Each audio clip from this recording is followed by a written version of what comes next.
Oh, good morning, everybody. Excuse me. Damn. It is Wednesday, July 8th. And the NASDAQ has given us a nice little textbook example of a new volatility regime. Overnight, NQ literally flushed. Oh my gosh. I don't even know how many points this has been. About 650 points from the highs that it made around 560.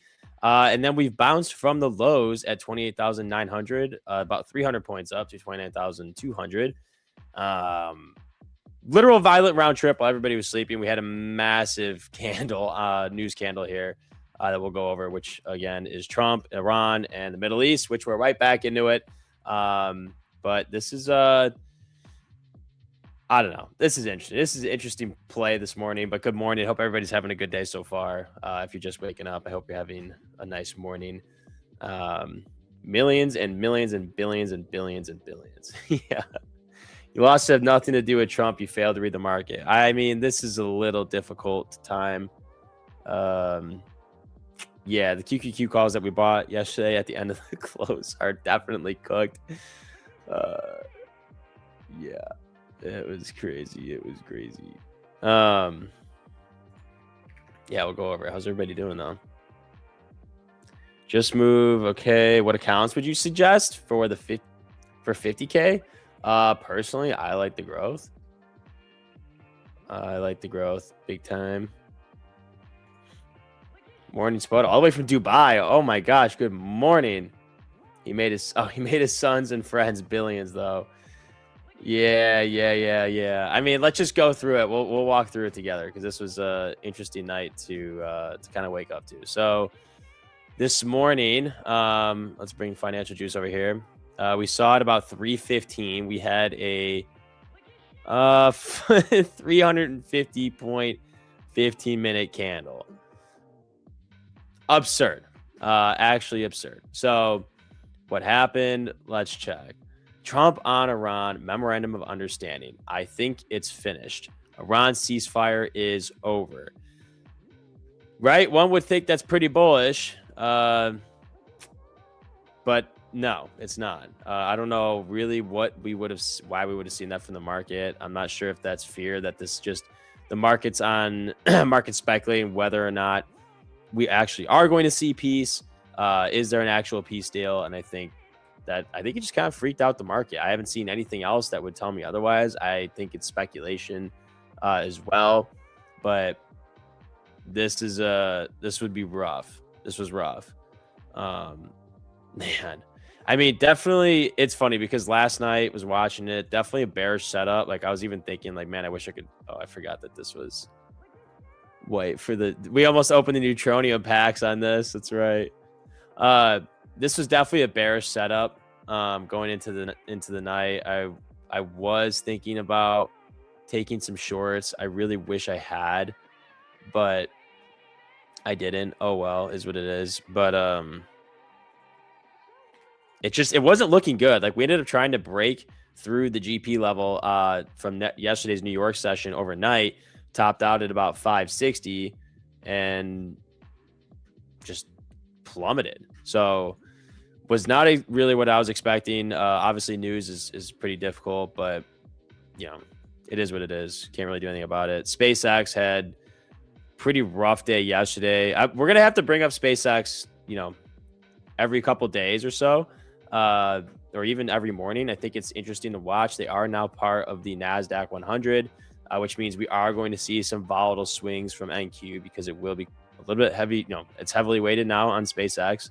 I don't know where it falls exactly in on the Mag 7, but its market cap is one of the higher ones. So we could see some volatile movement from NQ that's being caused by SpaceX, and because Tesla owns part of SpaceX, it's going to impact Tesla's bottom line. So SpaceX impacts Tesla, SpaceX and Tesla impact NQ. So all I have to say, it will be interesting to watch the two of them together. New rule: anyone asking for a giveaway equals 7-day ban. I'll throw a 7-day ban on somebody all the way from Mozambique. Wait, like the shotgun pistol in Apex. Good morning though. London Nick always long. Oh no. Maybe we get the recovery today, and we have seen crazier shit. So I wouldn't be I wouldn't be too opposed. So when we get to the session earlier, we get to see without potato. Oh, you just started watching the live stream since Monday, so generally intrigued. Oh, that's awesome. Oh, that's great. Yeah, I think I turned in the potato at 8, so we got about 20 minutes. We'll chill, we'll go over news, we'll cover things. Pass my evaluation, not ready to print money. Let's go. All right, let's do it. Good morning. Good morning. Ceasefire over is bearish. Oh, the ceasefire being over. Wait, hold on. Let's go back to that. Yeah. Oh, okay. I misread this completely. I was like, I don't understand. Okay, so this is extraordinarily bearish. So yeah, Trump is saying ceasefire is over, as in the timeline has ended. We're no longer in a ceasefire, and the memorandum of understanding, thinking it's finished, is we no longer have a memorandum of understanding, which means there's no deal. Did not repeat the termination of the interim deal. Okay, so yeah, it's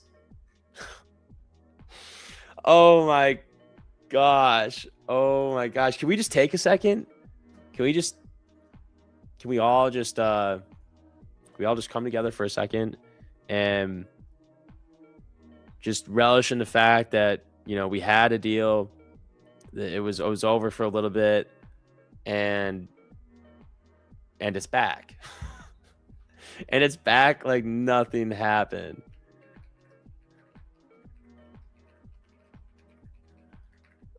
Oh my gosh.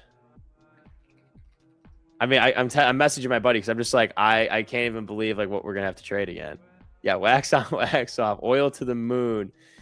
Yeah, oil, we should see some interesting movement on oil. I think levels I'm probably gonna be watching for oil in the coming days here, now that we're breaking out of this 4-hour downtrend.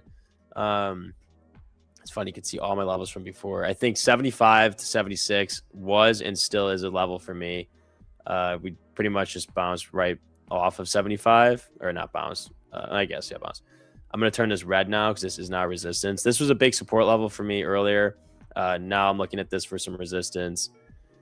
Oil, however, though, I think oil's back on the table to keep in mind when we're watching NQ, right? So we haven't really needed to go to oil to watch for potential moves on NQ, but now that we're back at, I don't want to even say back at war in the Middle East, but like now that we're back with higher tensions in the Middle East and there is no ceasefire agreement, there is no memorandum of understanding, it's going to be crucial now that we're watching oil, see how it behaves, to see what could happen with NQ. That being said, that 72 level was holding pretty nicely as support throughout the night, was resistance prior. So I'd want to see oil hold above 72 for NQ.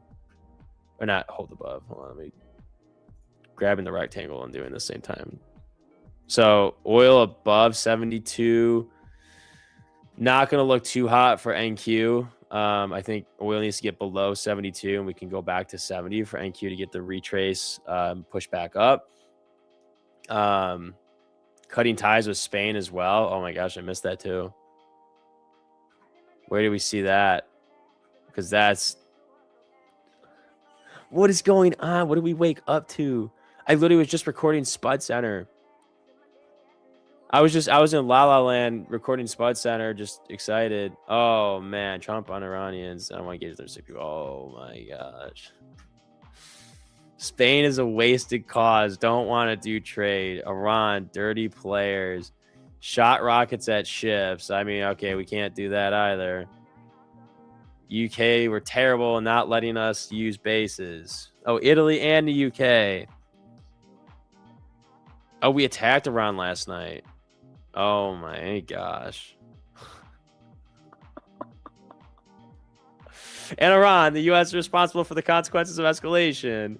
U.S. action renders key parts of ceasefire deal ineffective. Oh man. You guys, not only did we lose in the World Cup, but now we're right back in the swing of these things. Oh, so, oh my gosh. I mean, all right. Obviously, I'm sorry. I'm honestly just in disbelief that like this is what we're going over right now. As is tradition, this move on the charts calling the TTT reversion Trump temper tantrum.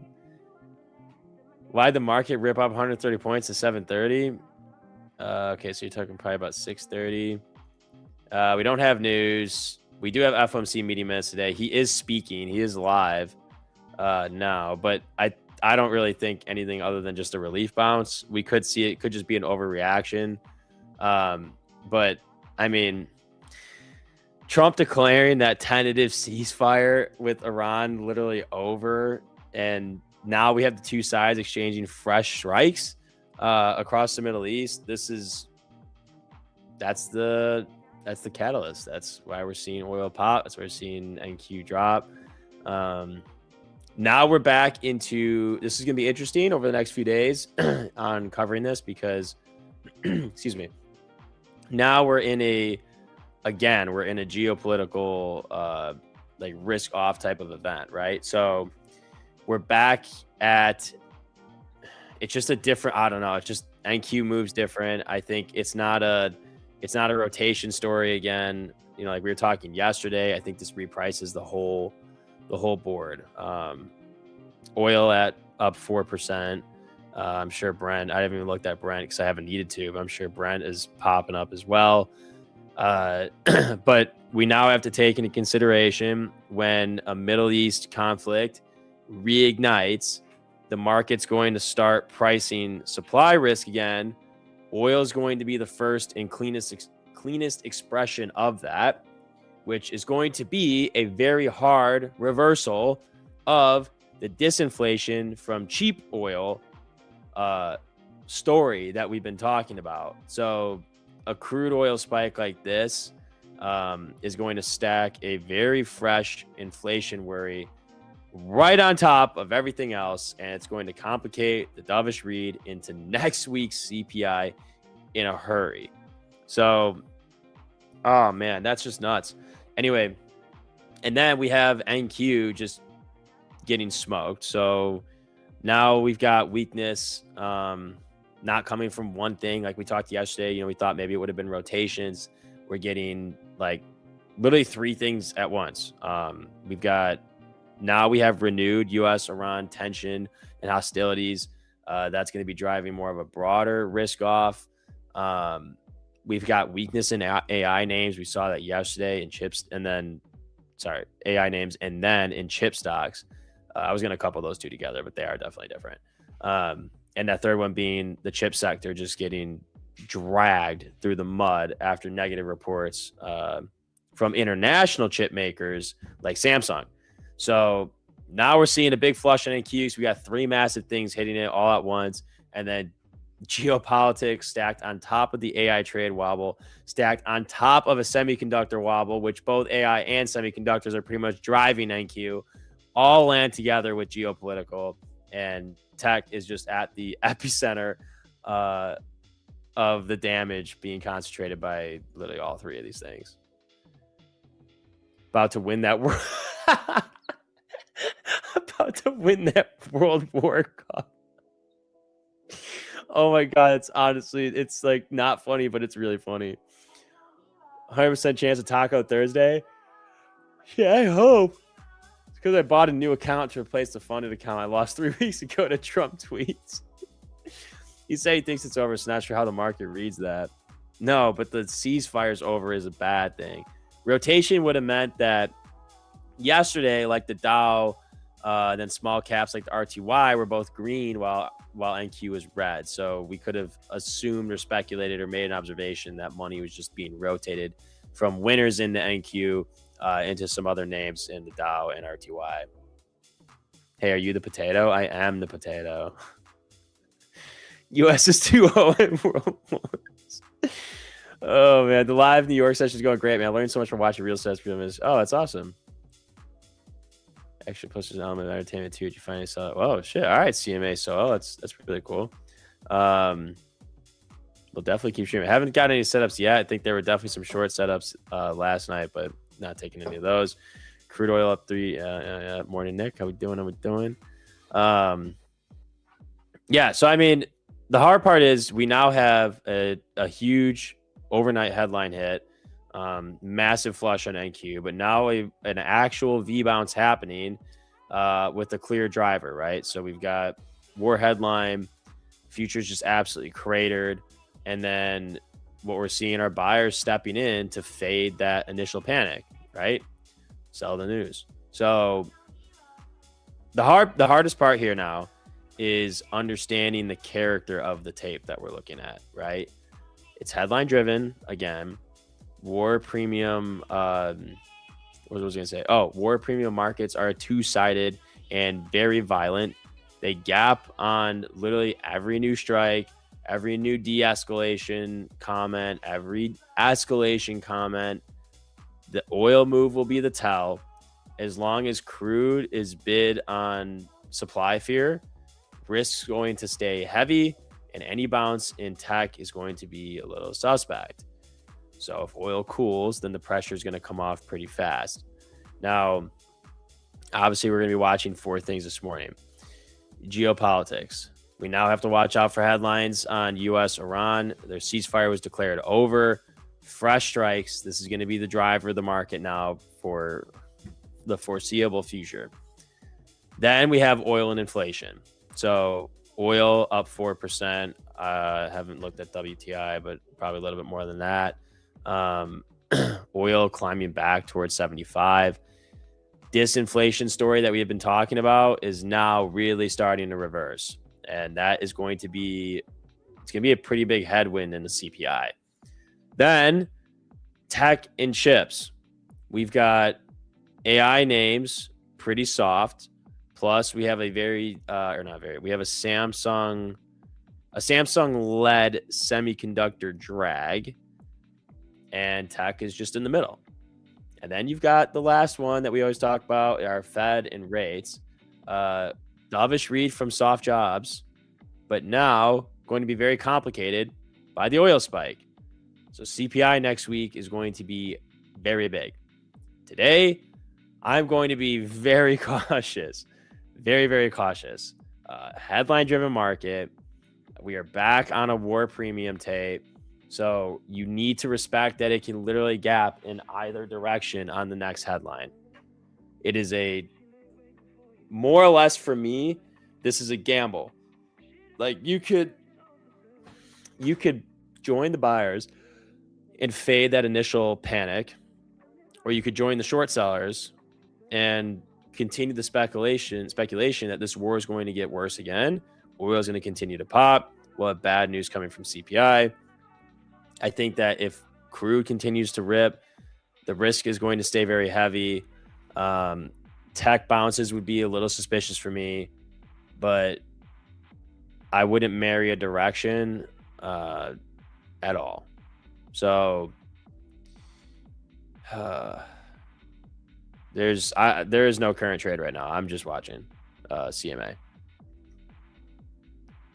A headline before the market opens. I really do not want a headline before the market opens, but it is possible. So kind of what I'm going to be looking at today. I mean, again, we have a massive range. So of course, Asia high is going to be sitting around 558. Oh my gosh. I mean, it's just insane. Asia low at 266. Let's see. London high at 413 and London low at 28,909. Massive range for the day, another like 650 points. The developing profile from the overnight session, which I might close before we start, or I'll just continue to let it run. We do have value area low sitting at 28,083. Our POC sitting at 390, and then Asia high is pretty much a value area high. If I pull up yesterday, I don't know what happened to yesterday's.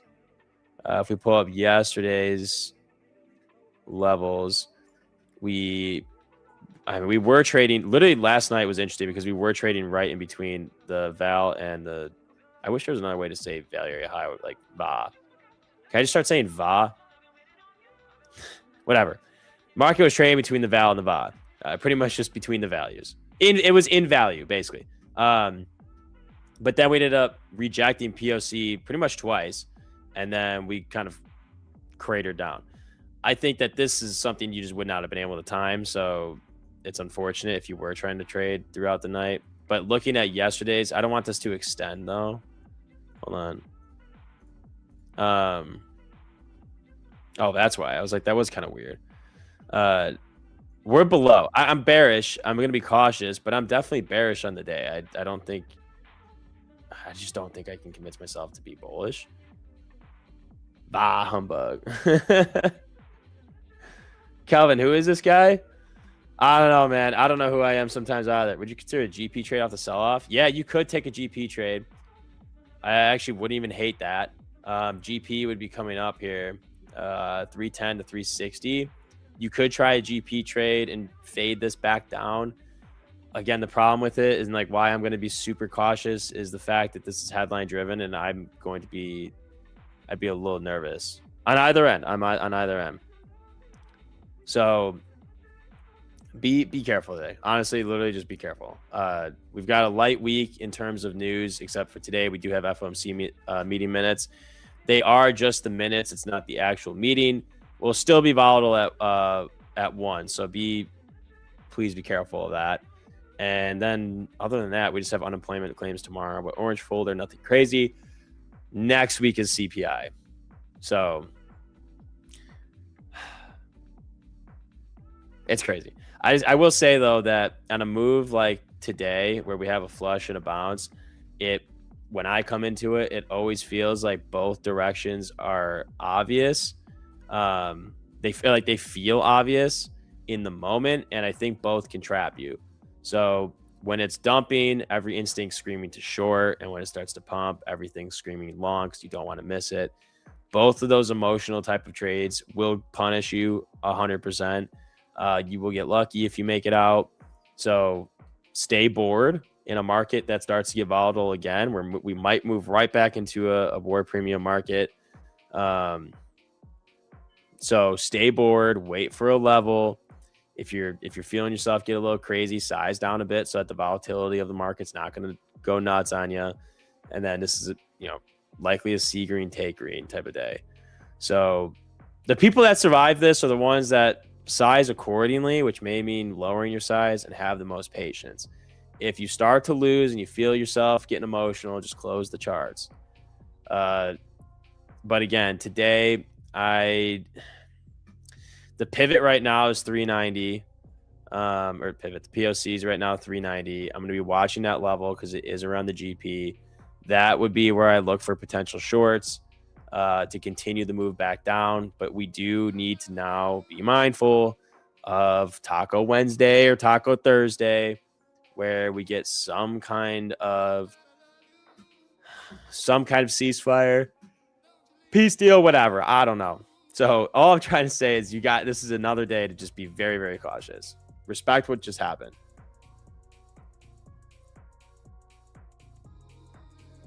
Yeah. The potato is handsome. Oh, shit. Don't make me blush, alrighty? The day hasn't even started. Are you in X platform? Yeah, I don't even know what it is. But I usually just post on Instagram.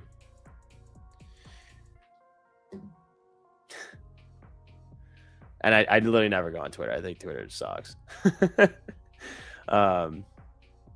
Yeah, so I'm just going to be watching today again. A couple of these levels. We've got the GP. We got the value area low from over the developing profile. And then we have our POC at 393 and our value area high at 558.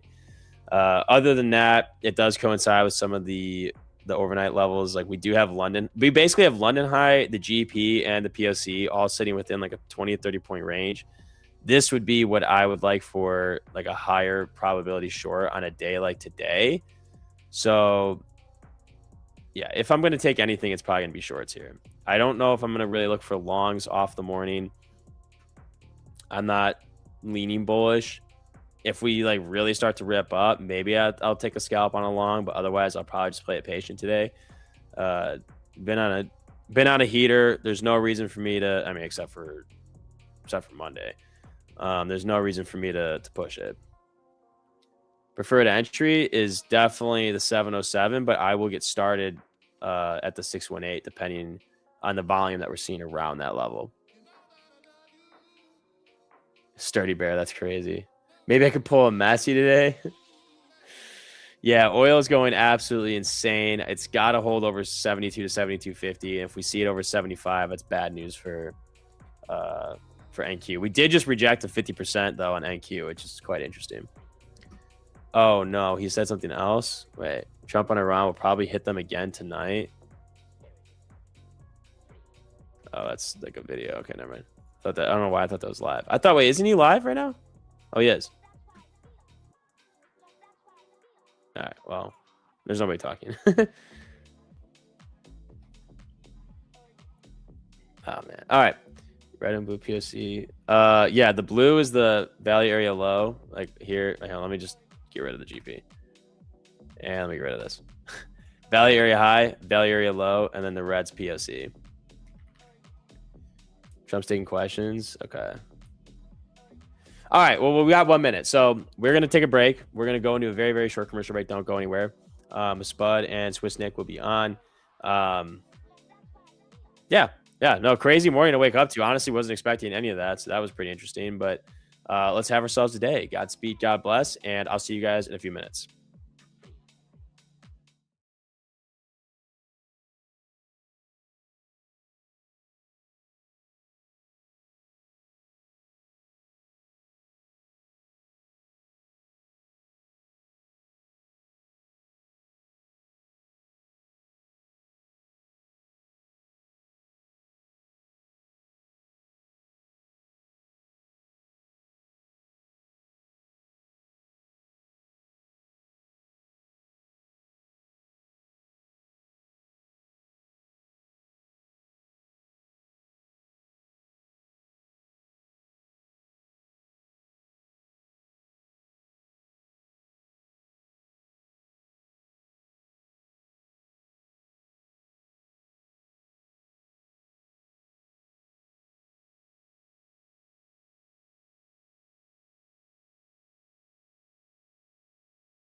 Oh, good morning, everybody. Isn't it a good day, huh?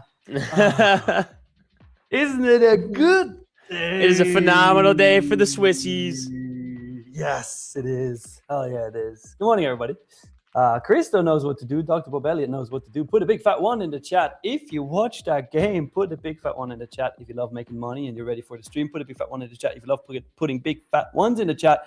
And of course, put a big fat one in the chat for the one and only Golden. Oh, shit. Cheap trading. Oh, he's not ready. Definitely not gambling. I'll go slow. Never DCAing. Deep frying. Slower. MOC slapping. Okay.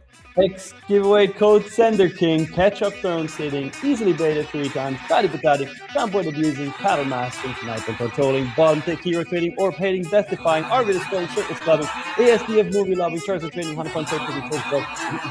Yep. Mountain Dew spilling. 6-7 speed winning. IT support listing. Definitely next time trading. Moon representing. Lava ding. Non-gap stop trading. White chart. Psychopath. Insurance fraud expert. Massive Pokemon card pack. Hero. Driving. Reversal. Most beautiful potato. Master Perception, Rips, Ripping Bamboozler, Grand Cup Half Finalist, Miami Pole Dance King, World's Most Famous DJ, Dr. Professor Lord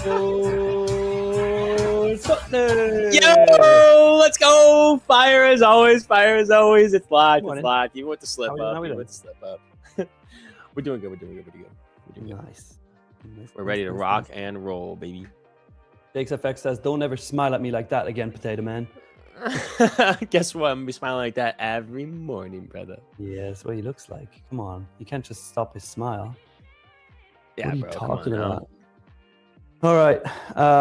For all you London session haters, you win for today. I had to switch to other accounts, unfortunately, but I caught the longs on that. So 28,969. I'm in along from there. Drew, if you want to go to my screen until nice. Spot takes the opening play. And Neff says Granny Chaka is on stream. Yeah, right. Yeah, he does that between World Cup games, a little streaming. That's what's up. Who watched the game yesterday? Me. Ovid, of course, no YT. Come on, that's the only acceptable excuse to not wear YT today. The only one. Yeah, that's fair. That's fair. Speaking of YT, Spud, where's your YT? I'm naked. Ah. Okay. Much better. Much better. Much better. Oh, so much better. Oh, when do you have that? When do you have the actual YT? The one that you actually wear? What? He's like, I have no idea what you're talking about. I'm like, huh? Okay. Well, we're working on we're still working on getting an actual T-shirt on the Spud. I'm looking forward to that. I wonder what happens with the arms. Like, are they just hanging? Good question, actually. Are they just hanging, or is it like a tank top? But then, if it's a tank top, where do they go? Because you don't have shoulders. That's an even better point. How's that gonna get solved? I think I need little nubs. Maybe. I don't know. If anybody has an idea? Stick arms, please. Toothpicks. There you go. Toothpicks would actually be a good idea. Okay. Yep. Just like toothpicks out of the side. That would actually be really funny. Yeah, Neff says Swiss definitely going to be the dark horses this competition. Look, this is the first time since 1954 that Switzerland made it to a quarterfinal in the World Cup. So this is big, you know. And now we got to eliminate Messi. So tough. But it's doable. I mean, Egypt almost did it yesterday. Almost. They got robbed. They really got robbed of that goal. Yeah, dude. Oh my god, that was just insane. Also, that was the first time I actually watched a penalty shootout, and that is like so nerve-wracking. I couldn't even imagine being a goalie or the kicker, because obviously some of them just straight up missed. But I just find it insane that they're literally just taking a guess at. They're both guessing which way they're gonna go. Like, that's such a wild concept to me. Yeah, it's mind games. And you could just some of the ones that would just shoot down the middle, because the goalies are going left or right most of the time, and it's like, if you're a goalie, what if you just stood there? But then you would look stupid if you stood there and they shot to the left or the right. Oh man. I mean, you know, it's all mind games. I like Schrödinger's stop loss. He says Switzerland versus Argentina. Yeah, sorry, you're cooked. They're definitely rigging that shit. Yeah. You see all the comments from Egypt on it too. Yeah, of course. I mean, it was robbed. It was robbed. Yeah. It's actually it's crazy. It wasn't fair. Literally, the goal happened a minute after the foul, and they just robbed them. Nah, FIFA wants Argentina. They want Messi in the finals. I don't know who they're gonna rig it. The problem is, I need France to win so I can win this bet, but I should have just bet it all on Argentina. Oh shit! Yeah, you had your money on the US to win, huh? Yeah, US and France. So now I just have to send it on. It's all France now. Yep. Drew, yeah, it was a soft foul. Really, he literally just stepped on his toes. Yeah. Stepped on his toes. I didn't realize that they had metal studs on their cleats. I thought. Yeah, it hurts if somebody steps on your toes. It hurts. Like, it's not like it's nothing, but still. All right. So currently, I can't do anything with this trade. I'm up 200 points. Are you in a trade yet? No, I'm just gonna watch. I'm gonna watch and wait. Okay. I'd like to get the pump. I see. What's your TP at? 280 something? No, 29, 363 and a quarter. 360. So, that's sick. If we went up there, that's where I'd like to short, because that's GP, POC, and London High. So 180 points from you. Yeah, I'd like that. I'd like that short. Yep. Otherwise, I'm probably just gonna kind of chill, wait, see what happens. I don't want to jump into a day like today. The headlines scare me. Back at the Middle East shit. So, well, it was a nice recovery move from the bottom there. Well, we got that whole move during the London session. It was pretty crazy. Jonathan, I'm sorry to inform you, but I bet money on Norway.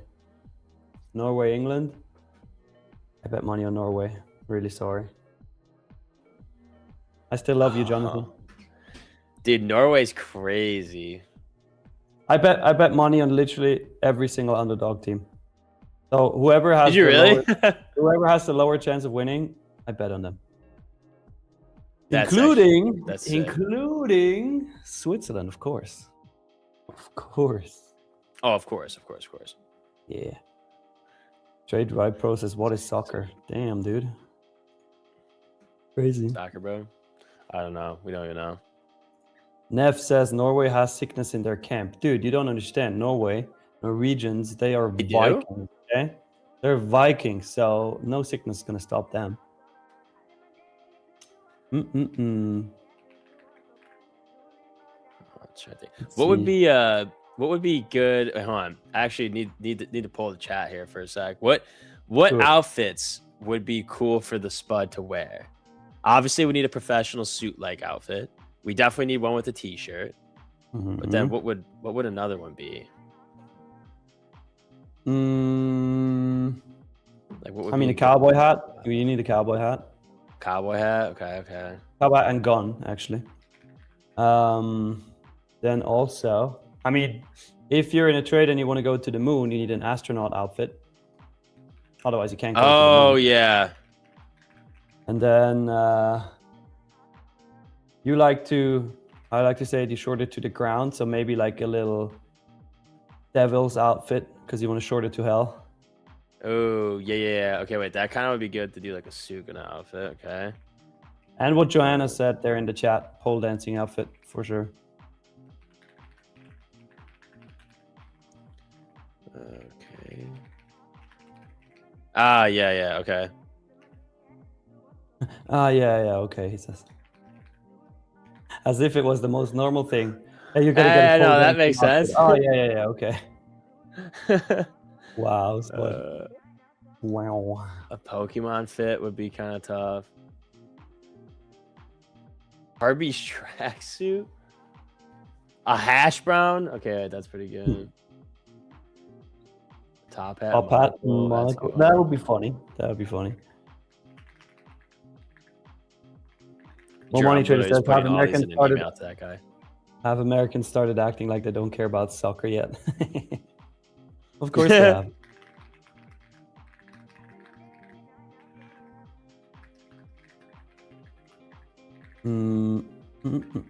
Kiss, what's up? Says hello, Nix. How are you both? We're doing great. How are you? How was your pool this morning? Pool? Did you do some belly flops?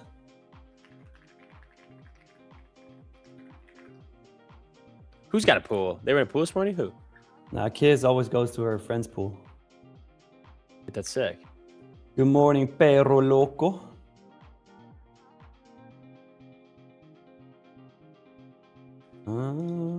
Emma, yeah, it is ballsy, but it pays more, you know? Yeah, Ricardo, I'm with you. It definitely screams rigged. As Schrödinger said, Vargentina.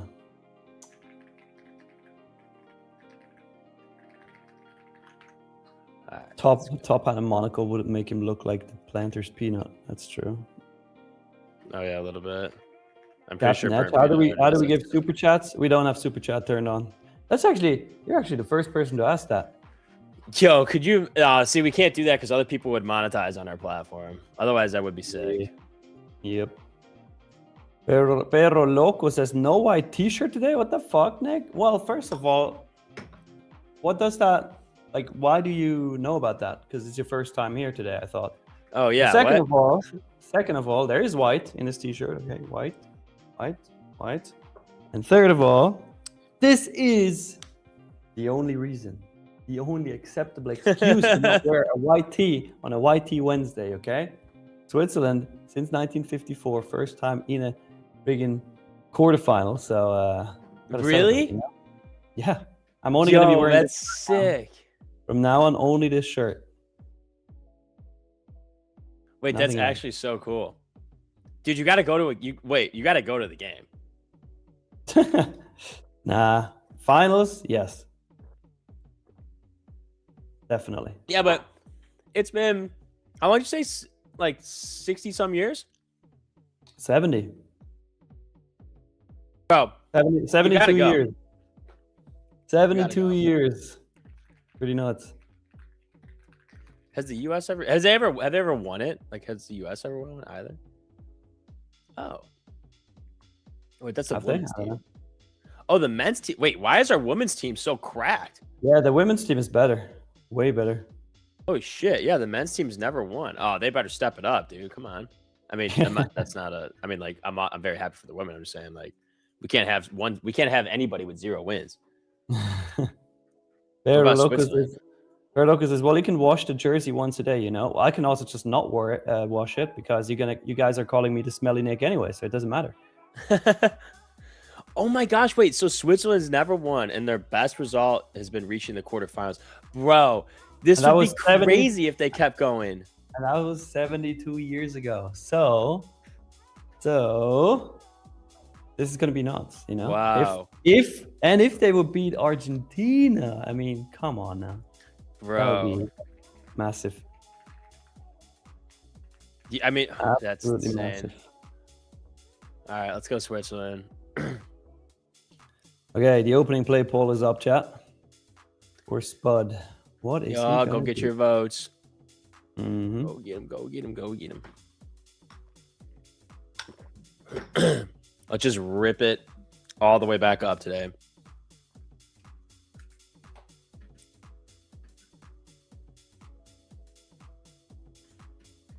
Like, actually just full sense. When apocalypse happens, Spud is potato that will save the world. You're damn right, baby.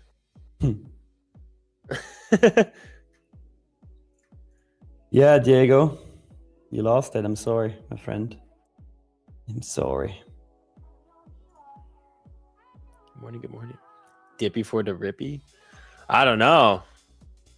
Maybe, unless they're just gonna buy this shit up. Like, and we just had a bunch of terrible news come out, and somehow we're just ripping. So, like, oil looks like it's bull flagging, but NQ could just. We've seen NQ do some nasty shit. So.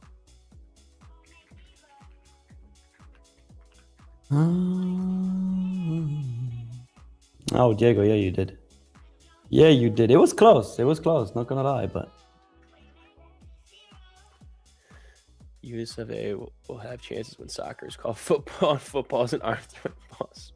Listen, I just need to train for soccer and join the US team. I think that's what we need to do here. Mm-hmm.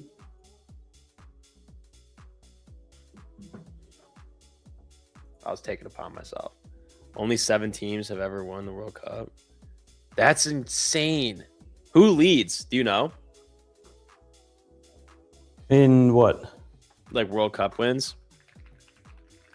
Brazil. Oh my shit. Yeah, 5 times.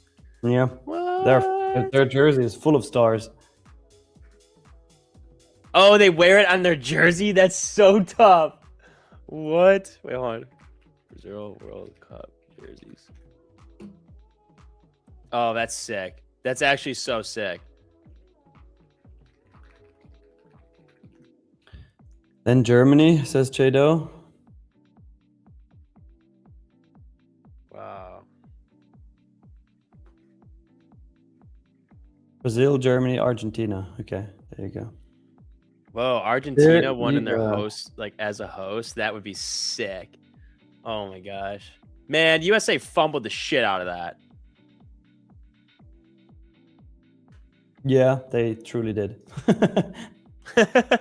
They truly did.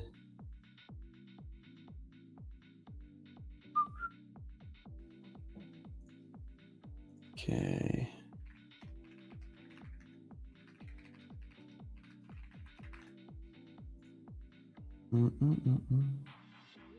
Australia to win the World Cup. Oh wait, what happened to Australia? Australia is out. Oh, did they get knocked out like early or something? Celine was so sad about it. That's funny. Of course. Oh, He was super sad about it. Poor Celine. Poor Celine. Right. That's all right. She's bad at gambling anyway. Did she put money on him? I mean, no. First time she did put money on. No, actually, the last game she put money on was yesterday. But she did a combo bet. She guessed Argentina right, but she thought it was Colombia who would advance, so she lost her money. Ah, jeez. Womp womp. Womp womp. That's how it goes. It's how it goes. All right. Well, let's see what happens here at the Open. Kind of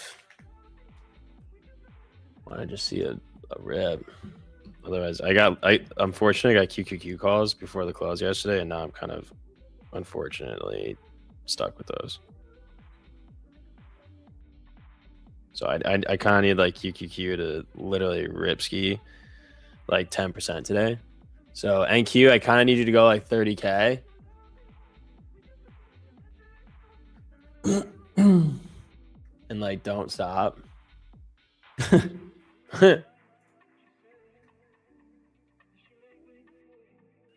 She was angry.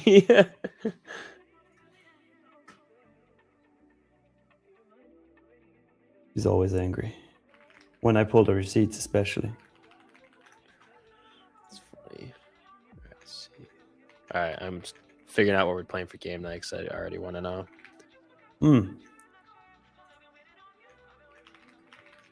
Yeah, that's true, Jonathan. Oh, this echo, man. When did we get Miriam back? I think actually I don't even know when she was back. I think next week, no? Oh, maybe.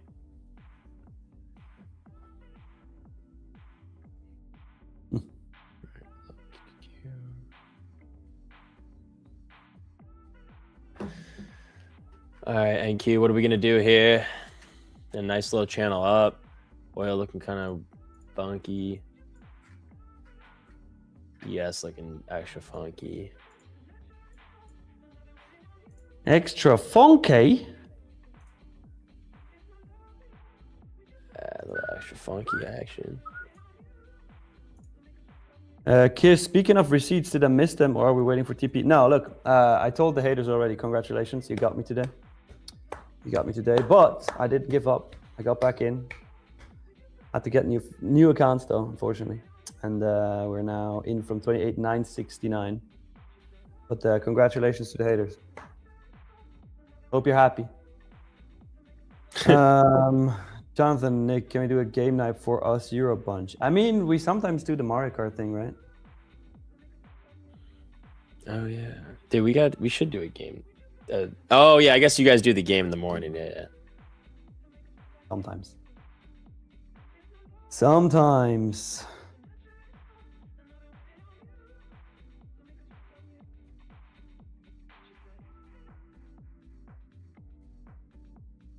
All right, 8 minutes.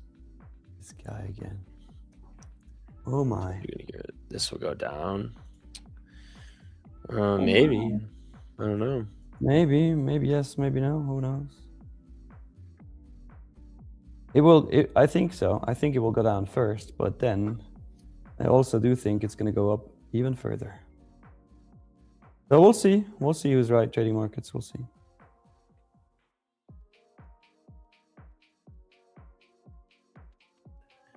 Okay, let's see here.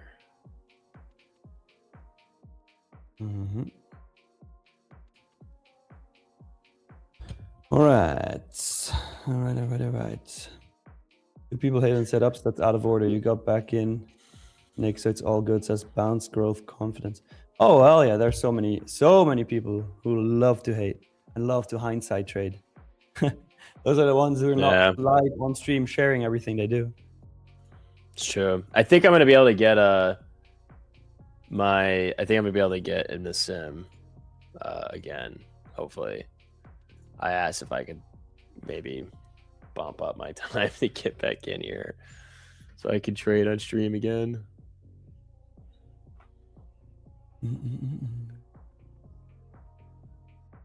Do you know now how long the pull-up period is? It is 4 weeks. 4 weeks?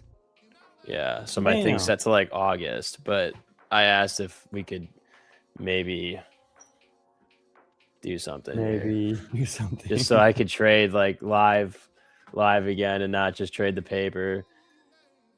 It's like I'll say if it's one I'm taking on funded accounts, but like I'd rather show my Tradeify accounts than like paper. Of course.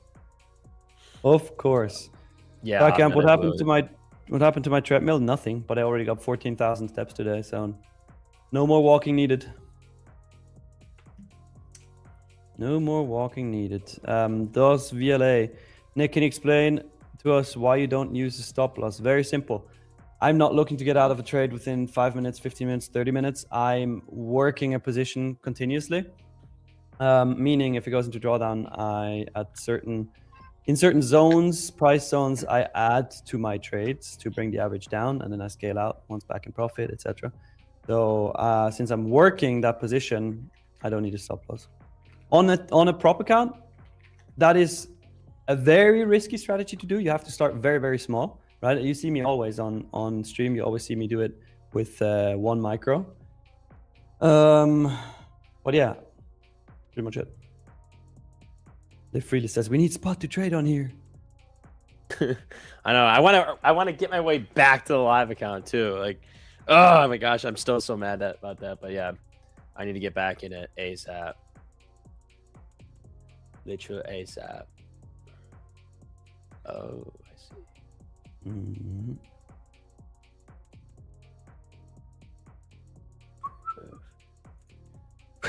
Kiss says, I've listened to Nick's exploding treadmill so much that I know and now hear phantom beeps when watching all sorts of YouTube videos. Oh, that's funny. That is indeed funny. HWB in town, what happened to your live account, bud? Torched. Literally torched.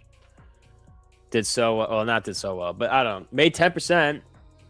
Made 500. Actually, it was $600 when I closed. And then I looked at it and was like, let's make some more. And then instead of doing like my 5 micros, we did 3 minis. And 3 minis does not last long when the market fully reverses on you. It is a bit much for that amount of drawdown, yes. Yeah. That was a silly goose move of mine. But we're gonna get it back.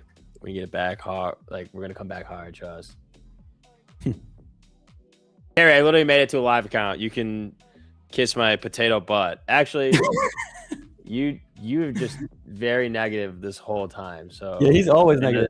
The only trades you've called out, by the way, on this stream have lost, Gary. So and one that he called out during the London stream, I told him he has to send proof. Then he did send proof, but his exits were not what he said they were. It was so funny. Like his screenshot literally didn't match what he was saying. That's so good. Yeah, Brian. It was pure greed. It was really pure greed. The problem was I took the trade when I was on stream, or maybe it was like during stream, and then I got off stream, and I was like, wait, how cool would it be if I came back on stream with like 10 bans in each account? And that was not the right thing to do. Apparently. So we're gonna get it back. Ooh, look at the little pump ski. Nice. I said my target is 29,363. The open is in 1 minute and 47 seconds. So Spud, the poll is saying 50%, 50%. Oh, it's even tied. That's crazy. It's even. Wow. I've never seen this had before. It ever be like split like that? Yeah. Actually, I've never seen that before. Oh, I didn't even see that I got into Slay Markets. Oh wait, that's not it. Never mind.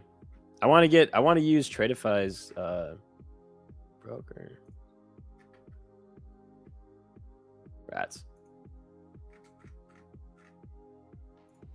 All right. 1 minute. 50-50 pull. That's nuts. Yeah, maybe we just chop all day now because the chat's so divided.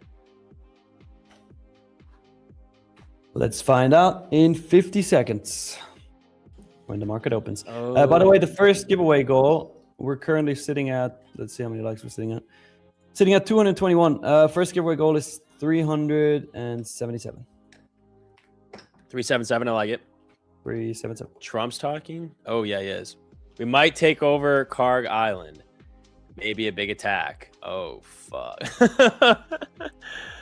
Godspeed, everybody. Godspeed. Oh, shit. I actually turned off my monitor. That's a terrible time to do that. Yep. Okay, we're back. 15 more seconds. So what are you going to do? Long, short? What's your opening play? Loki gonna short after that news.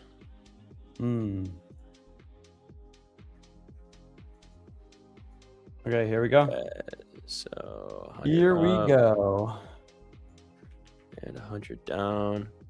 Okay, so literally got in at 200, basically 200 flat. So 300 stops, 100 wins. Unless we just rip ski up. Let's see.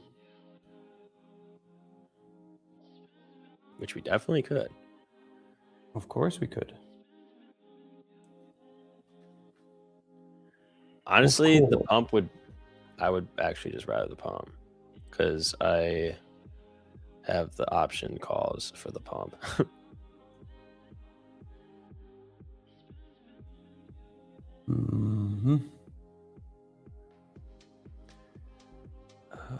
Okay, let's see.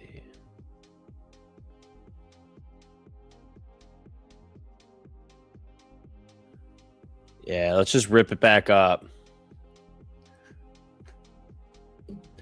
All right. Ricardo says time to hedge your accounts. What? Yeah.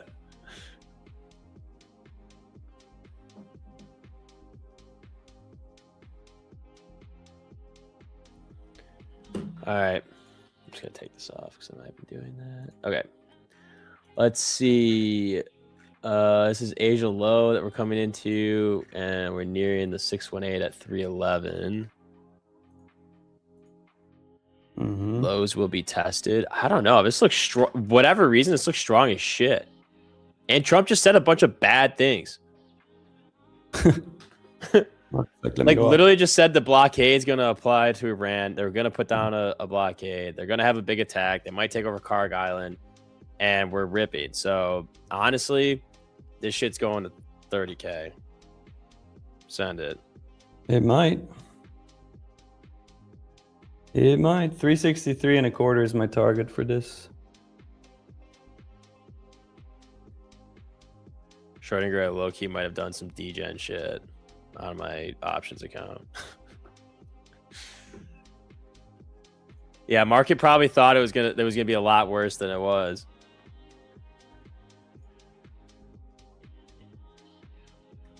All right, we're playing Mecha Chameleon tonight, so you guys got to tune in the game tonight. Ooh. I've seen. Have you ever played it? No, I've seen many videos of it. It looks really fun. Dude, it looks sick. You could play it tonight. Well, what time? What time? Oh, Joey and Tyler. What, 3? Oh, some Tradeify mods too. No, 7 p.m. CST. 7:30 p.m. EST. CST. Oh, 8:30 Eastern. Oh God. I thought you said 3:30. That's my 4:30 a.m. Probably. Oh, actually, you know what? Go to sleep early. Get up early. Just like hit the gym. Wait, you know, like get in the game session. I'm lying. It's 2:30 a.m. Even worse. That makes sense. Because that's funny. Because when I joined the London, it was like my 2:30, and that sucked. Deep. Let's get the Rivski. Cloudy, where do you get your news updates from Financial Juice? The Fin Juice. Why are you lying? Lying about what? Lying. Lying. Good morning. Good morning. Nothing I can really do here, but taking profit, which I will at 363. Hell yeah. Let's go. Good problems to have. Get the pump. That is a good problem to have.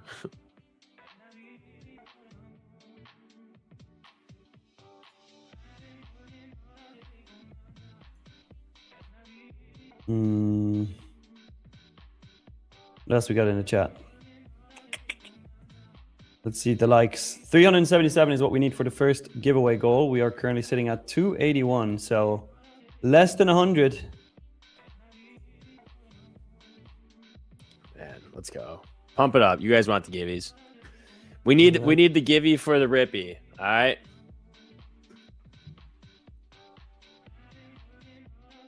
The givvy for the rippy, and now that's not the keyword, chat.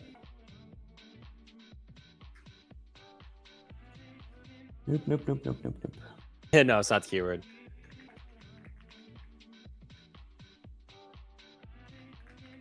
Also, the keyword is not, but is so sexy. It might be. It might.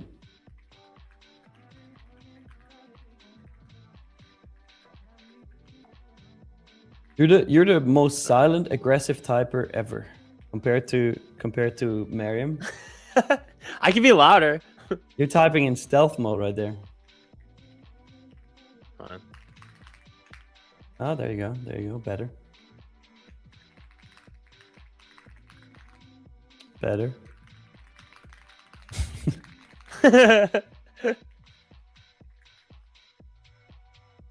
Too much reach that Swiss wins the soccer Super Bowl. Yes, that's the keyword. Messaging my buddy. I got my buddy to start watching Solo Leveling. He was just telling me he finished the first season. Holy NQ pump, by the way. Yeah, your opening play would have hit, huh? The long woulda, but everybody was. They ended up 51%. Wow, 51% long, 49% short. You little. That changed after the open. It was 50-50 after the open. Little shits. Order flow with Suction says giveaways are myth because I never got one. Well, again, you're not unlucky when you don't win a giveaway. You're just very lucky if you do win one because the chance is like 0.1% to 0.13% ish. That's actually a great way to look at it for anybody for anybody in here. I like that. You're not unlucky, you're just lucky. It's just lucky if you win, you know. Marco says, good morning. Let's all have a great trading day with no bans, no name callings, all disciplined trades, and may Argentina beat Switzerland at the end. Marcos? No. Hey, yo. Marcos, no. What the hell? Switzerland is, of course, going to win. And also, no name callings. What? Super trades. It's not just any not just any red shirt. It's a fucking Swiss national team shirt. Okay, so, duh.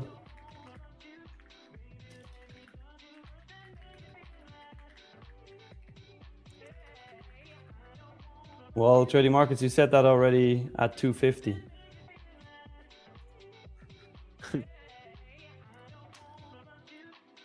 Jonathan says, can I make a suggestion for the guys who are here, ride or die, to do giveaway quick and sweet so there's less bots just looking out for the boys and girls who are always showing up? Yeah, today's giveaway, you will only have like 30 seconds to join. Oh, I kind of like that. I mean, if we give you the keyword, it should be pretty quick. Okay, good. I'm down.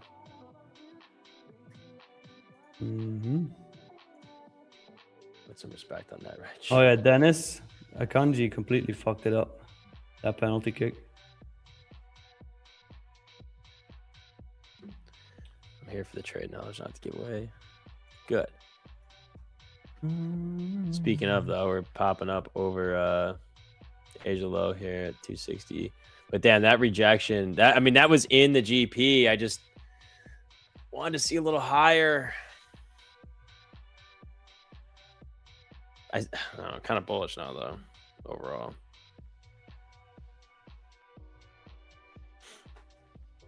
See what we do in the next, like, 15 minutes.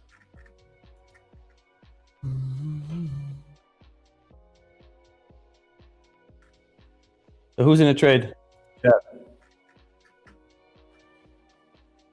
Bull flag. On the 1 minute, yeah. Oh yeah, let's do a poll. See what everybody's doing right now. Click the damn like button. Yeah, I should have hit that like button, that like goal right away. What the hell? It's only 377. It's not even much. That's crazy. 377 is like so easy to do. I'd accidentally stopped out and accidentally added, so I killed. Oh, that Chris Bounds, brother, that hurts.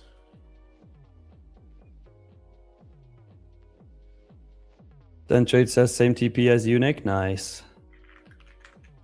363 and a quarter. Gonna be a good Come on, TP. get it to him. Give it to him. Yes, please. Thank you. Yeah, please. Yeah, please. 363 and a quarter. Hell yeah. That I would mean, be... the GP's coming up, but I don't want it to reject. I want to see it fly. That would be almost 400 points for this trade. Ooh. Almost. Oh, there it is. Hit. Done. Nice. Let's go. Oh. Yeah, trading markets. That was a massive dump. You were so right. Come on, let's make a bag. Time to cover your long positions. This is gonna dump. Yo. Let's get up to 30K, dude. Let's get it up to 30K. Rip skis. That was nice. That was very nice. Let's go, dude.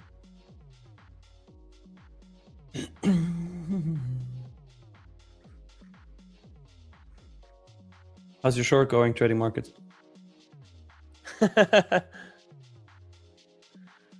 RIP trading markets. Yeah, for real. For real.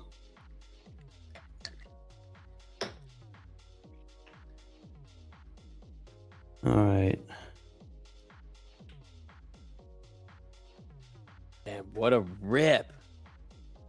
These 5-minute candles are so bullish too. This is sick. Total, by the way, total range for today so far, 649 points. Since the 6 p.m. open. 649. These, like, every single day is just massive. Absolutely massive. Yeah, it's nuts. Yeah. I mean, 649 points. Like double, more than double the historical ATR on NASDAQ. That's actually just crazy, dude. Oh my God. It was so funny. Like this morning I got up and like I was recording the Spud Center, and then I like didn't even realize like I didn't do I woke up a little bit later to get my prep done, and then saw the dump, and I had to do a double take at the news of like the ceasefire and memorandum of understanding. And when I first read it, I was like, the ceasefire is over in a good way, and I was like, oh, okay. Like I couldn't even get my head to wrap around the fact that we're back in this shit. And so it's like, great. SpaceX just entered the NASDAQ 100. We're going to be volatile as hell. Now we're going to be even more volatile because we're back into a war market. And we're right back to where we were like months ago. And this shit's just going to be crazy. Like, who would have thought the NQ would have ripped almost 500 points off the low on bad headline news? I mean,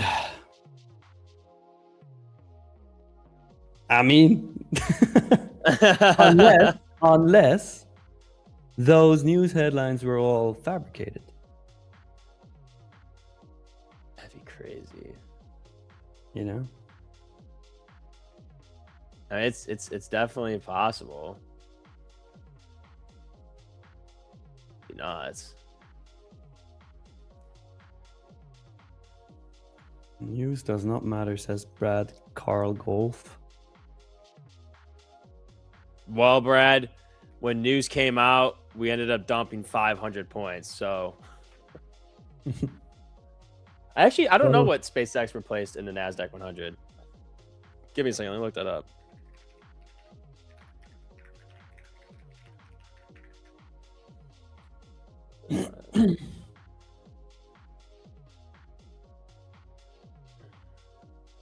Michael, Swiss Nick, are you looking at a 14-day look back or 7-day look back for ATR? I'm looking historical since June 21st, 1999. It just gives me a dynamic answer. That's kind of lame. It says the NASDAQ 100 is dynamic and it's based on the largest, well, it's just regular rebalances. So if you think of a broader reshuffle, here are the fish. Okay, whatever. I'm not tracking that. Interesting though.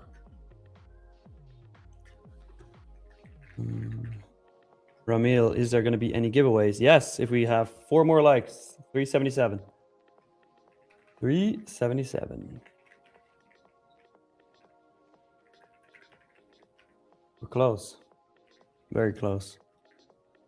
Nate Dogg, congrats to the Swiss football team. Hey, thank you, sir. Historical win.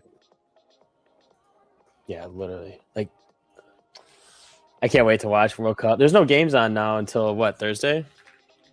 I think tomorrow, no? Or wait, I have it Thursday. open. Let's see.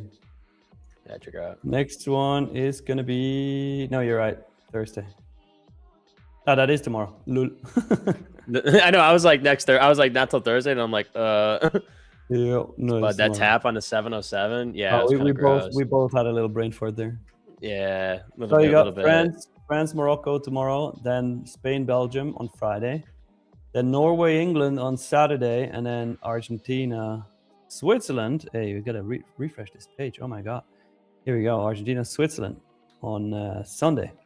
It's gonna be at Sunday 3 a.m. Saturday. It's gonna be Sunday 3 a.m. my time, which sucks. Oof. Yeah. Swiss playing at 3. The market keeps going up. New high for the New York session. Dude, pumping. I need this thing to literally rally. Come on, damn it. Give me a full send. I need like give me 720 on QQQ. On the triple Qs. It's doable. It's doable. Go fill that gap, sweetheart.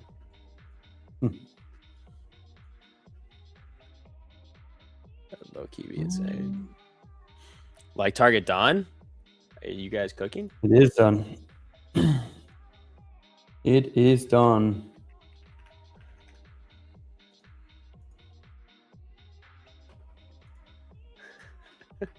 Spire you in logs on options, yeah. I'm not on fundeds or on futures right now. I'm just kind of watching with FOMO.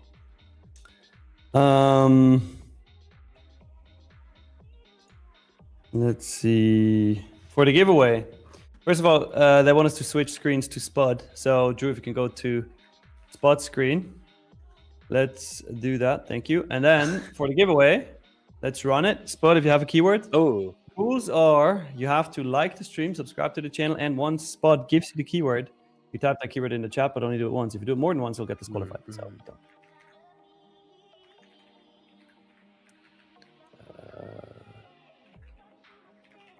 Okay. Sorry, mobile users. Here we go. Keyword is Givey for the mega rippy so Spuddy can eat. And you have exactly 53 seconds. No, we said 30 seconds. Oh, 30 seconds? Mm-hmm. Oh, shit. All right, so when this candle hits a minute 20, because they have a 7-second delay. You got to be fast now with those games. You guys got to type this shit fast. You got to be quicker than that.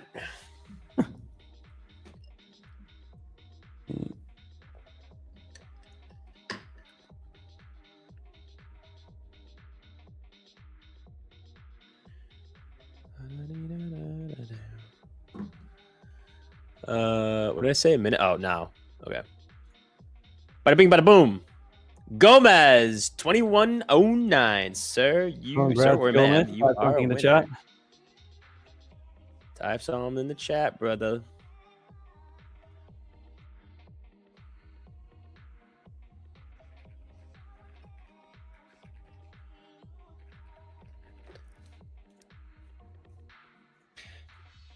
Gomez, where you at? Gomez. Should we give him a minute? Because that's what I've been doing lately. Oh, they said something. He goes, ha, finally. Let's go, Gomez. You did it, Gomez. Brother. I'm gonna spin the magic wheel for you. Drew, let's go back to my screen really quick. The magic wheel, what does it say? Oh, today, Gomez. You, sir, win a select account, and it's gonna be a 100K account. Hey, good shit, brother. Congratulations, that's massive. Hell that is massive. All you gotta do now is add your email address to your YouTube channel description. Make sure it is your Tradeify login email, and we're gonna be sending you your free account within the next 7 days. Let's go. Let's go. All right. Massive rejection at 400 and the GP. Fuck. Stereo says, no, only entered 8 of my 10 alt accounts in the giveaway. Stereo, you were missing out the other 2, dude. You should have known better. Should have actually known better. Come on now. Got to get all the alts in there.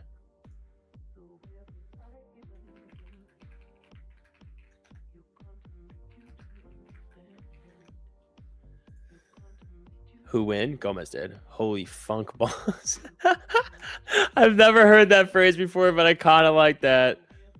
Holy funk balls. That's funny. Holy funk balls. And Q, what are we doing? We need to keep ripping here, all right? Forget, I know that's the GP. I know it screams short, but like Papa Trump's going to come out and say war's over. We're back at peace, even though we took Karg Island and we're setting up a blockade.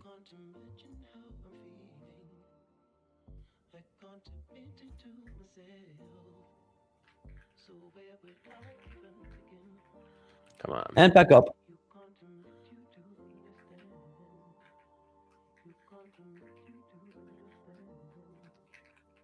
Damn, my AC stopped working, and now I'm wearing the shirt and I'm sweating like crazy. So hot in Switzerland. Oh, it's still not working? Yeah. Fuck, working you less. just gotta get a hotel somewhere. Yeah, for real. Your requirements for speed are discriminatory against us disabled viewers who have partial paralysis in their hands. Oh, I'm very sad to hear that. Okay, we will reduce the speed thing. You always have AC issues. Yep. Do you really? We don't have built-in ACs. ACs, so ACs. I was combining the word AC with the word issue, so it's the AC. AC. HI. Yesterday, I went to pick up my. I got some cash, so it did wire and cash for the Pokemon cards that I sold, and. Yep. We were doing 10 bands in cash. I went to go pick it up and literally it felt like a drug deal. And then 2, I was taking, if anybody in Chicago knows like the subway lines, like I took the red line and then I just wasn't thinking at all about it. So I just had an envelope with 10 grand in cash in it, just riding a red line for like 20 minutes. It was a little nervous. What's up with that line? Like, it could be it's a little sketch. There could be some sketchy characters on it. And I was wearing my watch and I was like, I just look like a target. Like I've got about 20K and I'm like just sitting right here and it could be a little weird on there. The most obvious is always the least obvious, okay? That's a good point. Yeah. I just had a thick ass envelope. Like you gotta hide in plain sight. That's like red line roulette. Well, did something happen?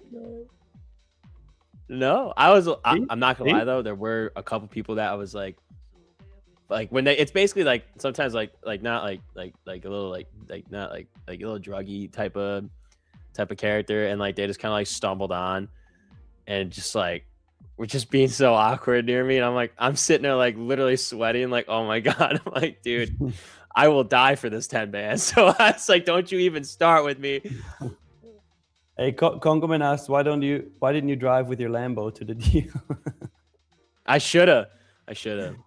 Oh, dude, wait, Nick, let me send you this Lambo that they have at a place nearby. It's actually show it on stream. All right, hold on. Let's go to. Wait, can I spot sign in? stream. Sure. Can I sign into my IG on stream? And Q's just chopping around right now, guys. I'm kind of waiting. If we actually get above 375 and close, and we get a little bit of a bullish move, I might actually think about taking the long. I exited it at 29,363 for almost 400 points. So now I don't really want to belong up here.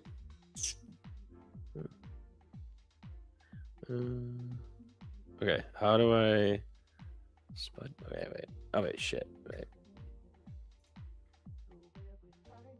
No, log back out. There we go. Okay, Spudnik. I have no idea what my password is. Do you forget your passwords to shit? No. But I use LastPass. With LastPass, you get the autofill. Oh. Mm-hmm. I don't like having my password stored anywhere. You gotta use the third leg for self-defense. Need to buy a blicky. Yeah, you can't carry him in Chicago, though. You happy to see us, or is that 10K in the pocket? It's actually on my desk right now. All right, wait. I don't even know what my password is.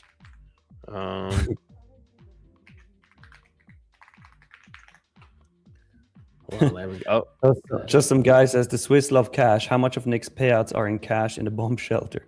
Enough to pay for a new AC. Bless you.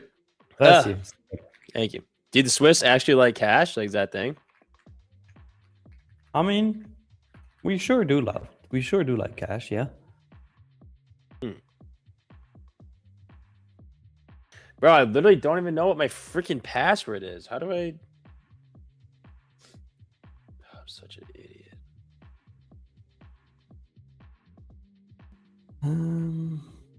Rowan says we badly need Marion back on the stream. Rowan, she will be back, I think, next week. From the toes. Oh, thanks for the bless yous. Yeah, she'll be back. From the toes. Wonder what she would be taking right now. Right up Billy. Yeah, I need to see a close above 370 and I potentially take some longs, but I'm not looking too hot right now. Did you try password? No, I didn't try that yet. Password 1234. I think it's his password. It's gotta be one of my main ones. I think his password would be like spot in a Lambo 1234. I know, honestly, like I'm trying to think like what this even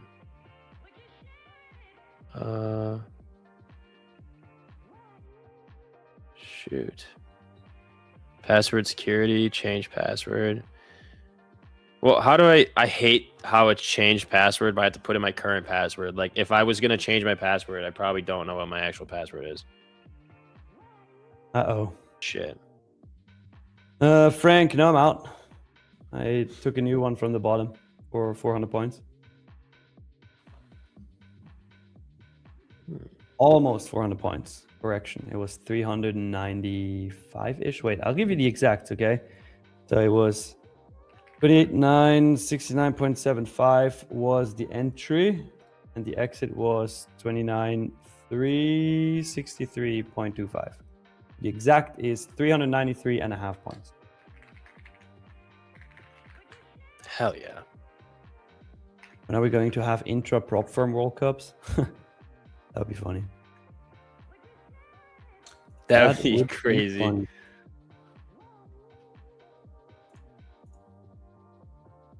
Password one. I mean, bro, how do I do the freaking forgot? I don't even know how to do forgot password. What do you mean? You can just click that button. Wait, is it because it could be under the same? Wait. Oh man, that one came from my actual toes. You don't even have toes. You're a potato. Oh, you're right. Never mind, I lied. Why are you lying? Are you lying? All right, back to 380. All right, I actually, if we close in a minute up here, I might try long. There you go. Might take a shot. All right, Instagram, send me my code. I literally just wanted to show the Lambo, and this is This is insane. I can't believe I forgot my password. All right, 40 seconds. Probably do a stop. Shit, that's 100 points. I don't really want to do that. Wow, this 5 minute is insane. All right, probably really light size.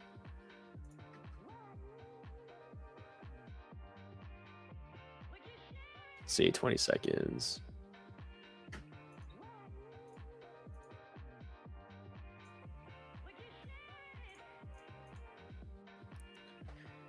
All right. We're going to see a new high for the New York session? Maybe. I hope so. Didn't get the... Oh, we're like right there. Man, I don't really want that. Maybe I'd do a shorter stop. Right, you're taking it long? I kind of want to try one. Oof. But we have to break here. Like, why is my trading view not putting me in? Whatever. I did get in on the fundeds at 369. Oh, that's appropriate. But the stop is freaking 80 freaking points. So I'm sized pretty light. All right. And then I'd be targeting Asia high. So let's see. Okay, the poll, by the way, for any trades says 39% long, 16% short, 45% no sir. Oh. What are you guys all long from? Size pretty low. That is 500,000 cons. Well, I clicked it twice because trading view is just so freaking slow, but I'm size light on my actual fundeds in case this is an out.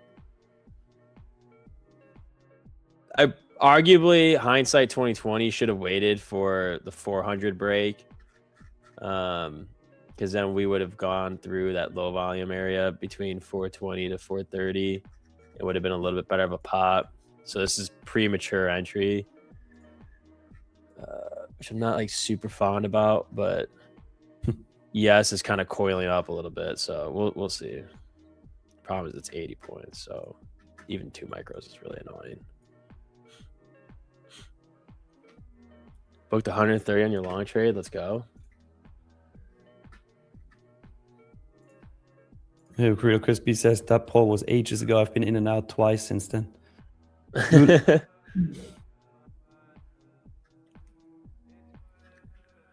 Today's one of those days where I might just lock out. Yeah, it's arguably probably one of those days.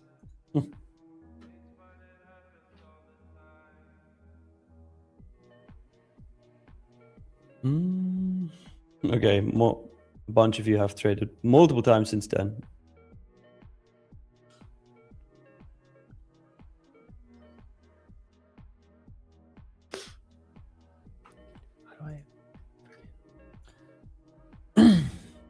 All right, not looking too hot. Literally, as soon as I get in, we dump like 40 points.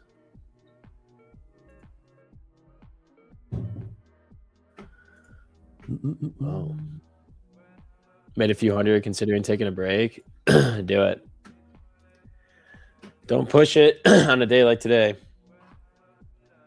Congo Man got a few trades in the i3 race. Are you trading on does the car have a screen, first of all? And second of all, do you trade on that screen? In the i3? i3 Rex. He says he has a golden one. Type in BMW i3 Rex gold. That one in the Congo? You must be the king driving that in the Congo.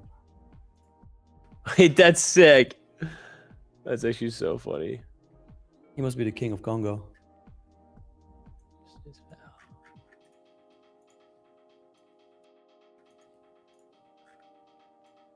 Okay, let's see what we do here. Answer at the 10 a.m. candle. Is that an ICT thing, the 10 a.m. candle? Probably. I've heard about it before. He says, yes, small screen, but I use an Asus 15.6-inch laptop. It's rare too. Oh. I actually just bought an Asus laptop. That one has a 16-inch screen though. Probably a bit of a newer one. Not as rare. Balance Growth Confidence says, Congo man, that's so cool. I hope you were pulled over. Or did you do it all with voice prompts? That dude, could you imagine trading with voice prompts? Wow, waiting for IB to place a trade. Okay. i3 Rex is rare. All right, nice. I mean, the golden one is rare. I read about it. Friend actually told me about it. Oh, really? Mm-hmm. That he like from the golden ones. Okay, wait. There's like less than. Oh, what's the number? Less than 50 in the US. Don't like this. Really? Yeah. Wow. I think it's Hey even Alexa, way less. full port NQ logs. That's It's like- so funny. It's way less than 20. I don't know how rare they are in the Congo though. Only 12 in the US. Okay. More rare than a Lambo. Yeah, that's true. There are Wow. more than 12. There are more than 12 Lambos in the US. That's for sure. Yeah. 0.83 short. Brian, where do you draw the 0.83 from? Come on, give me that bounce here. Not looking too hot though.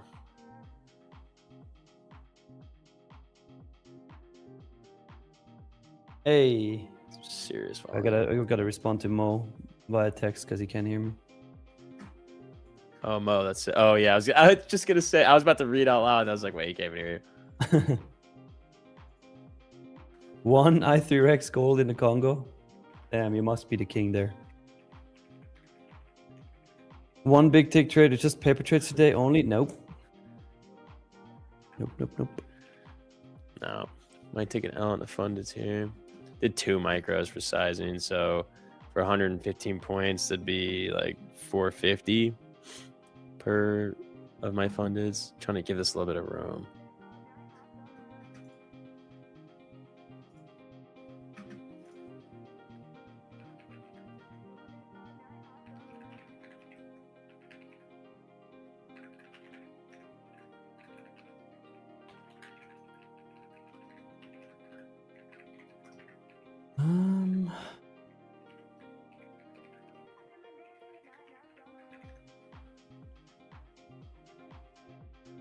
Ryan says, look at the 50-minute chart. Pull Fips from 29.415 down to the low spot.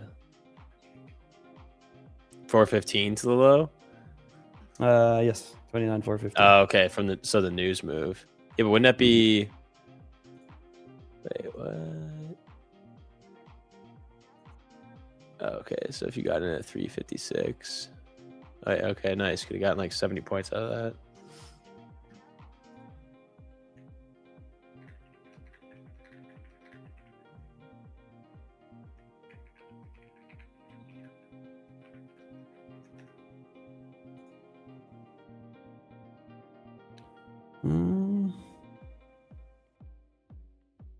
Maybe next time we can wear a spotty shirt. I mean, it would be funny. It would be funny. Also, trading markets. How is your short going? Asking for a friend. You got awfully quiet. What happened? The short. When was the short called out? Oh, ES is pumping. Okay. Well, initially he said 29,000. It's gonna rip up to 29,250 and then short. Big dump incoming is what he said. Then he said he added at 370, which I'm a fan of that. Trading markets, I'm a fan of that. Adding to your losing trades, I love that. I actually do that too. But that means if you entered at 250 and then you entered again at 370. You must have your average somewhere at around 310 to 320-ish, depending on how much size you entered with on the second ad, right? So that means you're at around break even right now. Where's your stop? Because I know you trade with the stop. Suddenly in the chat he says his call out was 370. Aha. At first it was 250. The markets, you know I keep receipts. You know it. So easier to say the truth. Goran, do you guys recommend Lightning funded accounts? Depends. I like them. Depends how you like to trade. Trading Market says no stop. We'll add more at LDH sweep. Whatever that means. After what? So you don't trade with a stop. Wait, Trading Markets, weren't you the one who shit on me for that? Oh, interesting. Oh, Trading Markets. I think we rebalanced for hitting London high. Fuck, I hope not.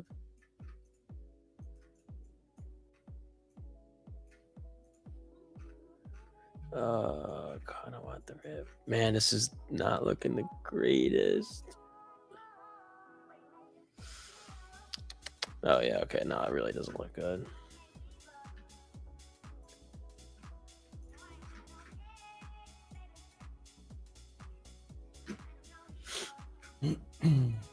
What up, Spooty and Nick? You're now Spooty. Yo, Oki, how we doing? I'm Spooty. Spooty. By the way, did we set a second light goal? I don't know. It's Llama's birthday. So. Happy birthday, Llama. Let's make it 701. 701 likes. We're gonna run another giveaway. Actually, you know what? No, we're gonna make 655. Easy. Easy peasy. Wait, are you still in your Llama now? Yeah, I moved my stop below that recent 5-minute candle, but I think I'm gonna get cooked here. That breakdown was disgusting. Literally top take that on the 5 too. I just should not have entered that early. I even knew it when I said it. Should have waited for that close over 400. Oh well. Is TradeC down? I don't know. Let me see if I can log in.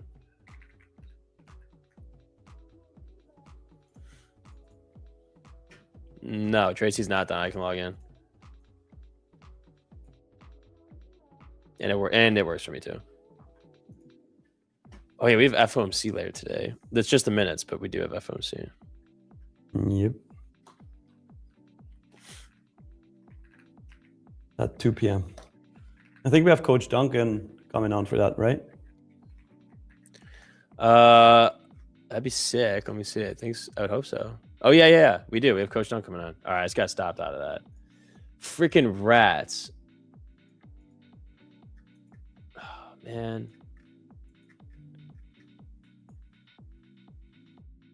I'm not opposed to like trying it again if we get. All right, I'm just gonna. Well, I'll just lower this so it's not annoying. I'm not opposed to trying again, but we got to go over 400. Like I should have waited for. Otherwise, the GP short's going to end up playing out, which is literally what we talked about this morning. You literally said that too this morning. Yeah, I know.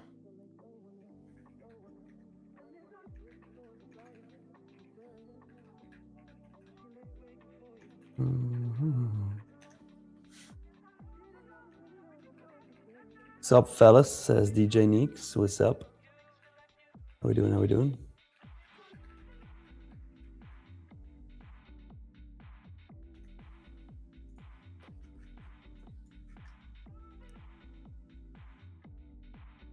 Wow, literally, there's no way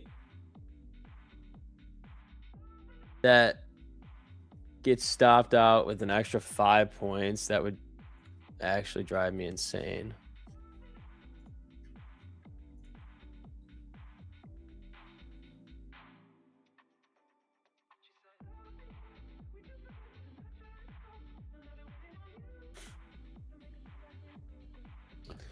Please show the P&L. It's not Tradeify accounts, so. getting cooked, just like what's going on. Yeah. Is it One-handed L? legend says there's no way the market goes up today. Well, Yeah, market always goes up though. long term. Yeah. Report on a shutdown of. Okay. No. That GP was spot on. Spot on. Like literally spot on. Would have got in at 370. Stop would have been like 440, 70-point stop, and would be up like 100 points. Oh, what was I thinking? So dumb. Hey, you have a better entry now. You take longs. Yeah, I don't want to get back in here though. Like I wouldn't get back in until we come back down to like maybe 200.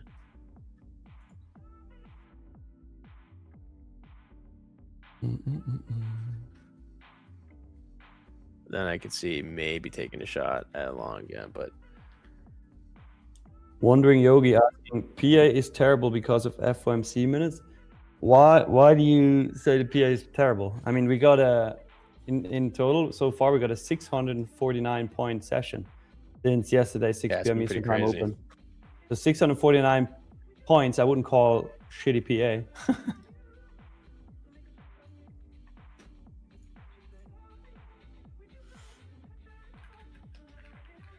Yeah, definitely not shitty PA. Overnight session was better. The New York Open, you pretty much just needed to long the Open.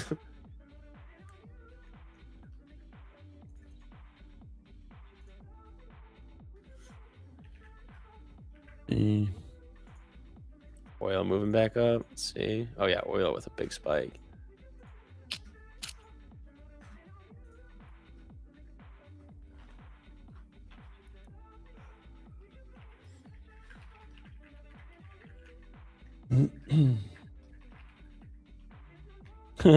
Schrödinger says that's an accusation that you Europeans stole the move and leaving America high and dry.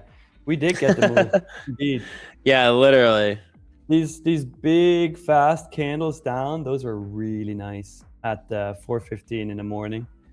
140 point candle, then we got a 290 down to 124. We got a 165 point candle. Those were really nice. Yeah, those are crazy.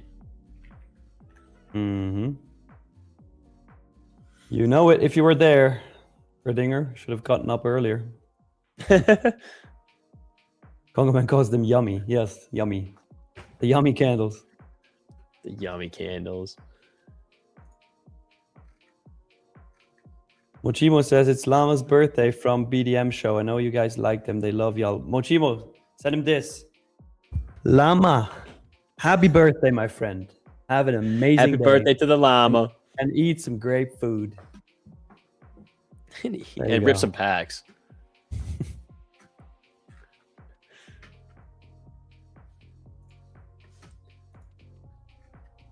Okay, chat. What trades are you guys in? Oil ascending. Damn. All right, thank you. Gotta do me dirty. No, it's just shit's just rocketing. Okay. Yes, not doing much.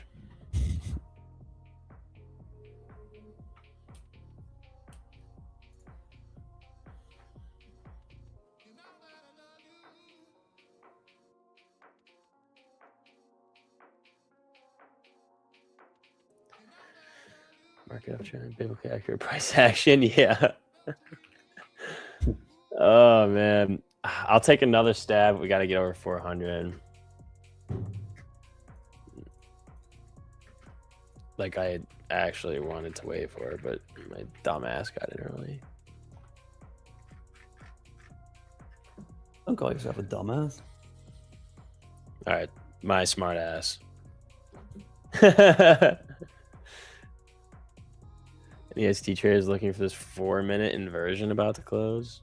Use the 4-minute candle? 4-minute inversion? What is that? I've never heard of a 4-minute candle before. Kind of cool. Dude, let's trade a 4-minute candle because that's cool. I want to trade it for. Woodrow, yes, I do use Wix. Trump's almost made moolah by now on oil.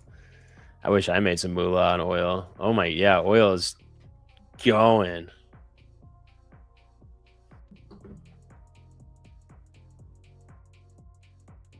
Minute and 6 second, 1 minute and 6 second IVG2, IFVG. Oh, thanks, Real Crispy. Now to help pinpoint it a little bit. 1 minute and 6 seconds. Oh yeah, thanks. Hilo says someone came on your show and swore by the 3-minute time frame. I know Kane traded the 3-minute for a while. Not sure if he's. Yeah, I've seen a few people trade the 3. I mean, it makes sense. It's more reliable than the 1, but you don't have to wait as long on the 5. So it's like a happy in between. Just feels weird. 3. Yeah, give me back on the 5. If it makes sense, then it makes dollars. Oh, that's tough. Mochimo says, Llama said, thank you, Cutie and GG on your game win. Well, Mochimo, tell Llama, what do you mean your game win? I'm from Sweden. He's a Swede. We're gonna make this a game of telephone now. I tell you what to tell him, and then go back and forth like that. Didn't you do that with Ribs during the Grand Cup, I suppose? Yeah, pretty much. Congo, Nick, did we celebrate Swiss soccer win? I'm celebrating right now by having the jersey on. That's what we do.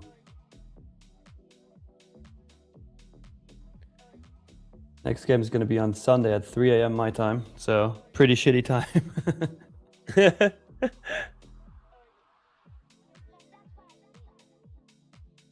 All right, nice little pump here on NQ.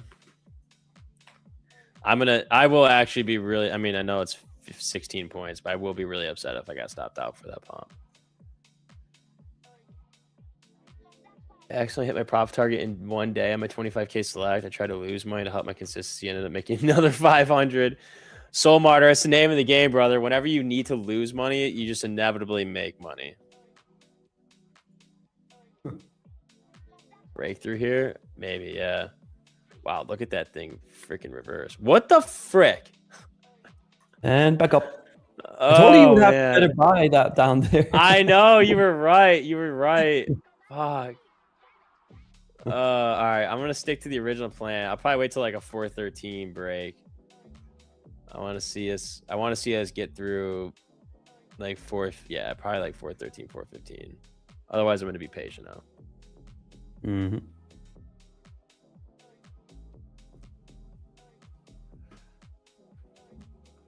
Man, I even almost re-entered, but I was like, I don't want to look like a degen on stream. Fuck.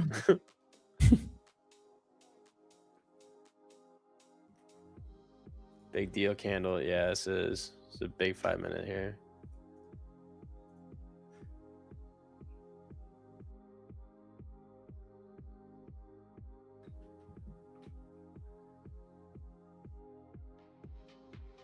Clayton Griswold says, I have been very good at losing money this week, lol.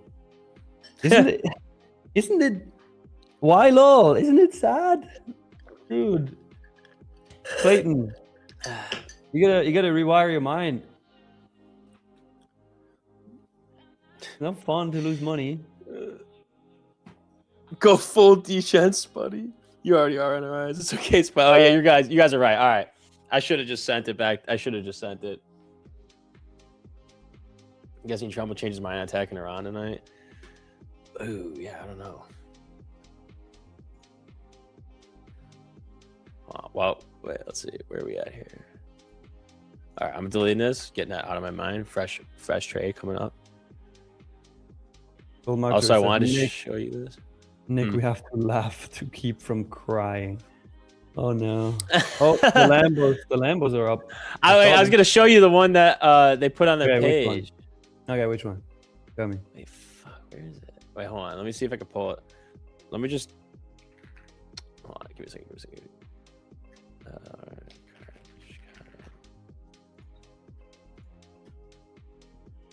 Hold on, let me check. Okay, why is there an infinite scroll on this freaking website? Okay, let's see if I can open their IG and if it signs me in.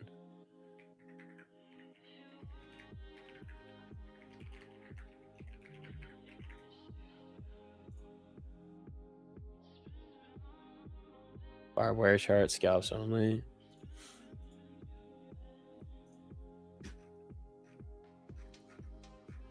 Yeah, definitely chilling. Pizza says Argentina robbing Switzerland. Look, we're just not going to let it come to that point where they can rob us like they did with Egypt yesterday.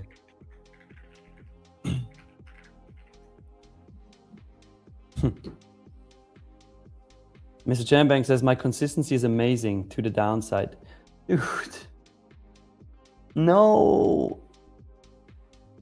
No.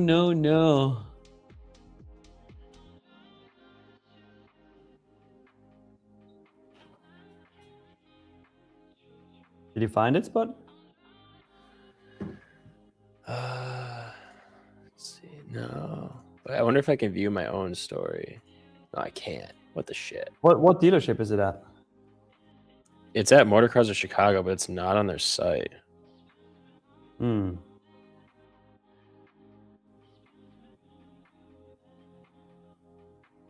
says Switzerland got Jeffrey Dahmer as head coach. Who's that? Definitely not our head coach, but probably a lookalike. What? American serial killer. What the heck? Doesn't even look like him. Doesn't even look like him.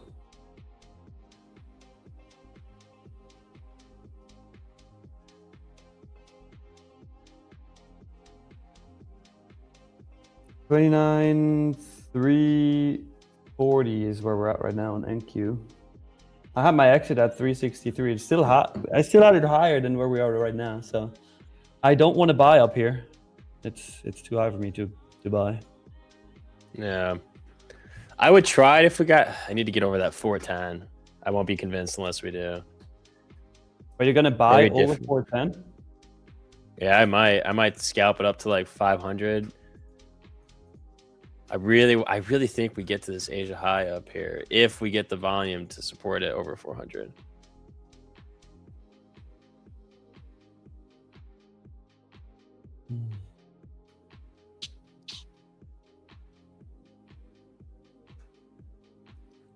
The hair and the glass. Yeah, probably. Probably.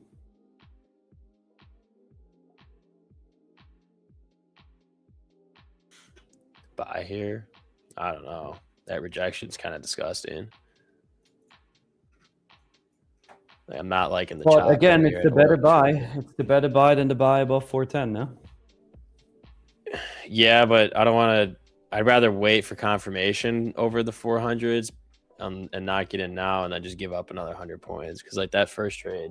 Okay, how about you take one micro right now and see what it does? I mean, on one micro, you can goes against you 500 points, you lose 1,000. Yeah, you're at the low but then at that point, I'd probably be flipping short. Why? Then it's the better buy down there. What if it keeps going? And then you do it again. Dr. Bob Elliott says, locking out 2 losses on my new account. Sorry to hear that.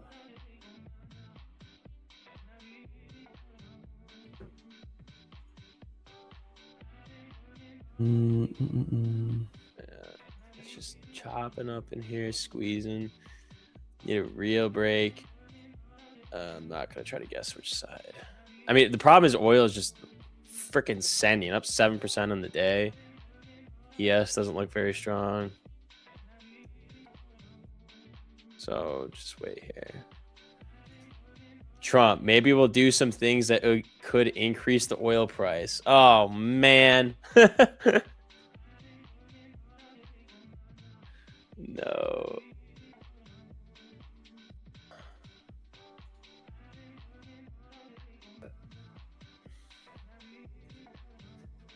All right, now we're definitely just gonna wait here.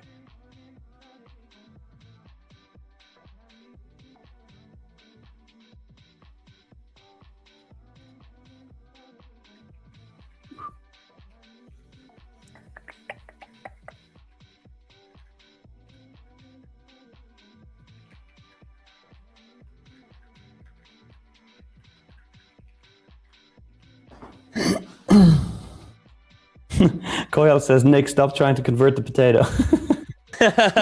I'm just attempting. Oil over 75.50 right here. Fuck. I'm surprised NQ is honestly even holding where it's at right now.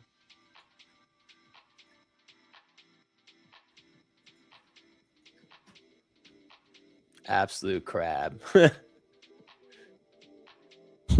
I wish we would see London highs already. Yeah, you and me both, brother. I mean, we almost saw London highs. Yeah, we were close. London highs at 29,414, and New York came up to 399. Very close.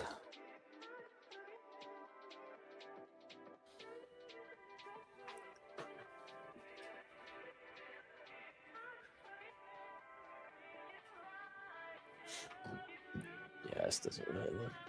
Oh man, they're holding this 300 so strong.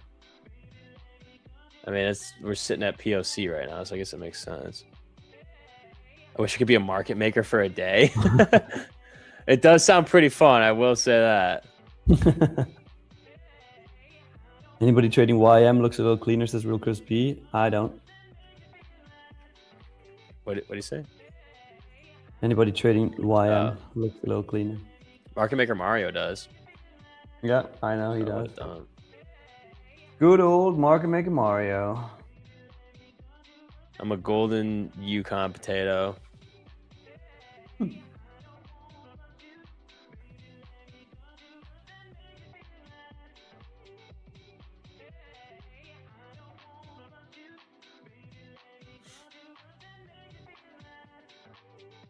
Ken says market makers are douchebags. Well, do you know one?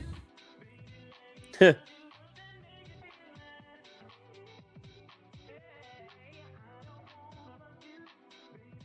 he'll do something. Yeah. Mr. Chan Banks, but would not be a market maker, but a market breaker. A market breaker. I'd take that title. That's kind of sick.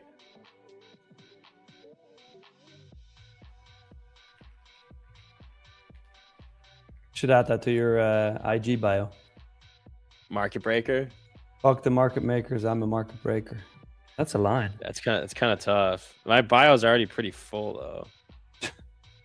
I got account deleted at 1 billion rebuilding.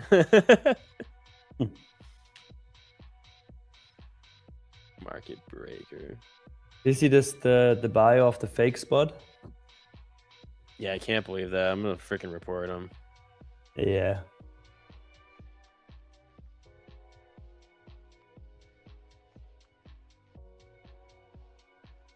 It really looks like my spud in the profile.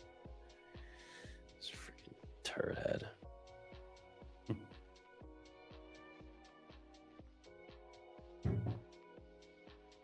Abo says, I'm one. I mean market loser, not maker. Abo. No. No. Sweet ass social media superstars couldn't handle the work needed to be a market maker. Bro, I could handle it. It's not that hard. Free fake spot. Shit, PA, back to your entry. You're sitting longs, probably 270 then. Hey, Liam. British spud at and spud. Yeah, we have spud at. Seller's kicking my ad right now. Yeah, this is tough. We went up 200 points since the open. It was nice, and then the range has just been pretty rough. Slow grind down, but like still defending this 300 level. I mean, if you're long, it still looks okay, but CVD is just dipping slowly. So market makers just sit there with all software. Need the spot algo.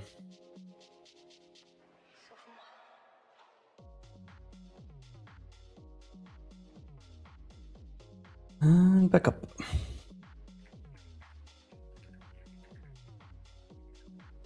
Wow. I mean, kind of want that. Squeezing. That 350 break. Let's get up to 400. And then let's pop over 400 hard. Or just go right back down to 300. Man, this POC is just can't close over this 312. Come on, 10 seconds, NQ. You could close over it. Come on. Let's get like a 320, 325 close. And then you're going to long it? No. Oh my gosh, it closed underneath again. Dude, it's 312 levels. Crazy. Jeez. Am I a Huckleberry Gold potato? I kind of like the Yukon Golds. Trailing drawdown's getting a trailing drawdown would be a nightmare here.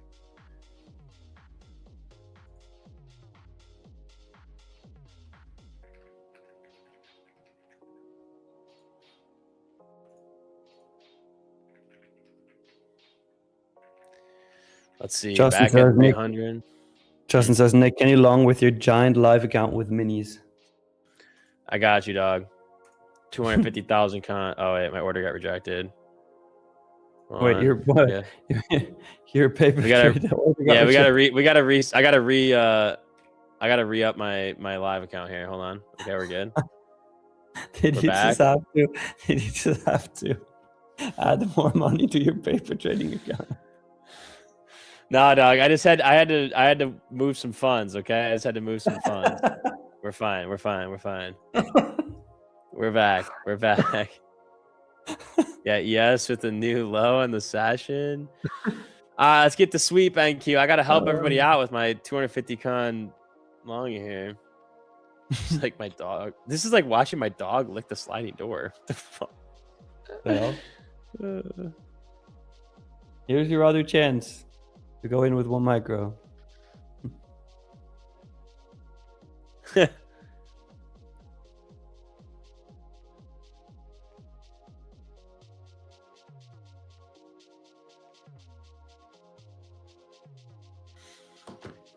I don't think my 250,000 lot trade is gonna help right now. Justin, I think you might be cooked, dude. NASDAQ started to piss me off. I put a buy order in and it dumps. I put a sell order and it chugs higher. I wouldn't flip a lot like that. That's when you really torch yourself. If you notice yourself starting to flip like back and forth with no like real logic reasoning, that's when you gotta close the chart. Price action is dog lick. Yeah, it is.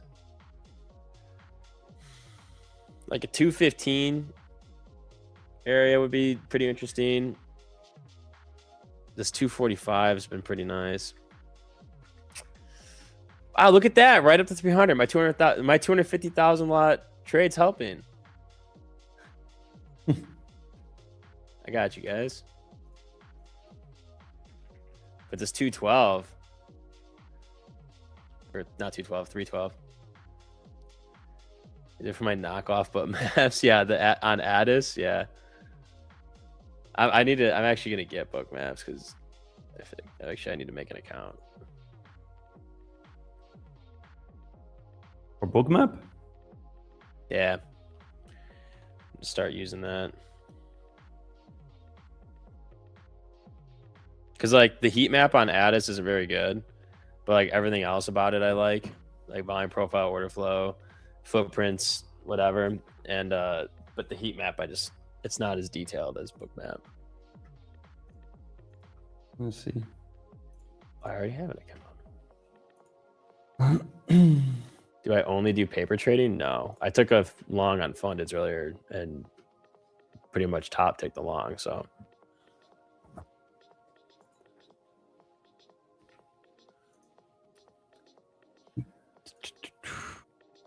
Oh, did we hit that? No, we didn't. What's up with the likes? New York gang. It's not acceptable. Yeah, New York gang's got to figure it out. I mean, we have over 1,000 likes in the London stream. Like, not okay. Not okay. We're in at truth, though. 552. I said 677, and I think is what I said. I'm not sure. 677. I kind of like that. Correct me if I said something else, but Constantine says, okay, I'm out break even. This PA is dog shit. Here's another chance to buy lower. Which it's still high compared to the move. You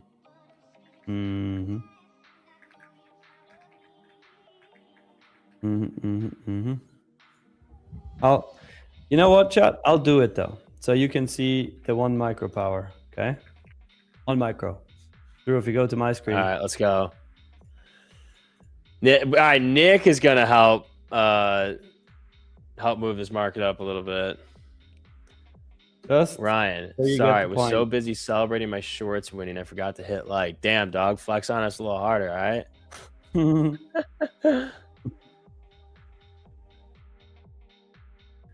If you sold it yesterday's resistance, yeah, yesterday was a nice sell. Ryan was celebrating the shorts like trading markets.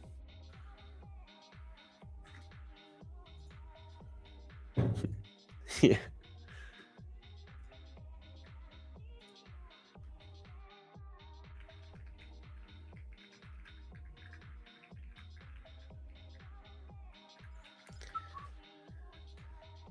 NQ, yeah, it's just holding steady.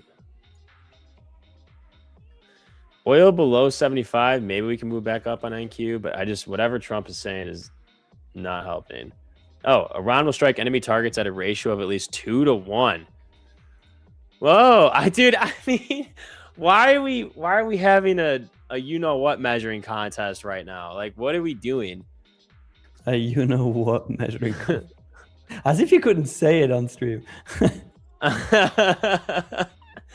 Like, what are we doing? You have the United States saying they're going to strike because you're striking ships, and like obviously both parties are just talking shit.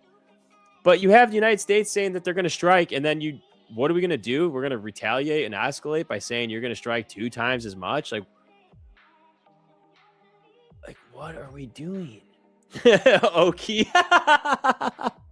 What is Oki saying?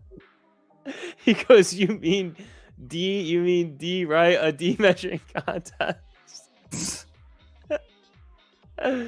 Oh my gosh.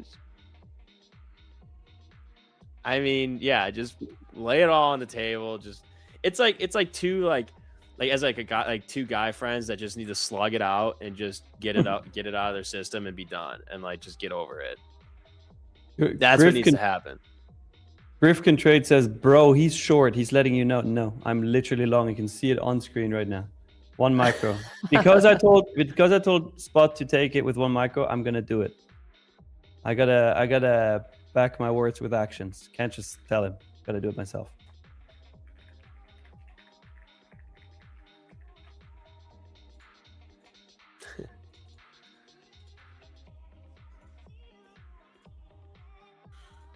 Also, Christian G57 says, Nick entered longs. Time to full port shorts. Go for it. Time to full port shorts. Godspeed, brethren. See, now you get an even better buy. Look at that. Look at that.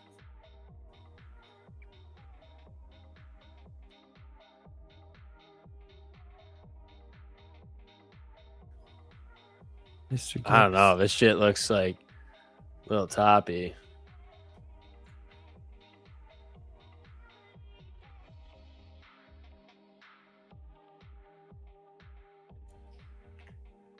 Oh, you know it already. Mailer made millions. You know it already.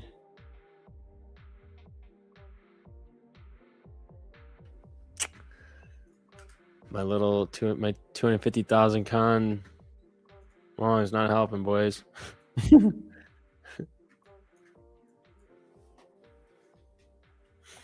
Not convinced unless we get below like 170 or we get back above like 4. Actually, I'd probably even want to wait a little bit further. Today's or below. This looks like shit is what it looks like, Spud. Yeah, dude, the wicks on these 5 minutes are crazy.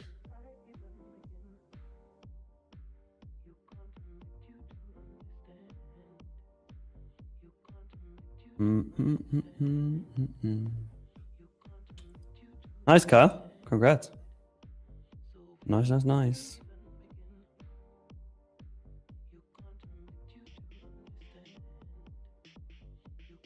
Market trying to act like John with all of these wicks. Yo, wait, that's a tough statement. Like who? Shit, trying to act like John with all these wicks, like John Wick. Oh, I didn't understand the John. Yeah, that's dope. You're clever for that, dude. You're him. You're John Wick.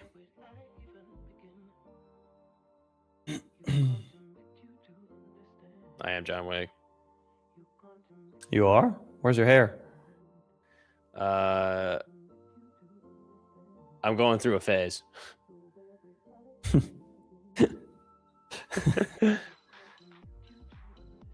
You know, it's just a little phase. Full port short, LOL. I mean, you could try. I'd say I wouldn't really know. This is a no man's land for me.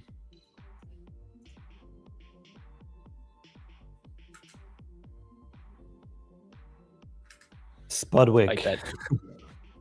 Spudwick. Yeah, I'm going to Miami with Joey to fix the hair. Yeah. Wait, what? Joey's gonna go to Miami to fix the hair? Yeah, we're gonna go to the people that are like like how everybody goes to Turkey to get their hair transplants. I guess some of the companies from Turkey have moved or made their way to Miami. Oh, so you can get like the same cheap price to get the hair transplants. So Joey and I were talking about it yesterday. As if you need hair transplants. Well, the spot needs them. The Spud needs them. I could use them on the receding parts, like the corners. I can add a little bit there. You know what I'm saying? Okay. Yeah, but so Joey wants to do it? Yeah. Live on stream or? Yeah, I think so. I think we do it live.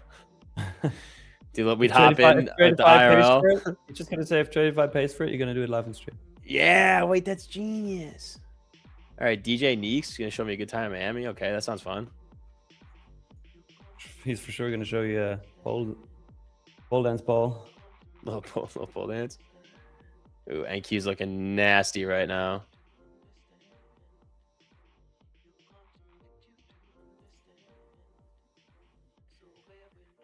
See, it's got to hold above this 200. I mean, oil coming down just a little bit, but ES looks like. What if not?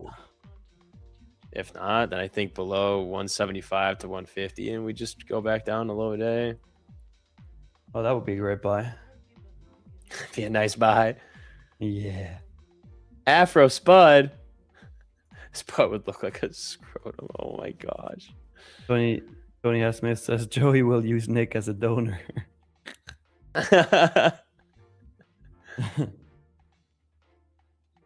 Oof. Timothy says, I haven't won a trade since the last week of June. NASDAQ has been cooking me alive. Right. Oh my God. That sounds rough rough. out there. It's tough though, man. That sounds very rough. Not a single trade? I mean, if you put on one micro right now, close it after 2 points, you have a winner. Take a really, really small win. It's a winner. He didn't define how big of a win, right? He needs. So that's true.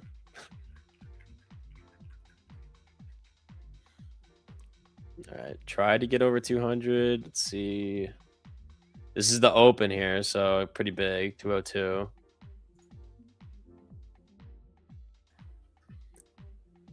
Afro Spud learning to waste your Grand Cup opponent. Yeah, like Afro Miyagi. Yeah, Afro Spud. Justin the Afro. Timothy, just do the opposite. Wow. Great advice, Justin. Whatever you're thinking, just slam the opposite.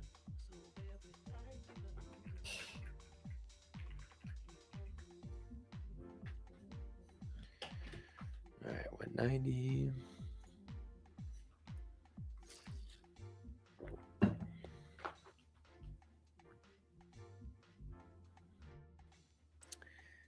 Yeah, this sheet not looking good, but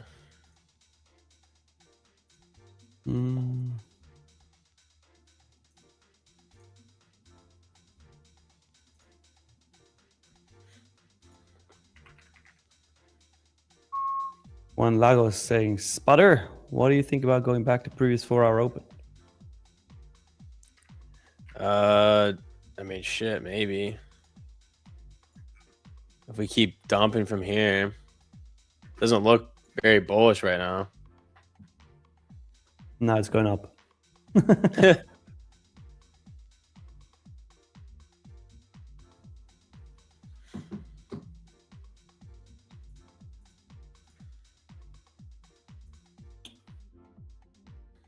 Emma says, not gonna lie, tilted hard. I'm gonna have to try save my accounts next week. Gonna go somewhere quiet the rest of the week. Maybe a reset will do me good. No revenge trading available.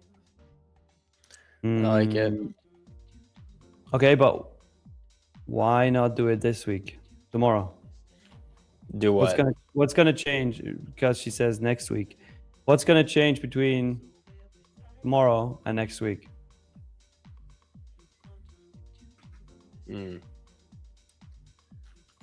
That's the question.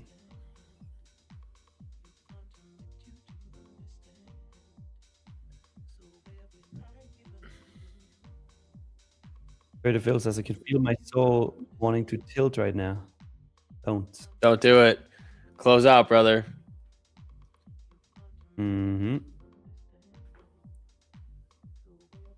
Emma says, because I'm super emotional about it right now, I need time and space to let the frustration go. Okay.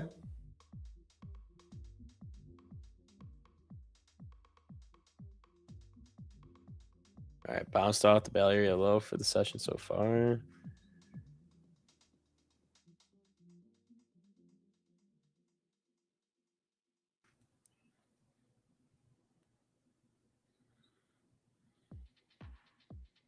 Yeah. Choppy. Yeah.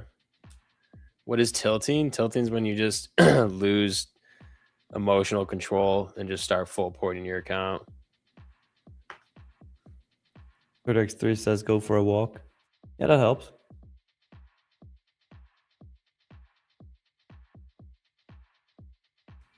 Emotional damage. Emotional damage.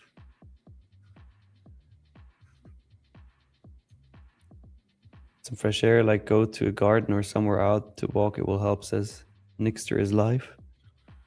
Yeah.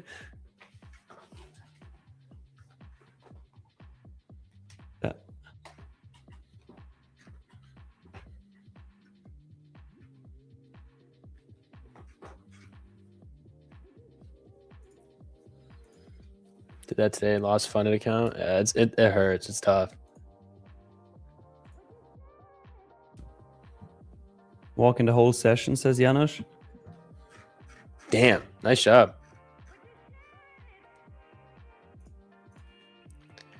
Wow, what a pump.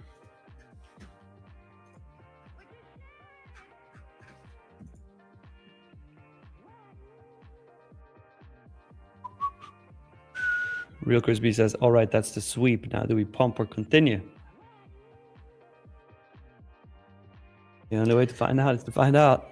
Yeah, just gonna say that. Like, we'll see, brother.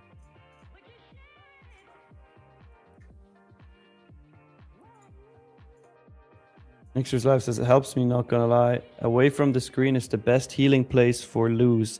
You know what's the best healing for losing? Making money. What's that? True. Special Swiss win. Oh, my pump. What the hell? Here it comes. Here it comes. Yes, sir.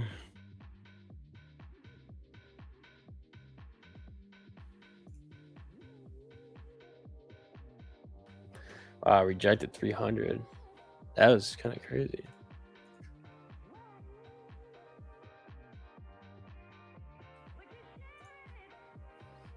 I previously voted sweep and pump, but we're so close to 11 a.m. now. I don't know, says Real Crispy. So what? So what?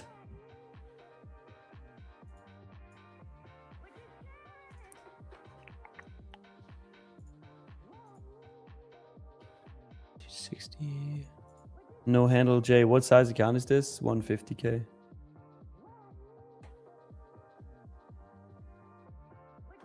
$150K, Ronnie. Yes, sir. What's up, lads? Thanks for the pass me 17.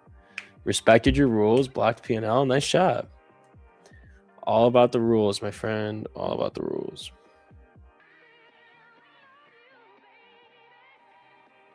Emma says, Nick, I'm not going to lie. I think my strat is not suited to me. I need to take a step back and evaluate. Hence the days off. Okay, fair. Fair.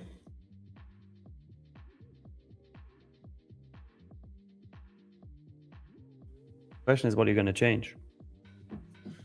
It's true. And then the only way to actually get over it is to do it.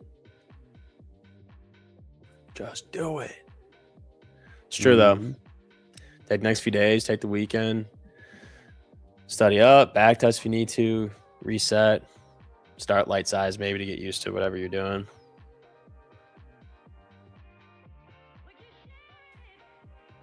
One-handed legend says tomorrow should see some range. That's a very, very open statement. What's your definition of that, of said range? One-handed legend.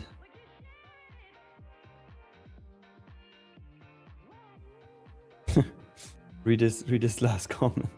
I see. The only way to get over is to get on. Facts.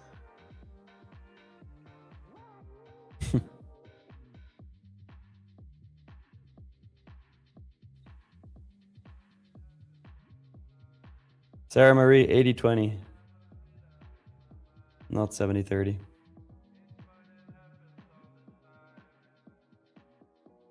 Mad Max says, my trading day so far. Made 700, lost it. Made 1K, lost it. Made 1.1K, lost it. I see a pattern forming here. Why are you losing it? Ban hammer incoming. For who? Haven't taken Israel on the high. Mad Max. Prince Amir Nick's alt. Hashtag London Gang. Nice. London Gang's back. New York game dropping the ball on legs. They dropped the ball hard. Yeah. Like on the highest of keys. Like, same amount of views. Well, okay, no, London has more views, but the likes go up so much quicker. True. New York, why? Why can't you just New York just move your mouse over to the like button and hit it? We're giving away free accounts if you do. Yeah, come on, guys. Lock in. The dig is Miriam will be back. I think next week or the week after. Not sure.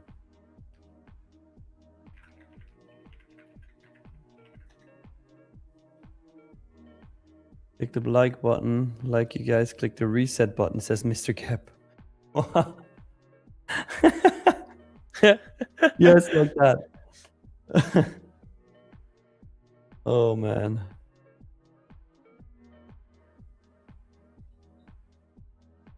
I unliked and liked. Does that count? Nate Dog, yes, sure.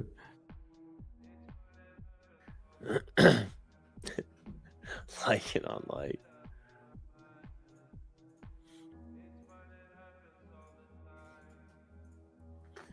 Burns too many calories.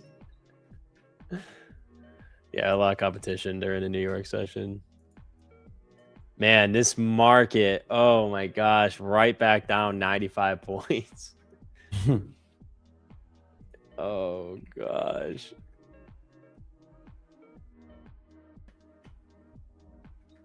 Extraordinary Cave Trader, she's just on vacation. She'll be back. She will be back.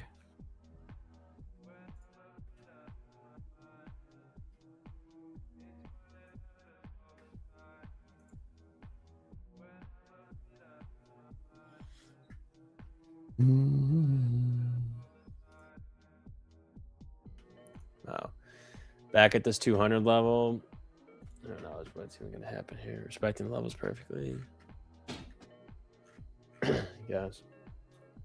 Make the likes money from YouTube? No, I wish.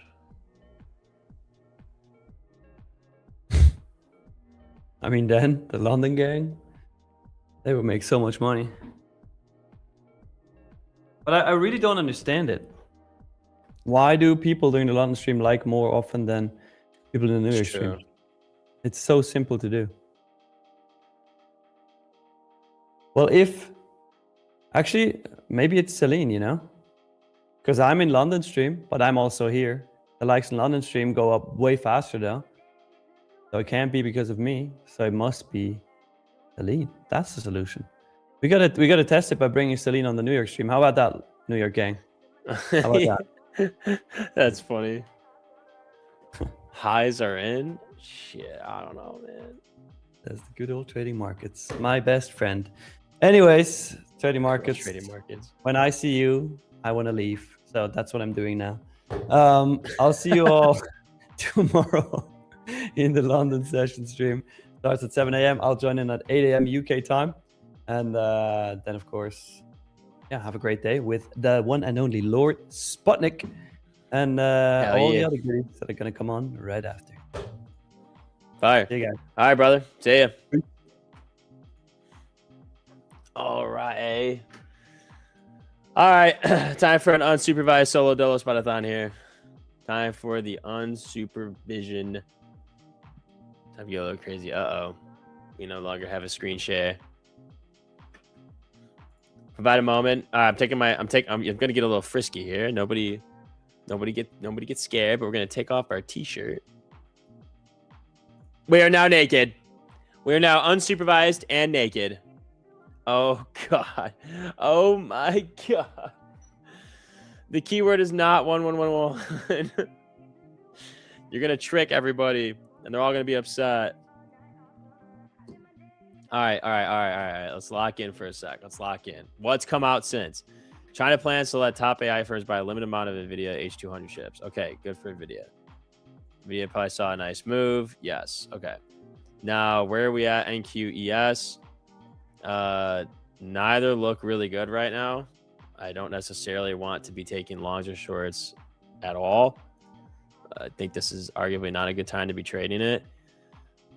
But we could take a little stab at a long after that bounce off the Val here, off the Valeroni, and just try to get back up to 400. This is not on a funded account. I don't think anybody should take this. I'm waiting. My fundeds, I took the one out, and I think I'm just going to be done. But unless this looks good, we'll see what the volume looks like here. But this would be the idea. We bounced off the Val. We're holding the opening of the New York session, and we'll just kind of see what happens around 200. If we go any lower than this, I'm not going to touch it. Spud naked giveaway. Crazy. Try a short. I wouldn't even know. Like shorts maybe, but like we've had so many bad pieces of news come out. We're still pumping. Like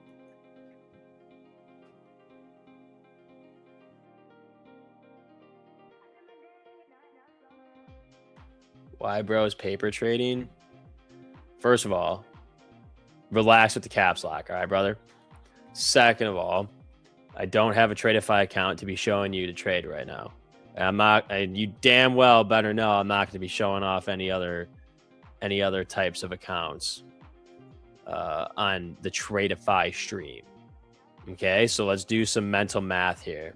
No Tradeify accounts to trade at the moment. Plus, not showing any other accounts equals representation by paper. Let's relax, all right? Let's take a deep breath. Show us your time. Nah. Every other index is below New York open. I don't know how NQ is holding on to it. Yeah. I mean, ES looks pretty weak. Oil just ripping. What's been interesting is to watch NQ not fall as hard as oil rips. Honestly, I have no try to trade this market. You don't. I mean, if you like I said, I don't really want to be trading this. This is purely a paper speculation trade. This is not on my funded accounts. If I see something I like, I say that I'm gonna get in probably on my funded. But otherwise, just kind of chilling. Show us your ass. No. Oh my gosh. Did they put me on ice? Yeah, I'm on ice. I don't get any special treatments. Buddy on ice. Inhale, exhale. Inhale, exhale. Relax. But at this point, you should just open up a freaking live account. I wanted to get on Slay Markets, but I didn't get invited yet. Maybe it was dump some cash into a live and send it.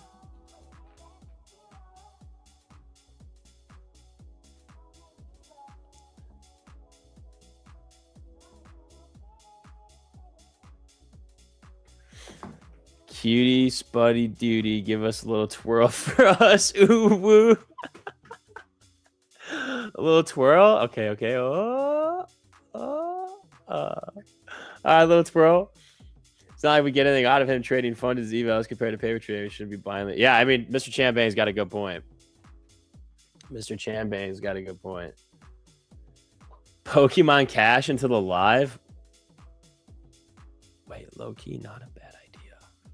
Hold on, I'm pretty sure I made a hold on, let me check. I made a live account like a really long time ago when Brett was doing a live account challenge. Let me see if I find it.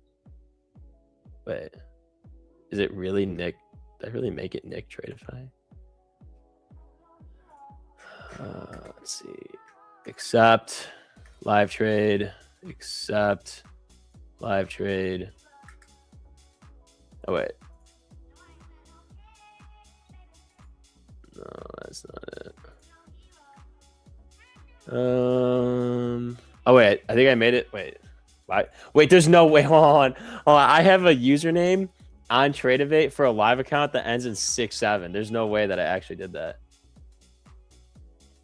Did you even meet your risk manager before? Yeah, I talked to her a little bit before I torched. We're doing game night tonight, though. We are doing game night. We're playing Mecha Chameleon. It's gonna be funny as shit.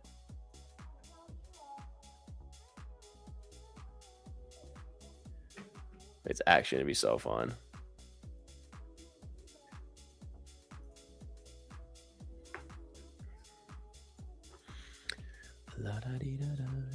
When he's trading papers, the lessons stay in your hands when market conditions are poor. Yeah, I mean, that's the beauty of trading paper is you can just try trades without the risk of losing anything. And if it doesn't work, then you can understand why it wouldn't work. So like the theory here with this trade is that we're bouncing off of the value area low from the session. We have been kind of teetering around the market open, which is another big level because there's so much volume on the market open. Arguably some of the most volume we've seen today, apart from hitting the highs earlier. The thing, though, is that CVD is still pretty red and hasn't been moving up, and we're not seeing any increase in bullish volume at the moment. We haven't seen any big trades come through either in terms of like people putting in higher volume orders. So there's a few things that you can make the argument for longs, but there's a few things that say the argument would be shorts. So this is a perfect reason to just kind of test out what, if we were to take a long, would it have worked? Would that theory would have been correct? If not, then we look back. Like if it loses, then in hindsight, I would have thought, okay, we were rejecting market open. We may have bounced off the val, but we ended up basically rejecting POC, like a little bit below it. Actually, it's at 299 right now. I don't know why the POC on TradingView is different than what I have on Addis, but we rejected POC. CVD has been going down even with the pump. We didn't get an increase in or CVD didn't start flipping. So then I could argue shorts. So if I can do both, I'm gonna stick with paper.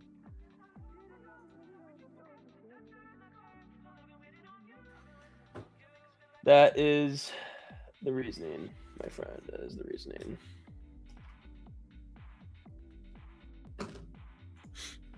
It's because of orders.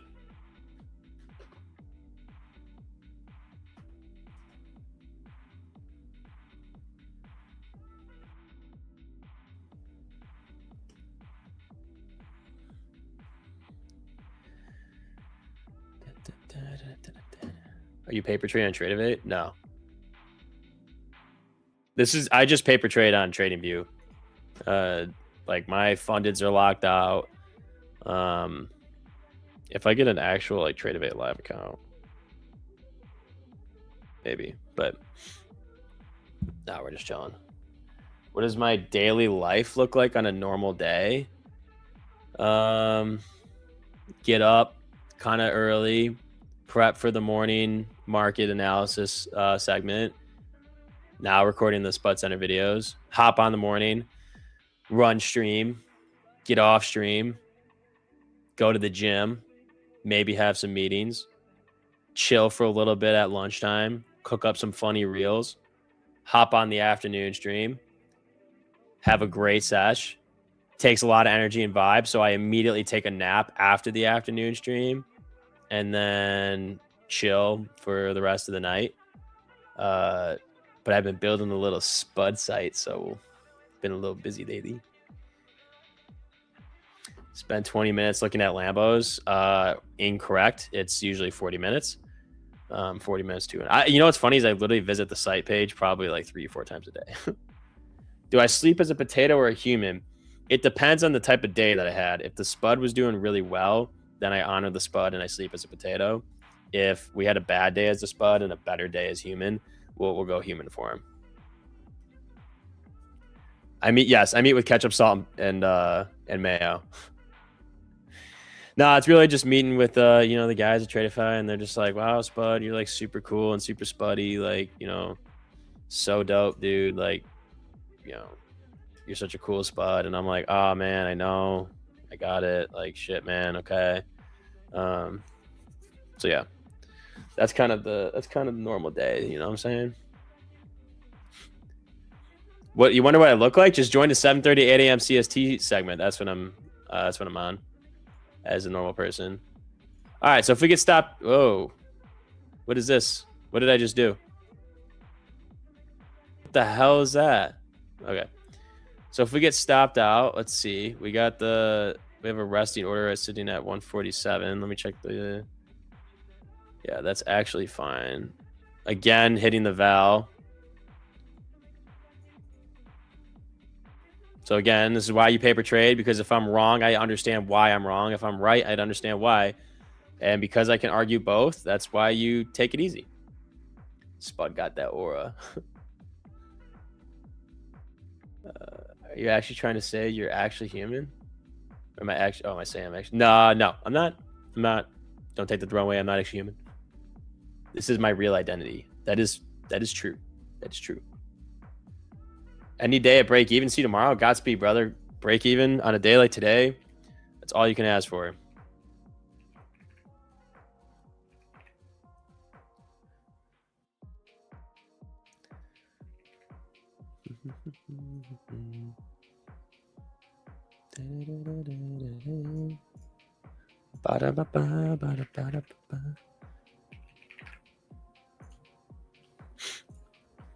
My girlfriend only comes to the TV when Spud shows up as Nick. Oh, brother. Tell your girlfriend I said hi. Oh, fuck. That's so funny.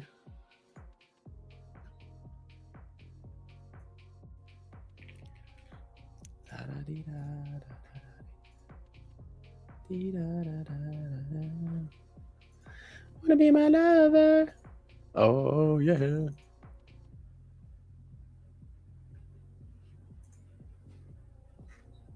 All right, so that got stopped, and now we see why, right? Like looking back at that, we were rejecting the market opening price.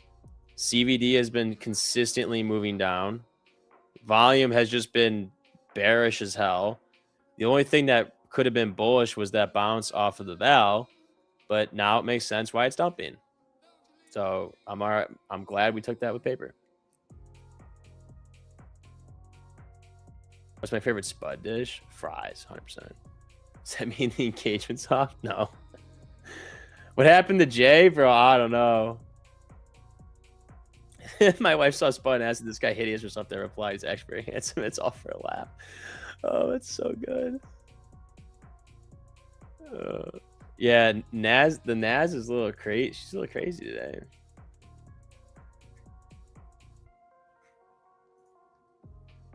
She is a little crazy today.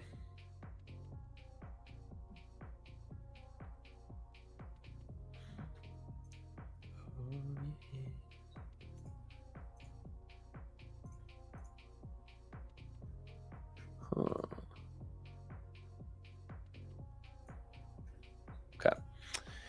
Lord of the Fries. Spud sex feels so high. You gotta hide your wives. Oh my god, that's so good. Spud human filters kind of hot. Oh my gosh. Oh my gosh. All right, let's do a little givey action, shall we? I feel like we're due. Market's been brutal today. I'm sure there's been some tough losses. Spud so sexy keyword. No other news. Just a crazy day.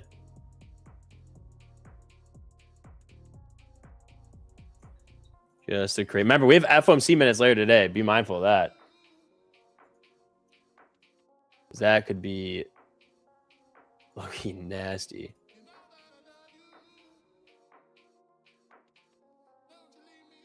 But what is your speech? Did they give you an Oscar for that video? I can't ruin a speech yet. You know what I'm saying? I gotta polish it up. You know what I'm saying? Then after I polish it up, maybe I can give you guys a little sneak peek. All right, let's see. All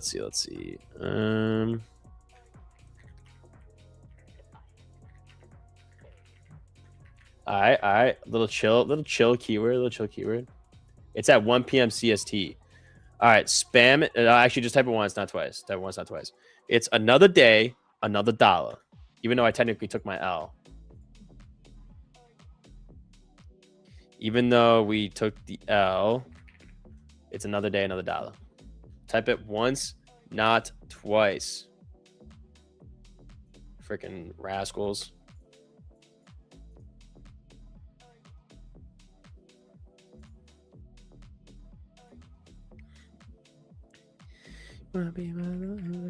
Trying to figure out how to put some money in a live account.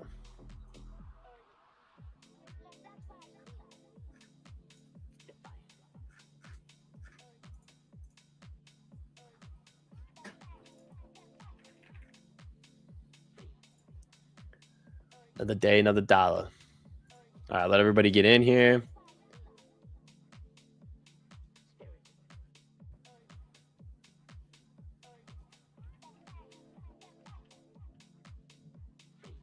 Ooh, okay, so that was easy.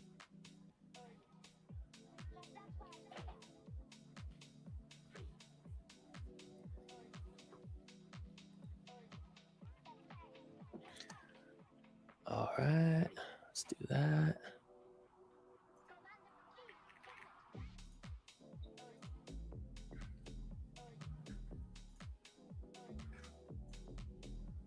Okay, ooh, okay, so I gotta get...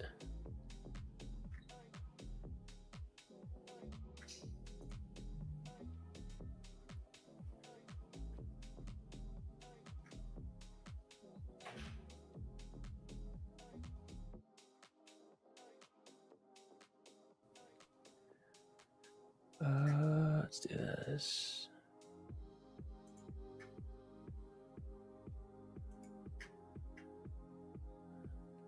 Level 1.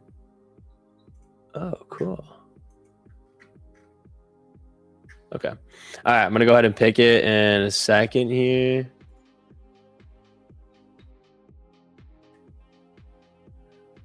Bada bing, bada boom.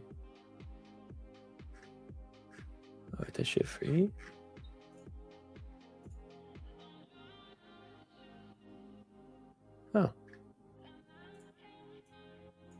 right, cool. All right. Let's pick that. Boom. Maria Lyons, D7Q.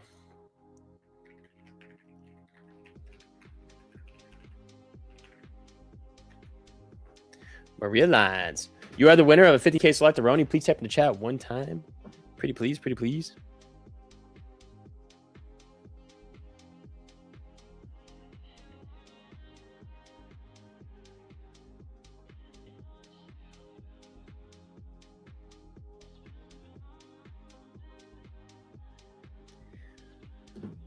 Maria. Thank you. Nice job. Let's go, Maria. Let me find your message. I saw it on the side though. All right, wait, you can stop. All right, Chris Lewis, you can stop typing it, brother. See how I didn't win? Rigged. In fact, it is rigged. Wait, I gotta find. Hold on, I gotta find Maria's message. Oh, I found it. Where'd it go? There it is. Okay, channel, bada bing, bada boom. All right, so put your Tradeify email in your YouTube description, please.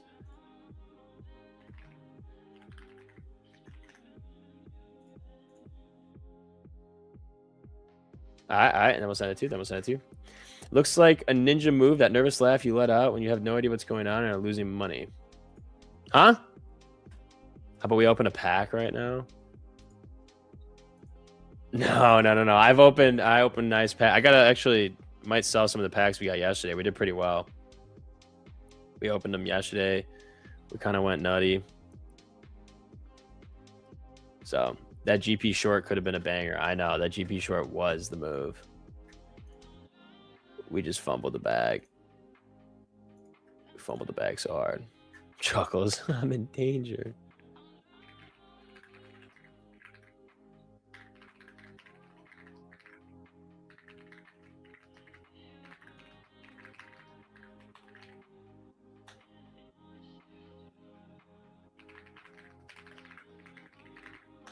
All right. Reverse the curse. Open a pack. No. We got to chill. We got to chill. Go long now? I don't know about that, my friend. I think we chill. So I literally didn't even take the GP short that I was talking about. Look how perfect that worked out too. Like how I ended up thinking that like it was such a strong move off the open that I thought we would have just kept going. But even though I said that GP short would have been perfect, didn't even take it. Like a donut. And look at it. Now it's cooking. Tradeify last year, not spot opening pack stream. Sometimes it's spot opening pack stream. Oh my dump-a-roni.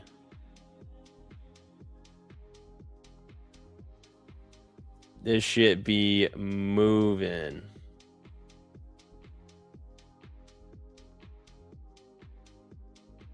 Orb short would have printed.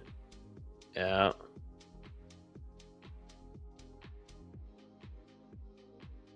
Yeah, this is nasty. Well, there it is, 29K. Yup. Look at her go.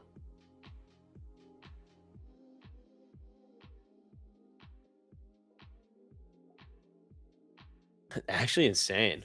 We'll see what happens. We have FOMC media minutes later today, too. Another day, another orb TP. Fire. Wow, look at that dump. Wheeler's not really doing much, but ES is also flattening. Dude, watch. That is just insane. Oh, I'm so mad we didn't take that GP short. That would have been so good.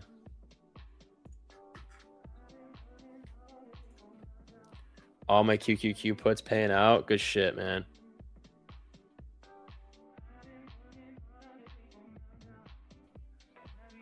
Honestly, Nasdaq's waiting for FOMC.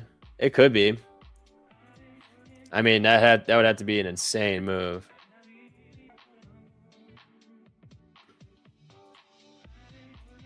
Imagine retraces this whole thing. Doubt it.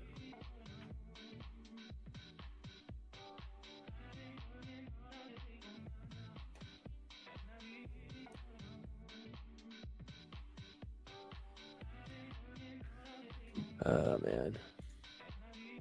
We'll be sending the code for you the next 6,000 years.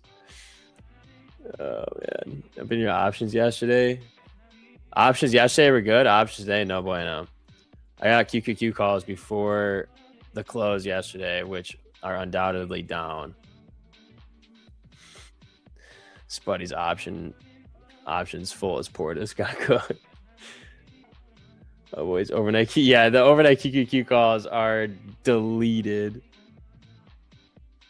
Should have ended up going for previous 4-hour open. Yeah, we should have full port shorted that shit. Imagine the minutes. Just have someone wild, like if hostilities resume, the Fed must cut rates. Yeah, it does look like we're heading to overnight lows. I mean, it's just dying. Look at it. Look at these 4-hour. Look at the 4-hour candles. Look at this. Look at these 4-hour candles. Crazy. If Daddy J-Pow can save a port, so can Daddy Warsh. You're right. You're right. Daddy Warsh has to come in and do some crazy shit. That's funny. Another day, another account. Yeah. Oh, man. I mean, this would be probably a GP long round here, but you'd be going against the... All right, I'll take it. Oh, I had to redo my live account. Hold on. Hold on. I just got to add some zeros. Got to add some bandos. GP long. If the short GP works, then that means the long GP's got to work. Am I right? We are looking so bearish, though, on every other method of measuring bullish or bearish. Like, all the volume looks bearish. CVD looks terrible. It's just all been shorts. It's just all been shorts all day. But the GP is the final hope. The GP gets cooked, then it's torched. I go below that, actually.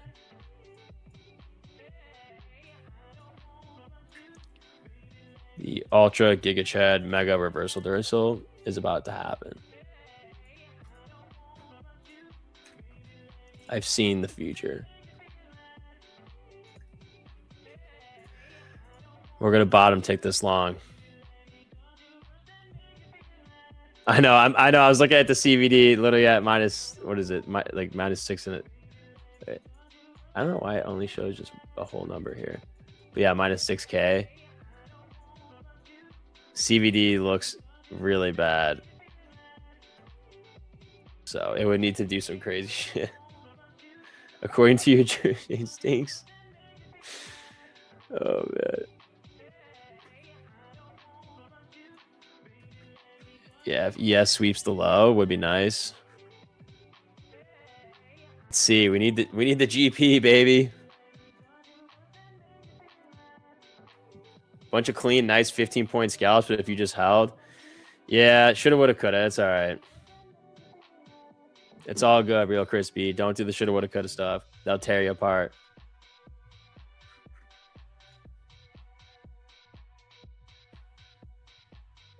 What are you listening to? I don't know what the soundtrack is on the stream. I don't hear it. Where I anchored the fib from the low of the morning, so 908 to New York session high at 400. Sorry, I got so much shit on here. Let me just remove all this and do it again. So this low at 909 up to the high at 399. And that's the GP. That's the GP, baby. 20 points. It's a W. It's an actual W. All right, chalk it up to the dubs. We only win. We don't lose.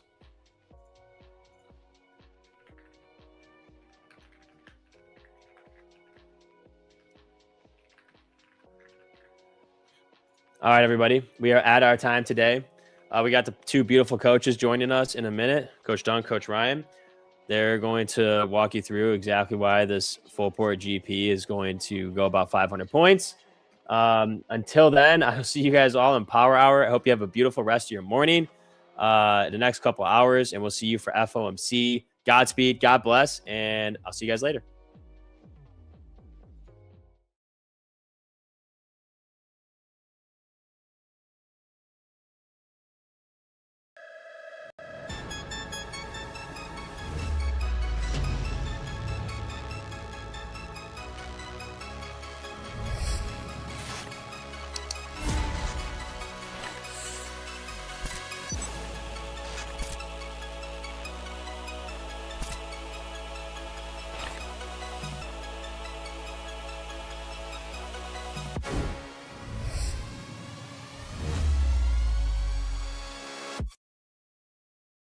The markets can be noisy. Dow fell more than 800 points by the closing bell. The shifting winds of the economy.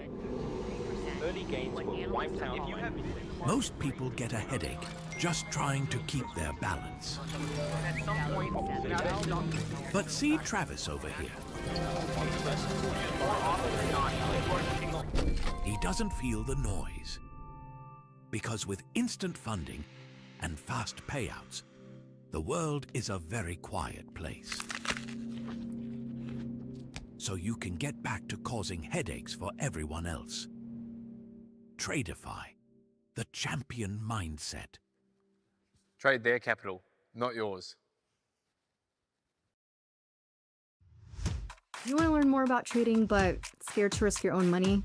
What if I told you there was a way to trade with someone else's capital while you learn? Welcome to Tradeify. This series explains everything about the funded trading world. The reality is, gambling is random. Professional trading is calculated risk management. We're pulling back the curtain so you can make an informed decision about whether this path is right for you. The reality is, you don't need to know everything. The traditional barriers don't apply here. Without the proper education or support, this is going to happen. But this is exactly why Tradeify exists. And that is exactly why programs like ours exist, to give you structure. We provide the structure and capital while you develop your skills. Without risking your own money while you learn. You don't need to know everything. You need to start with the basics and keep learning. Whether it's concert tickets, sneakers, if you've ever bought something and sold it for more money, congratulations, you're already a trader. Once you understand this language, trading becomes 10 times clearer. This series will show you everything that you need to know. Check out the whole Futures Foundation series over on our YouTube to learn more.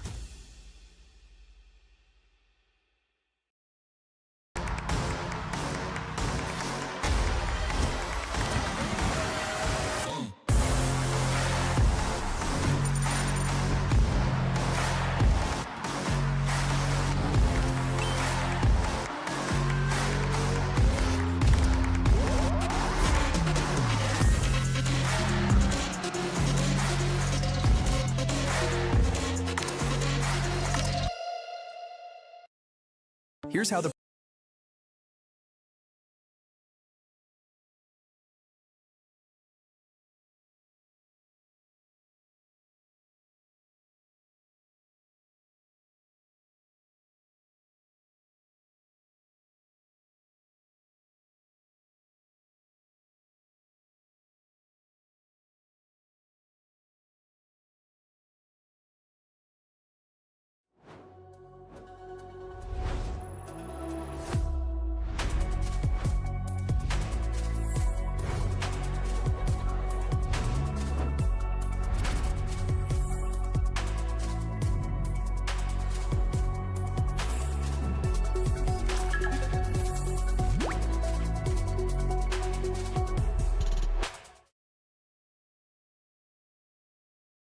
Good morning, everybody. Oh, man, I got some feedback. Hold on. Yeah, I got that as well. Okay, I think it's good. Sorry. Yeah. Good morning, everybody. How's everybody doing? Hopefully, you guys maybe caught some of that short. I'll go over trade I took, catching that short. But yeah, you got me, Ryan, and Coach Duncan here for Coach's Hour. I don't think we have labels on, do we? Oh, we do. Okay, never mind. Yep. So, yeah, I'll go over that in a little bit here, and I believe Duncan, you're going to talk a little bit about FOMC. Yeah. Well, I mean, again, quite a lot to talk about. when I was on at the Open on Monday, I was saying to Nick, this is just weird. I'm coming on a Monday morning, and I'm not talking about shit blowing up in the Middle East and then being recovered. And yet here we are 2 days later, and that's exactly where we are. So obviously, you were talking about catching the downside move. There's been plenty of that today, but I think in the scheme of things, it's not been a bad move, really. If we consider where oil is to where it was, if we consider how the damage it could have done to stocks, I hate to say it, but I think the markets are holding up pretty well on this news. And I think that is purely on the fact that we're just so used to Trump doing this stuff. Obviously, it did become physical action last night. We did see 80 hits in Iran. But I think the market at the back of its mind going, we see these flare-ups and then we roll back a bit. And I think that's reflected, much as oil's gone up over 5%, I think that's pretty much reflected in it. But it's certainly given us plenty of volatility, and the day's not done. We've still got the FOMC minutes to come later on as well. So this headline here just popped up. Traders boost ECB rate bets, favor 25 basis point hikes by year end. What's that mean, I guess, in simple terms? Yeah, I mean, just a quick bit of color. If you go back 2 months when everything was really at its biggest in the Middle East, then the market was expecting the ECB to go 3 times this year. And then last week, when everything starts to move in the right direction, it got pared back, and the expectation was for just 1. So this is showing that it's creeping up. It's not getting to the height of the war levels. But we do, I know everything's so US focused and everyone's looking at that.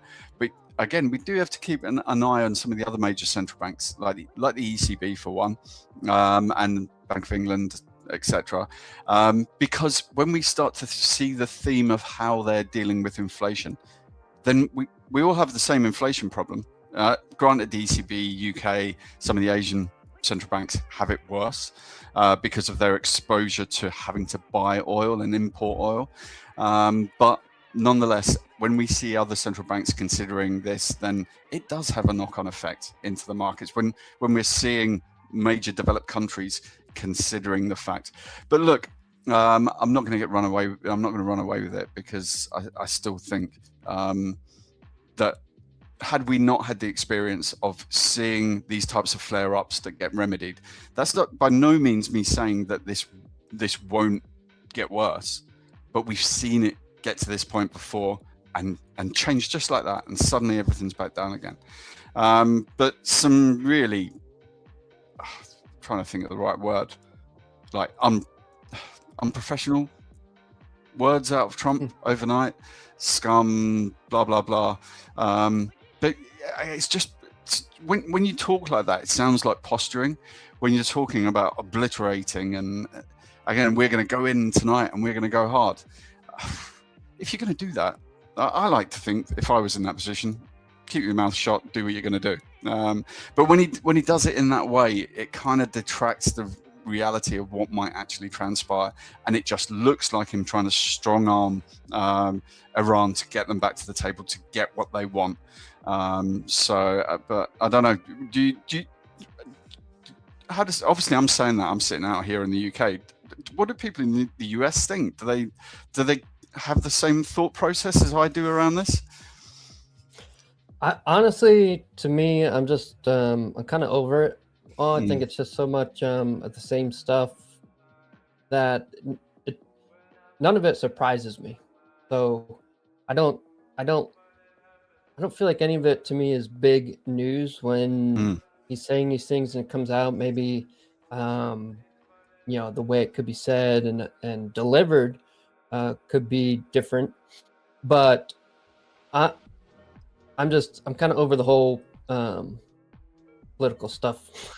Yeah, like I just try and watch, and I'm gonna keep it like on the charts. Obviously, I can, politics are of course involved in how these charts, how price action can move, of course, based on headlines and what's being said.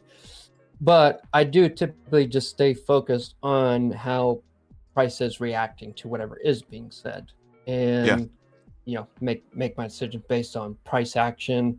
And I don't think chat's probably ever heard me talk about politics or my views or anything like that, just because it doesn't really affect much how I trade or change my strategy or things like that. I'm still going to watch price action. I'm still going to watch for the levels I watch for, regardless who's in and who's talking about what. I just see some of these events definitely speed things up and can create volatility. They might make even more might make better market conditions for my type of trading than otherwise, but that means it's probably a worse type of market for other traders. So I obviously pay attention to it to see if there's any major news or headlines, because I know I might not even understand what it means, but I know that it's probably going to make some sort of move in the market that I want to be paying attention to.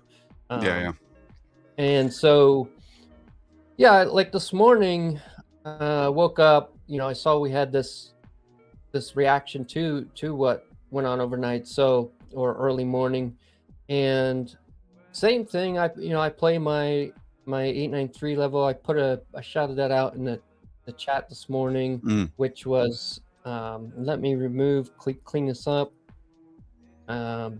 So I just took those overnight highs there, the swing points, down to our lows, and there's the 893, entered a short, had my stop loss above, and now I did get out pretty early on. Of course, hindsight, looks like would have been great to stay in this short, but in this type of, I'm on the 15-minute, it wasn't moving as fast as I would like it to.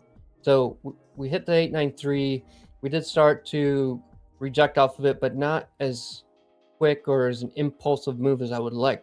This next one was, but I was already out. So once we came down to this next level, I think it was like 60 points or 66 points, something like that. Then I took my profit, and of course we've been going down ever since. But I don't chase. I don't get back in. I don't I don't regret not staying in, anything like that. So it's I just continue to play this, and it's been paying me out very well. So I might keep trying to refine it and see, well, why, what's a reason where I shouldn't have taken my full profit there, and I should have, is there valid reasons and stats behind it to back it up, leaving it to this next level, or at least 50% retracement of the whole range.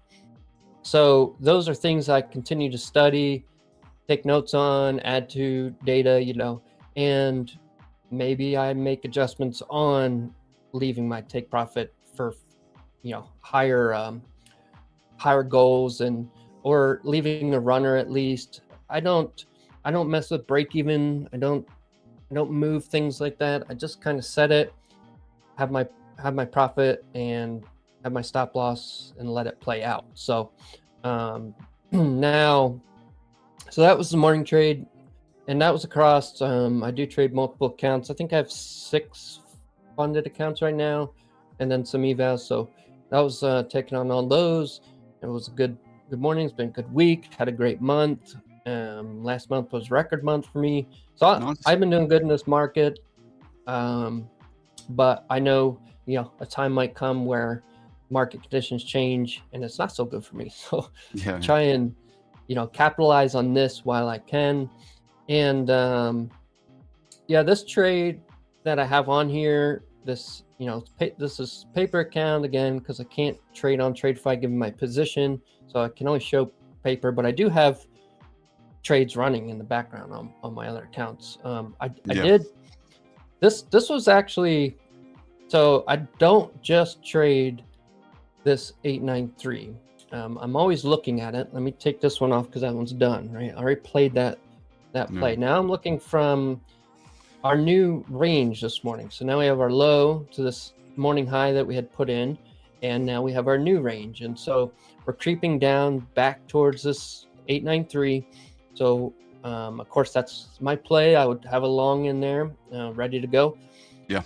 However, I do play other things that I see. In this case, I would do a starter position, and that's what I had going on in the background, which if I look distracted, it's because I was checking those trades and hit my profit on the starter.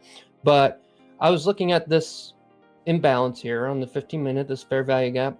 The retracement back into that fair value gap, I entered a long, and I was considering it a starter position. So smaller contract sizing than what I would do for my normal 893. And the confluence of that too was following this this couple points on the trend line. It landed in this fair value gap. So I like this kind of play. It's a little bit of confluence in here. We have our stochastics showing a little change in direction. There's some divergence. So a couple of things that led into taking a starter position as soon as we tapped into this fair value gap. And then if it did continue through, I'm still okay with that. I have, maybe in trading world, it's considered a bad term, dollar cost averaging or whatnot, but it plays into my next play. So I'm okay doing that. I foresee that. That's why I do a smaller position on this, and then my normal size here. So your start is always a smaller position, yeah? Yeah, if I'm doing a starter because I see something ahead of my normal model. So yeah. This is what is this? I think a lot of people are familiar with like the ICT terms. This might be the optimal trade entry or one set up for life. This we had a breakout. These three down candles were wiped out in one single impulsive move. So we broke through this order block, left a fair value gap, and we retraced back into it. And that's or the unicorn. I think that's what it's called, unicorn, which is actually termed is it Linda Reishi? Someone that it was not ICT that termed the unicorn play, or the unicorn model, but that's what that is. So being a different model and different strategy that's outside of what I normally play, but ahead of it, I'll take a smaller position. So I will use that as a starter with allowing myself room that I can add in and not put my drawdown in jeopardy. I'm not risking a large amount to my balance. So keeping all that in check, then it makes for an okay DCA type entry. Yeah, someone on the chat just said, is that a silver bullet, ICT silver bullet?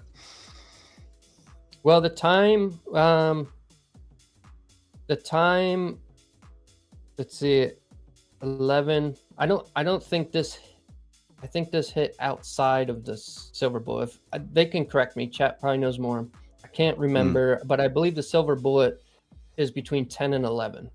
Right. I think that hour's play, if we retrace now, given that it happened outside of the 10 to 11 hour, does that mean it's no longer the silver bullet? They probably know more. Yeah, someone said Linda Reitzky. I know it's something like that, but I'm sure if somebody just Googled Linda, Reitzky unicorn model, it'll probably show up. And it was actually one of my favorite beginning models that I would play a lot.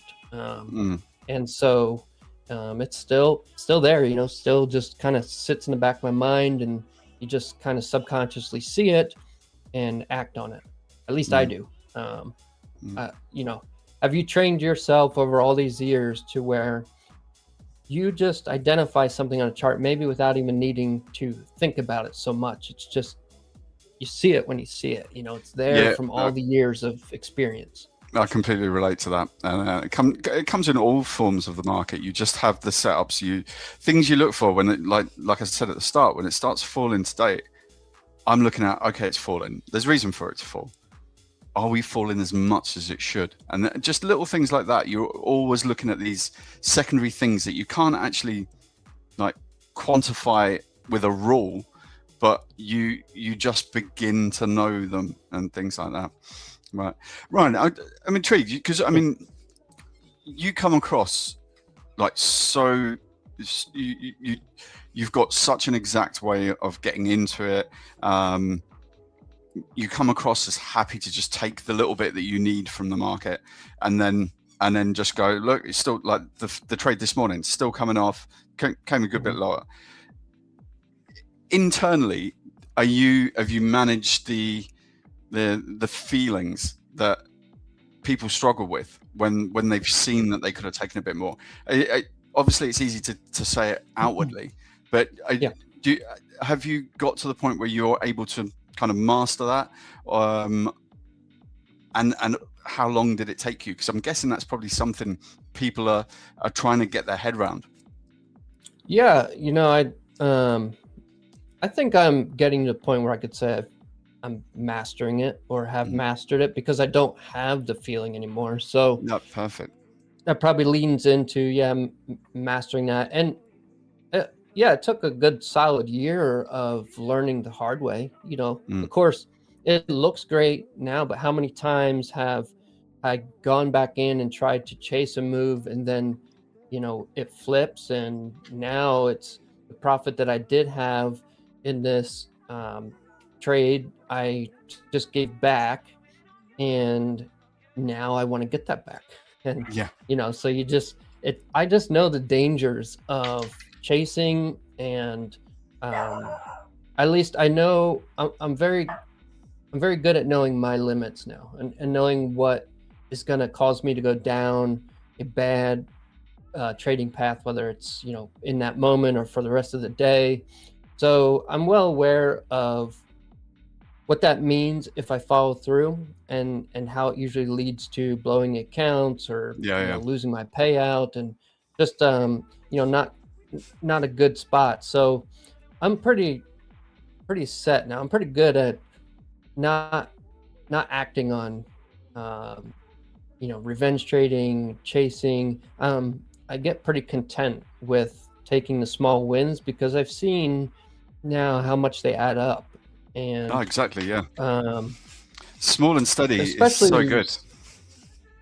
And when you're, you know, you guys, like everybody in chat, understands the game, understands multiple accounts, understands how you can scale up without having to increase position size and risk so much drawdown, as you're spreading that out across multiple accounts. And so when doing that and taking these small gains, but across so many accounts, you know, it adds up to a very good chunk of change that most people would be pretty happy with. And so that's where I'm at. And I still have a lot of room to grow. You know, I still have, as far as scaling up goes, like having 6 funded rolling and getting payouts from is still probably pretty small compared to, you know, you see a lot of these guys that are running 20, 30 accounts at a time. So I'm like baby stepping my way up there. No, absolutely. Just just do it gradually. Get comfortable at the next level. Because the minute people start doubling and tripling what they're doing, suddenly everything just comes in on their head and in their stomach, and everything feels differently, and your mind acts differently in that scenario as well. Yeah, and you know, I get a little bit of the benefit of my position allows me to see how all these people coming into the live environment, how they've done from their evals to their funded accounts to getting into live, and what the stats look like, you know, what the majority end up doing. And so I can also take all that information, all those statistics, and allow it to work in my favor or keeping my wins small. I just see so much that people that go for the big home runs are the ones that lose the most. So, Yeah, it's there as a warning always. And the thing is, Ryan, you've got the benefit of being on the risk management side. So I guess that really opened your eyes, because you were, until you moved to the risk management side, you didn't actually see what really happened to people. And obviously you can't give the game away or anything like that, but I'm guessing it probably surprised you a little bit with how people react when they take the step up, and compared to how good they were before. Yeah, it's it is crazy. I mean, you just, especially in the beginning, like I was caught up a lot in all the social stuff and the influencers and seeing their payouts and these massive gains. And, you just think, there are very good traders that do stream. There are ones that are highly successful. And so, you do have the group that is what they are showing. But then you have the majority where, you might have it in your mind that based on what they're showing and putting out there, they go live and they must be crushing it and they're doing amazing. And, you have all these things you're thinking, man, they're doing everything I want to be doing. I'm not there. But yeah, then you get in this position and you see the reality, and the reality is it's very few, very, very few people that survive. And so, whether that's, some of them, I don't know what they do on their personal accounts, but, and how they treat it differently, but the live trading, what I see and how often these guys blow up and how quickly, it was honestly very surprising, very eye-opening. And, it's just, it encouraged me to keep my head down. This is it. Stay small, slow and steady.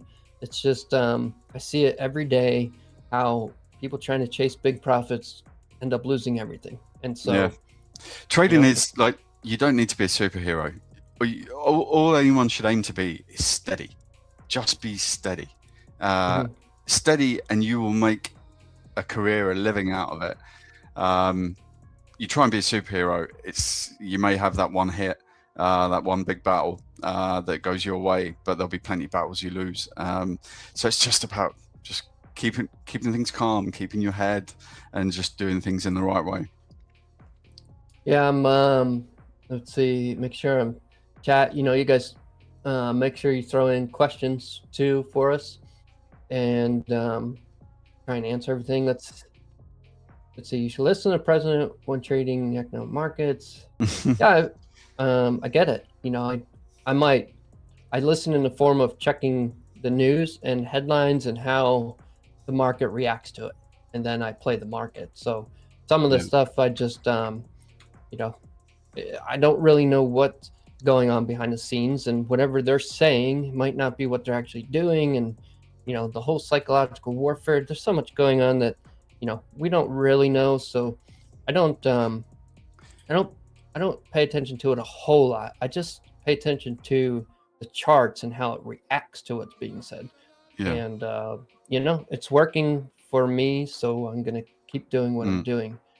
You say that, but you know when not to be in the market. You know when the big, and that's the first battle everyone's got to get their head around. Just knowing, like, FOMC minutes tonight. Typically, I would say it's a bit of a snore fest. It's dull, but because it's Walsh's first, it could be that little bit more exciting. We don't know. We'll see. And when we don't know, we don't trade. But yeah, it's just and obviously, typically, I in answer to the question that the person asked, you should be watching the president. You can't not, but it doesn't mean to say that you are flying in and trading off the back of what he said, because with someone like Trump, we don't necessarily believe everything he says, because he says too much, and he goes very aggressive to typically pay it back. His negotiating tool is it's out. It's not a shock. It's not a surprise. So yeah, we have to be. Of course, we pay attention to it. But again, at the end of the day, intraday trading on these sorts of things, avoid those moments, and then come back and do what we typically do, what we do well, and with the strategies that we have, and then just steal our little bits from the market. Yeah, let's see. Real Crispy just locked out up 422 by 5 accounts. So it's a nice $2,000 morning. You cannot complain about that. No, and not at all.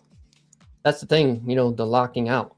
Like how many can have a winning morning like that and then walk away? Like lock it out, don't give it back, you know. Yeah, and no, maybe that only comes through, you know, those learning the hard way of how often you tried turning that 2,000 into 4,000, but end up giving it all back. And so you learn well enough then to just lock it up, be good with it. You know, another trade's going to form, you know, tomorrow. So then come back and yeah, that's good. Oh, that was all the way back up to the silver bull. Let's see. Price action are awful, but still managed. You know, it's going to be probably relative to how you trade. I don't think it's awful price action. And usually that's what's said when somebody is having a rough day or losing. They just blame it on price action. I don't ever do that. I don't ever blame price action. It's just that the price action is what it is, and then it's how are you going to react to it? How are you going to trade it? But I would say never blame it, because that just shifts the responsibility. You know, it takes it off of you adjusting what you need to do, and you just throw it on the price action as an excuse, and it's not healthy. I think you have to take the responsibility of how you're trading whatever the price action is, and that's where you start to grow. So yeah. No, exactly. And I mean, always make a little bit of an effort to find out what caused the price action to be in that way. Sometimes it could be a bit of news, it could be something like that.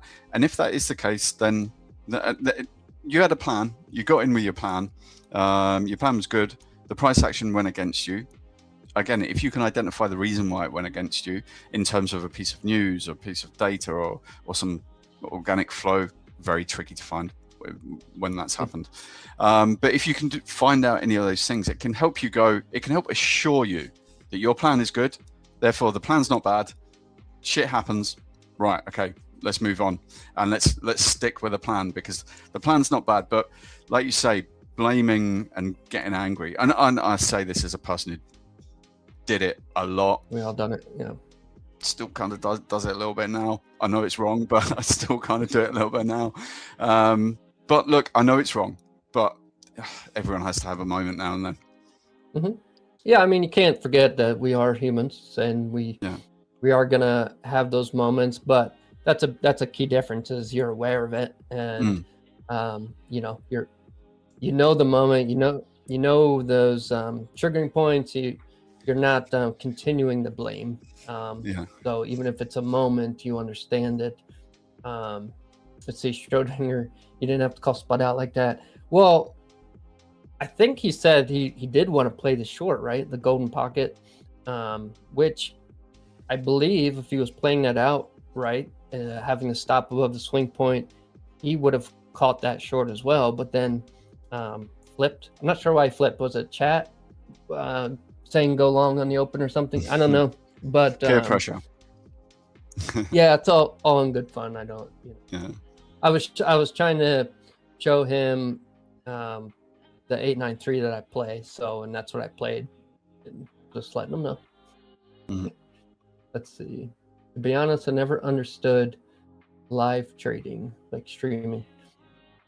Yeah, I'm not the best at it for sure. You know, there are some hosts that are really good at, like an Amos coming on streaming. He's good at walking through and placing the trades. But I know that it is a different level of a mental game when you're in front of an audience and everybody's looking at your charts and your mindset, and you're trying to execute a trade with the additional pressure of you're hoping, you know, you're not steering anybody the wrong way, and not that they should be using you as signals, but that's pretty much what people are looking for. Yeah. And so there's that pressure.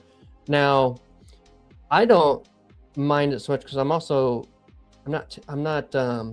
like a course seller, or I don't sell anything. I don't get money for teaching, none of that stuff. So it doesn't really affect me. I could see if you're an influencer and you are selling a course on your strategy or whatnot, there's probably reason behind needing to live stream and show it and prove it and all that. But I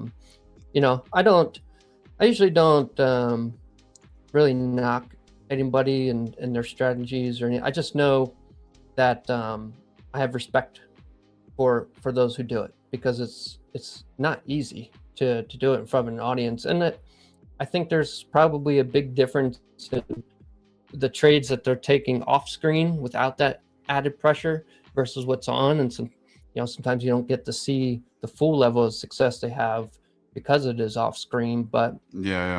they have good reason. It is a lot of added pressure, and if somebody doesn't think so, they should get invited onto a show and try it. Yeah, I mean, it's tough. It's really tough. I mean, I'm not allowed, because I'm a trader for a regulated company. I'm not allowed to show my trades, but I take my hat off to anyone who does it on the stream, because you're concentrating on, one, is the camera, is the Wi-Fi up, 2, the chat, 3, you're thinking about, are you entertaining, and 4, you're thinking about what you're doing and why you're doing it. So much things going through. So I do take my hat off to the guys doing that, because it is really difficult. But if I was able to do it, I'm not afraid of showing my winners, really not ashamed of showing my losers. In fact, I probably prefer showing my losers, because I think that's what everyone needs to see. In this scenario, I think people need to see losing money. But most importantly, not just the fact they've lost money, but what we've learned from it. Why did I lose money? What could I do moving forward? But I think it's a really useful thing for people to see. Yeah. I mean, it would. When I started out and watching all these guys, I think I still was able to pull a lot of solid advice, and even if it was what not to do, that's still advice. It's still something you can add to your arsenal. And I'm thankful for everybody that came on and shared their streams, shared how they're trading, shared their mindset.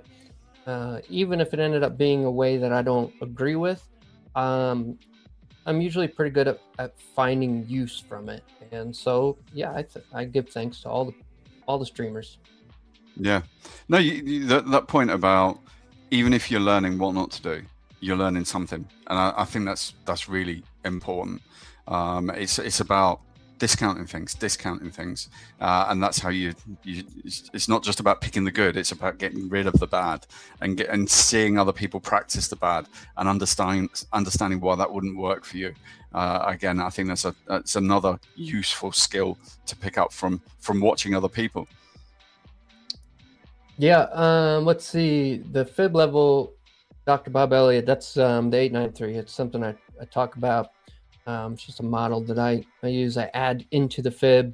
It's not there by default, so I add in 893, which is essentially just the midpoint of that typical 786 in the starter. So I tested enough, works very well for me in how I trade. So it's a solid level. But as with any strategy, there are things around it that determine whether I'm going to take it or not. And I don't take every single one. How does price get there? What time of day? Is there an event going on? Is there high impact news? Like, there's still a number of things that are going to influence if I'm going to take that level or not. But for the most part, especially someone was, and I'm sorry if she's watching because I forgot her name, but she was on the other day and talking about what her strategy is and how she trades. And she was saying, she's not on the chart very often. She just sets alerts. And then when the alert hits, then she gets on and takes a look, no matter what time it is. Yeah. So I agree with that. I do that a lot too. If I'm if I'm away from the desk, or it's after hours, or you know, anything outside of when I am working and sitting here, I set alerts. I use an alert for, usually I'll go to a higher time frame. So like for example, on the 4-hour, when this day is done, or you know, we come to market close, I'm going to look at where our ranges are on a higher time frame, and then pull a fib and mark a level. So in this case, I would be pulling something like this. Now, of course, this is a big, you know, this is a pretty big range, and look at where this 893 falls to. It's, you know, right at the 200 moving average. So that's kind of a I like that. But I would set an alert. So at basically 29,960, I have an alert, and if I'm over at the house and I'm eating dinner or whatever, watching a movie, doing something with the kids, and I get an alert on my phone that price has reached that level, then I am probably gonna take a moment, pull up the chart, and see how it got there, and if I want to enter the trade.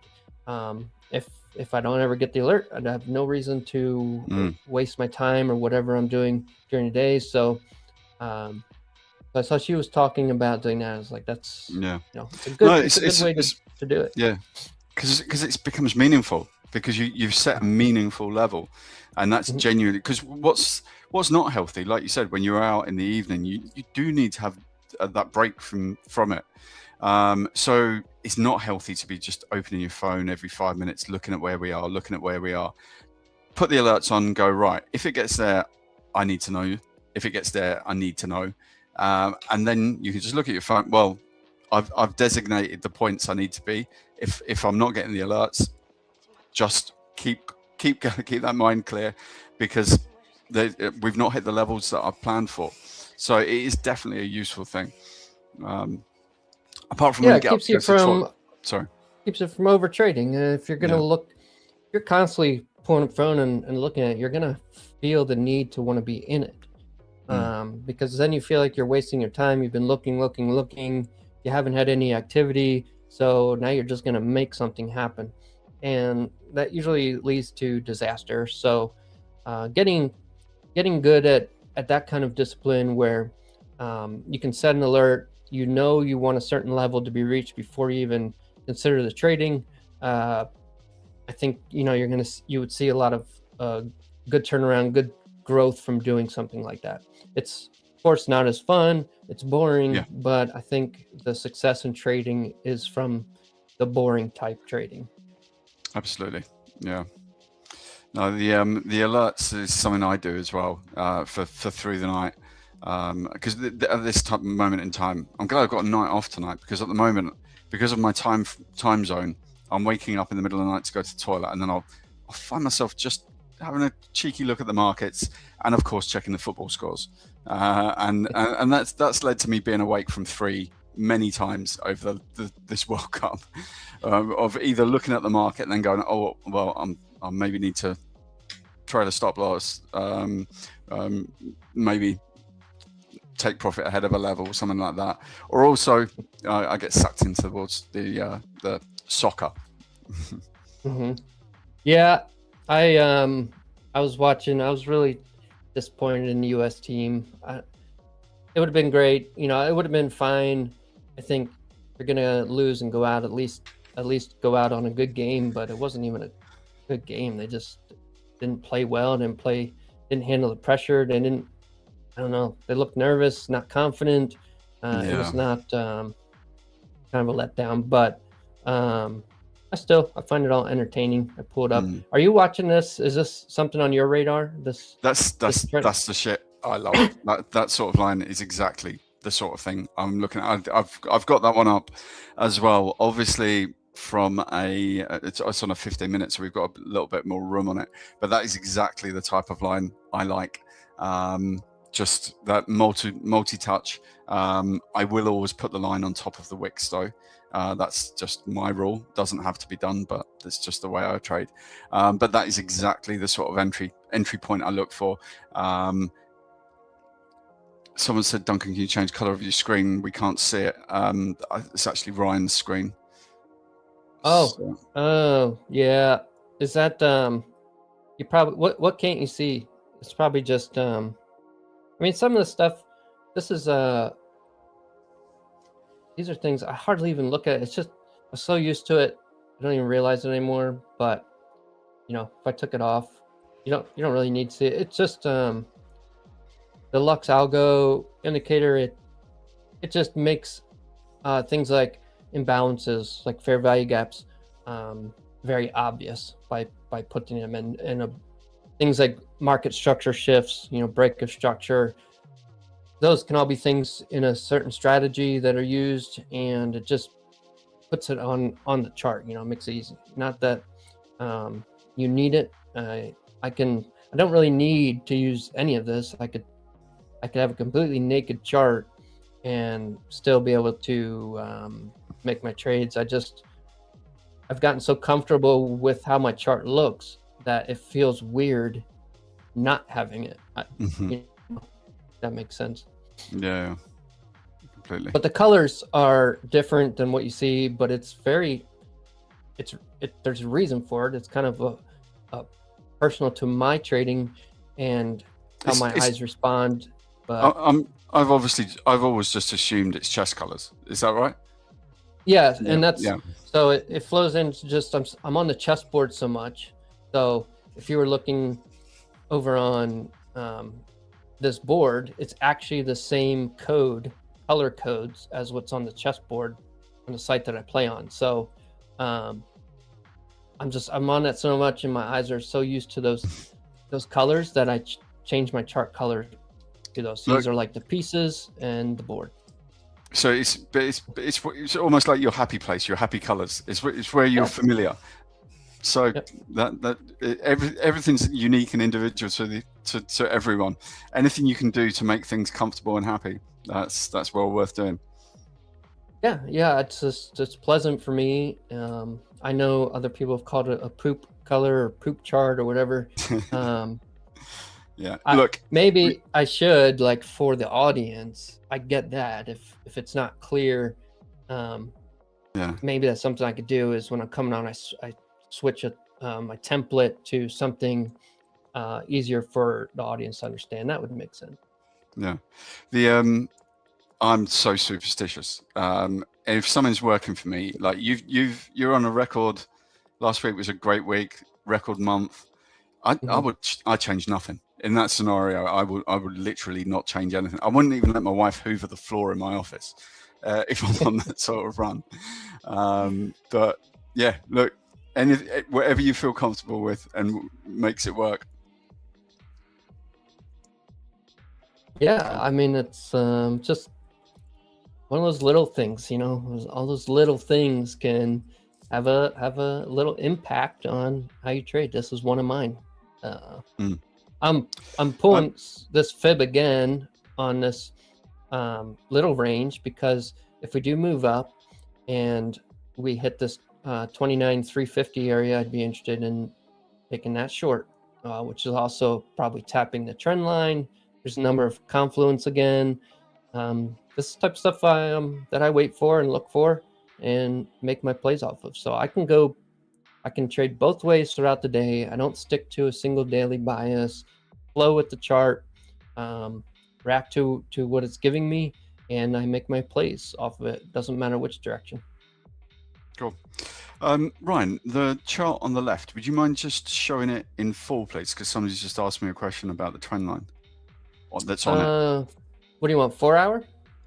No, just a 15-minute one. Just zoom in a little bit on just from top to bottom of the line, you know, the downtrend line. Oh. Like, yeah. Yes, that's it. Yeah. So someone's asked, is that the sort of several touch points? Is that the sort of thing? If you wouldn't mind just putting the trend line back on again, if that's all right. Sorry. Yep, excellent. Yeah, that's exactly the sort of thing I look for. Like, Ryan will fade these moves, and of course I will sometimes do that, but when I'm fading into a downtrend line like that, I will only do that with a third of my typical position, because really for me, the impact is a break of that trend line. So I'm really simple trader, trend line break, support, resistance. This is exactly what I do in the most simple terms. So I'll sometimes trade, if we get up towards that line, I'll trade probably 30% of a position size. But then if we break through the line, I'm flipping it, I'm buying 130%. So I'm buying up, I'm cutting my short, and I'm going, I don't want to use the term all in, but I'm going a full position long. Because the impact of the break is what I'm always looking for. Now, I think from memory, I think that line, I can't see the numbers on there, but because we've got that recent high there, when we break that line, I will be prepared to be a bit patient. I think that line comes in at 29,400. So I would want not just the downtrend line to, I'm sorry, I'm using my mouse here and you're not on my screen, so you can't see what I'm doing. But yeah, I'd want the trend line to break and I'd want the recent high to break too. So I want the double confirmation, trend line broken, recent high is gone, because what I don't want to do is trade in on the trend line and then the market just go up, not quite get through the recent high, comes back off. I've been there so many times. Now, if there's something close, I want both things to go, because I believe that's the bigger impact of the move. So in short, this is exactly the type of trade I look to take. This is exactly the way I like to trade. And this is something I'll be keeping an eye on later. Should we get something less hawkish out of the FOMC, which we get at 2 p.m. your time, 7 p.m. my time? Oh yeah, that's let's see, my time, it's at I think it's 2. Yeah, Eastern time is 2, my time. I'm Central, so I'm an hour behind 1. Yeah. But yeah, it's I'll this is also a play that I'll take. Obviously this would mean, if this played out, it would mean that I took a loss on my 893, because that 893 would be sitting somewhere in here and price would have ran through that, hit my stop. So that would be a loss. But if I see price continue to break out of this, and especially if we get a retest and head back up, then that is another signature kind of pattern that I would play and take the long and ride it back up. So I can take a loss on one play and see the next one in the other direction form and take that. I don't it doesn't bother me to flip, but I think maybe in the beginning that's like it's some kind of like a ego thing, maybe. I don't know, like you feel like you have to be right on your bias, so no matter what, even if price tells you it's now going the other direction and there's good reason for it, you're going to refuse to do it because you don't want to be wrong in your daily bias. But then you end up losing out on very good setups. So I like to be flexible, fluid. I can spot a couple different things, and that's just one of those things that come in time. I think anybody that's been doing this long enough and successful in it will say that those are types of things that can't really shortcut. It's just the time put into it. Completely. And look, it's just one of these things, like everyone wants perfection, but perfection's not there.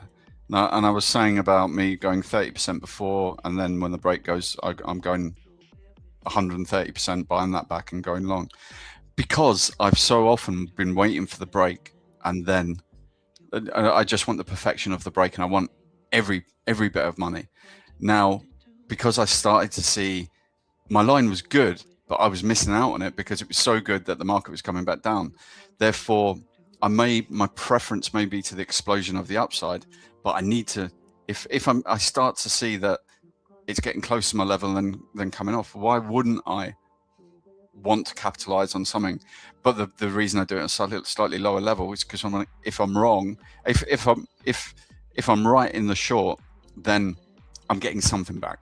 But if I'm wrong, it's not killing me. I'm not going into a position already sitting on a massive loss. Well, it's not going to be massive anyway with the how close it is. But yeah, it's just through experience, just through seeing it play out, and then trying to formulate a way around the problem that I've seen in front of me. And at this moment in time, that's my methodology for it. But that could just be tweaked over the coming months and years. I think you know, it's just, most of my trades are small enough position size where if it goes the other direction, it's not going to really hurt me that much. It's a type of loss that I'm okay taking. It's you know, it's calculated, it's predefined, it's all part of the overall plan that I trade with. And so I don't you know, it doesn't, it's not a big factor for me to have a loss because it's small enough that I've given myself plenty of room to have a number of losses, and usually I'm going to grab the wins along the way. So yeah, it's just again, something after you've lost so much and you've done it so many times, you get sick and tired of losing. And you know, especially what you look back as like just stupid things, that you finally kind of wise up and take it more seriously. And usually the seriousness is the slow and steady, smaller route. It's just how it is. No, Let's absolutely. see. Are there any give? No, we don't just give out. If you wanted a giveaway, you would have to challenge me in a chess match on light chess in a 1 minute match. And if anybody beats me, then I do a giveaway. But that's the only way. You got to earn it. There's slim hope. Slim hope. But one day, some grandmaster's going to be interested in trading, because I'm guessing chess doesn't pay, does it? Even these like, I was going to say like wizards, but these grandmaster type, are they earning a living out of chess? Yeah, I mean, you have to be definitely best of the best. You know, the world champions, those types of grandmasters. Sure, they make a killing. You know, they're in the millions with tournaments. It's mostly the tournaments that pay, and so there are some very large, you know, multi-million-dollar chess tournaments where, you know, they're making a living off, just like maybe poker. You know, the best of the best. They go around, travel around, and play in these big poker tournaments, and they make a living that way. So do some of these grandmasters, and of course endorsements and sponsorships and all that sort of thing. But you got to be like a very elite, best of the best. There are thousands and thousands of grandmaster level chess players who still don't, you know, make a dime from chess. So yeah. Definitely small field. I would never even be close to that kind of level. Like those guys are just, I don't have the mind for it. You know, I love the game. I love playing. I'm good at it, but ultimately it takes a type of mind that I just was not blessed with. So right. You certainly do better than I. You've got a couple of challenges there. Do we have enough time or not? I would say we got like 3 minutes. Did anybody challenge? You gotta. Somebody's asked for your live chess username. Yeah, it's Coach Tex. So just send the challenge as a 1 minute, no increment, random, and we'll play. And so basically the way I do it, the way it works is if you beat me, you're winning the chat a chance for a giveaway. So like somebody in chat will get a giveaway if you beat me. It won't just be you. It'd be that's how we do the random. Do a keyword. So you basically can take the bragging rights on it was you that allowed the chance for chat. Yeah. So, but you gotta beat me. So there it is. I would see it pop up if it comes in. Let's see, anything else? No. Another day, another day. So yeah, obviously things to watch out for the rest of this week. Obviously we got NPC. We spoke about that either at 2 or 3, wherever you may be. But we've got Walsh and Williams speaking tomorrow. Both, obviously, Walsh, head of the FMC, he's, I want to say in Parliament, but he's testifying. It's one of his 2 meetings. So again, we just don't expect that to be a big event, but it's just an event we just might have to be a bit careful. And we've got Feds Williams, who's a very respected member of the Fed, speaking tomorrow. I think that's about 9 o'clock. But data-wise, just not a lot. This week's been a really, really quiet week. FMC tonight's the big one. Otherwise, earnings season properly kicks off next week. Properly Q2 earnings season. But we get the start of it this week. Tomorrow, Pepsi and Progressive. And then on Friday, I think it's Delta Airlines. But not big, not huge. So, but those are the things. I didn't see any challenge, so maybe they saw my rating on Bullet and decided not to. Oh, no, somebody says they're 1,100. Is that better than you? What is it? 1,100 trades. Yeah, 1,100. I am currently 2,300, which is pushing. You know, if it was if it was official on over the board rating in, you know, officially rated tournaments and whatnot, then that's approaching Grandmaster level. 1,100 is, you know, it's beginner level. So, am I actually a Grandmaster? No, I play Grandmasters. I do have games against Grandmasters on here that are titled, that you can look up, that even some that are influencers that I played against and have beat online. So I can beat a Grandmaster in 1 minute matches. You know, it's a different level of play. If I sat down with one on a classical game, I would absolutely be destroyed. It's just, they're on a whole nother level than I am, for sure. Yeah, it's just like any sport, like golf. I once hit 75 playing golf, but I'm not that good a golfer. You can have that one day where you do something off the chart, but in reality, on the smooth average, I'm not at the 75 level. I'm more realistically at the kind of 85 for a round type level, and that was before I had kids. Now I'd probably be near 100. Yeah, I think the best I've done, like when I did go out and play over the board in an officially rated tournament, was against a 2000 rated international master, and I won that tournament. And then I don't have the time, like, to officially get titled. You have to play a lot of rated games out over the board, and that's just not, I just don't have time for it. So I just enjoy playing quick games online, and it fits my scalping style of trading. It's kind of all, they flow into each other. And next time, whoever was looking, Craig, it's Lichess. I use that because chess.com is just so bloated with stuff. Here we have someone, I don't know who's up. Who's Amas? Yes. Do you care if I take another 2 minutes and play this person? Okay. All right, let's do it. Joy Shubro, right? Is that someone in? Okay, yeah, you're there. Oh, let me. I haven't played it all today, actually. All right, let's do it. There we go. Where are you? There you are. My money's on the Texan. Let's see. Remember, this is 1 minute match, so gotta move quick. This person is. Let's see. Trying to see if he's got other.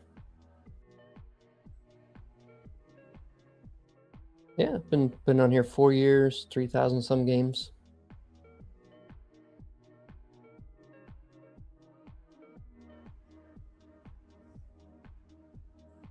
This too is tough, like on bullet matches where the lag, you see, like if you're watching the time, you might see his time. You might see his time actually jump backwards, which Yeah. can throw a, can make it tough for them too. Like if they're lagging on a 1 minute match, it's not a position you want to be in. Mm. You need good internet, put it that way. I don't have the best. I'm on Starlink, so I deal with lag a bit too, but I trying to have no see. idea what's going on. Well,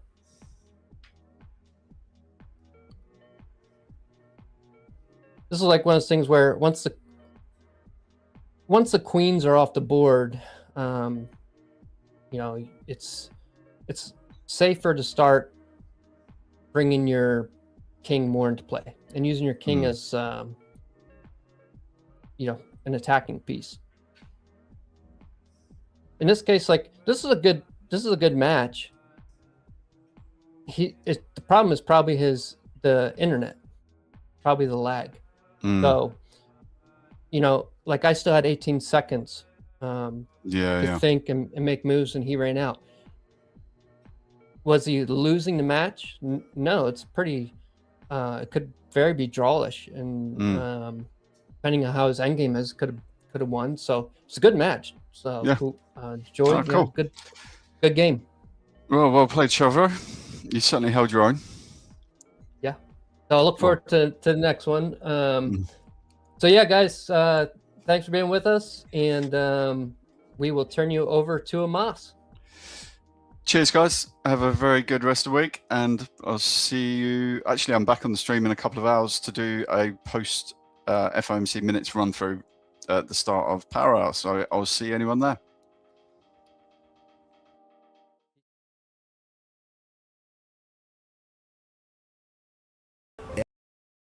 Every match becomes a market. You're not just watching the game, you're trading it live as it plays out. Pick an outcome, say Mexico to win. The price is the markets read on the odds. 56 cents means a 56% chance. Buy in. If Mexico wins, every contract pays out $1. If they don't, it settles at 0, and you don't have to wait for full time. As the match swings, the price moves with it. A goal drops, your position jumps. So sell early to lock in profit, or hold to the whistle. You start with $2,000 in virtual capital. None of it real, none of it at risk. Run low in the first week, reset once, free. Every trade climbs the leaderboard. Rise up your country's board, and every knockout round multiplies your score. The prize pool? $250,000, the top 500 win prizes, and first place takes $100,000. The Prediction World Cup. Free to enter June 28th, and every player gets 50% off. Tap the link to play. Welcome to Tradeify. First of all, going long. You think prices will go up, so you buy first and sell later. The mistake people make is picking what sounds impressive instead of what actually fits their trading style.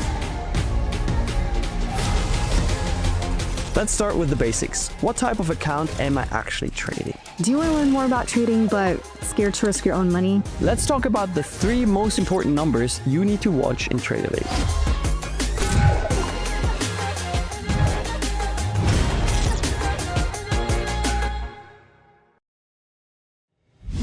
At Tradeify, we believe traders deserve a better way to trade. No endless evaluations, no unnecessary barriers, just a direct path to capital. Built for real traders who want to focus on what matters most, the next trade. With instant funding, you're not waiting weeks to prove yourself. You're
think I don't know if I'm lagging or not. Is it good? All right. What's up, chat? How y'all doing? How are y'all doing? Today's a good day. We released the podcast with me, so definitely I did not watch it still. I need a there's some echo, is there? There's no echo.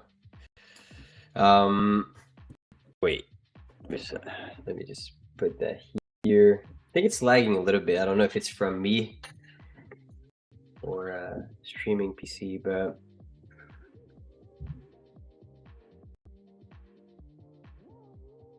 yeah.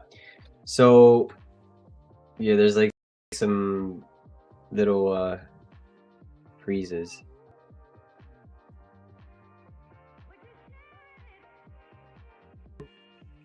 Okay, that's good.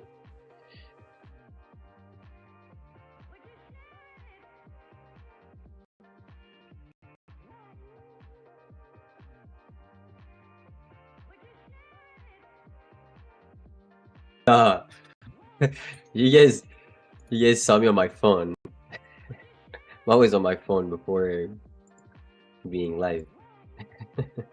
I was posting about the podcast. But yeah, so we released the podcast today. So go have a look. Go show some love to your brother. Go comment, like. This was, I would say, someone asked, "Were you nervous in that podcast?" Not really. In the beginning, like when you start, like I would say, like the first 5 minutes, maybe 10, you kind of feel it a little bit, but like once the conversation starts going, it gets better and better, you know. So, yeah. Kind of like how we're pushing right now. It's very, very clean. I might just try to take a quick scalp right there. Try a quick scalp. If we, I don't know if we're gonna get. That's a lot to ask for.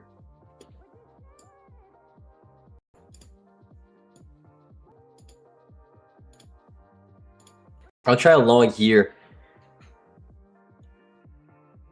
Let me see what we can get.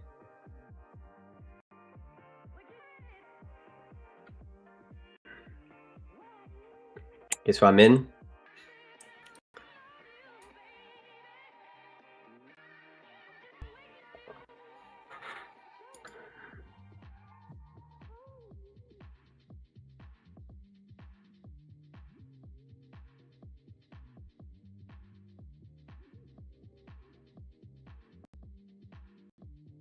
See how that one goes.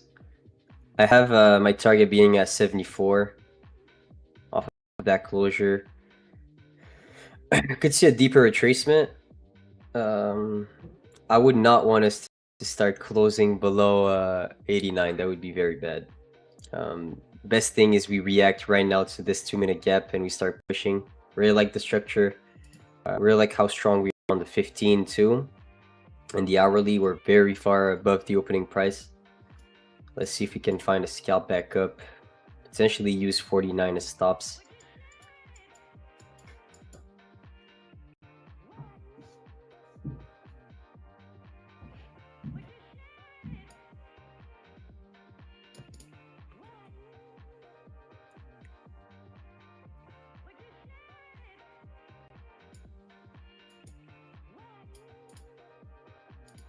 I like their reaction.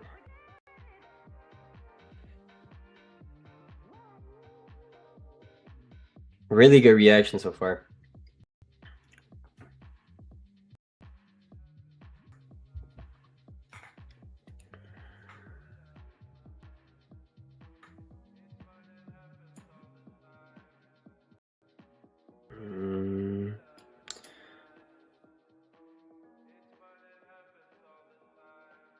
would not even want us to start pushing back down again.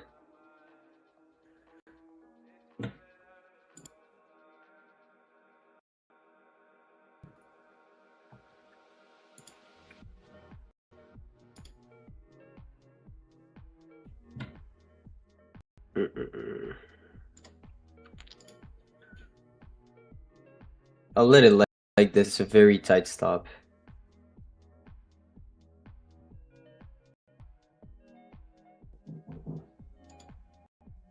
I need that 2 minute to close strong. It looks very good though.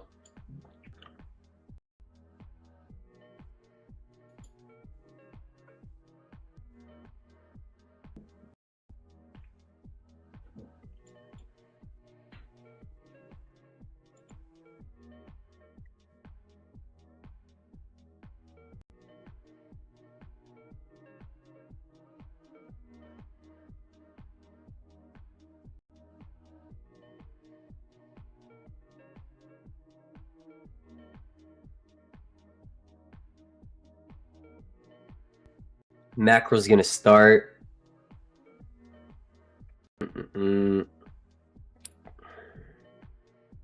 be bad for us if the macro starts. I'll go break even and look for another trade if it doesn't push right there. 5's gonna close in 1. I prefer going B here.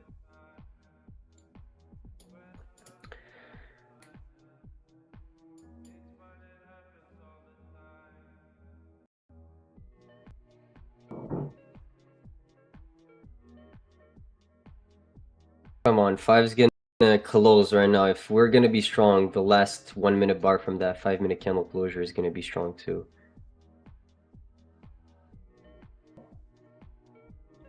Come on.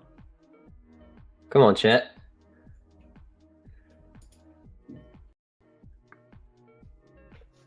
Let's get it. Let's not see any pullback. Let's not.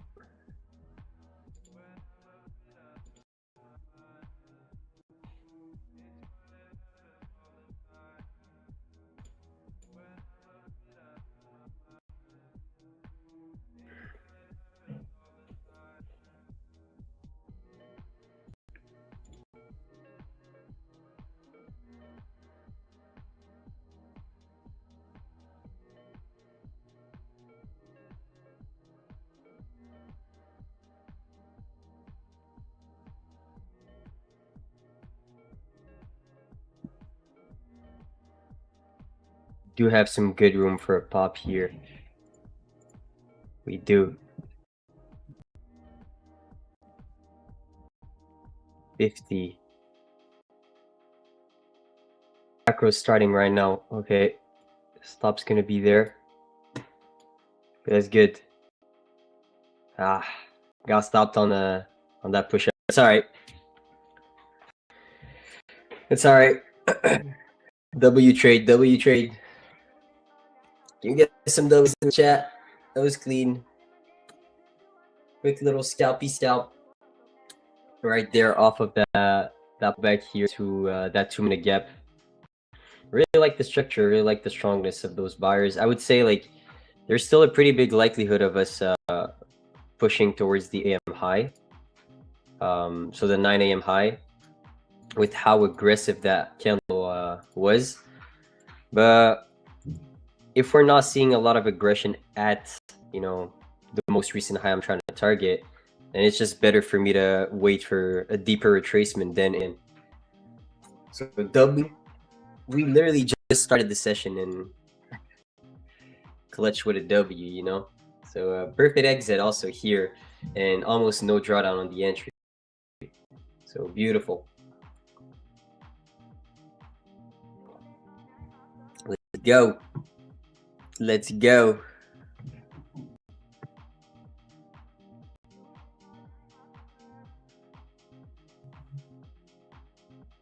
Wait, I'm lagging a little bit. Let me wait for me to come back clean.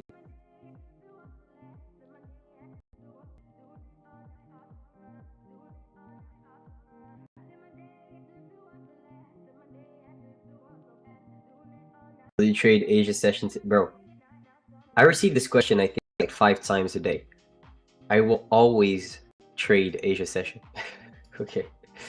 It's every Monday, Tuesday, Wednesday, Thursday. Every day. Okay. Every day. I'm on every single thumbnail. I will be there every day, but on Sunday. Okay. So don't worry. I think I received this question at least like 5 times minimum. That has to be like the second most asked question after the indicator. Oh shit.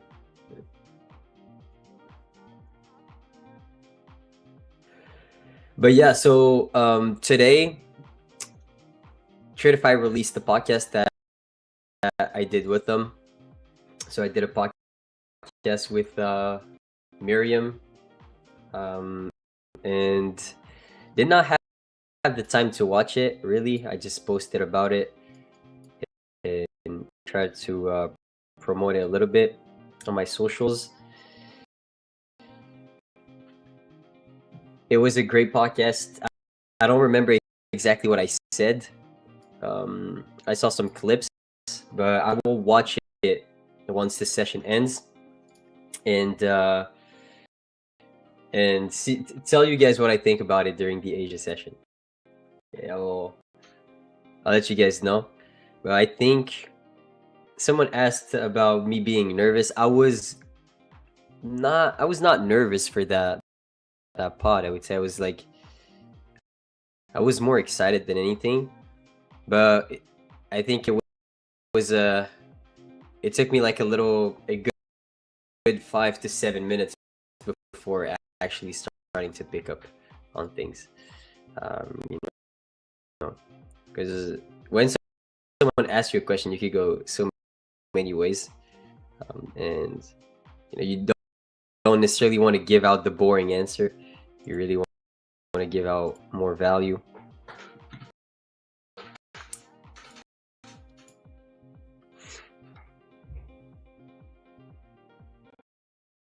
We need you Sundays too.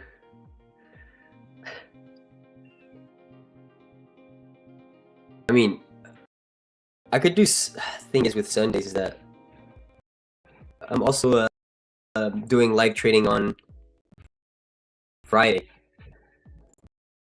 So like that means I would be live 6 days out of 7 on 5 trading days, 5 real trading days, 6 live.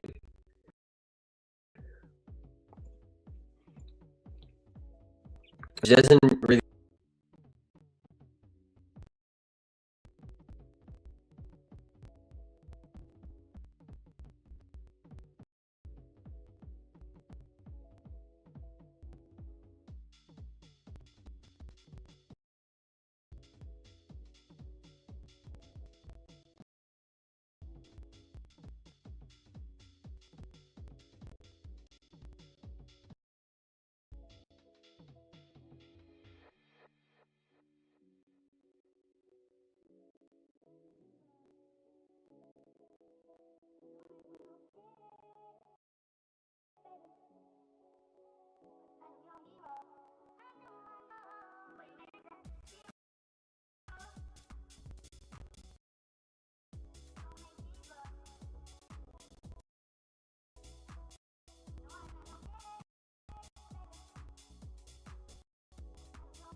Okay.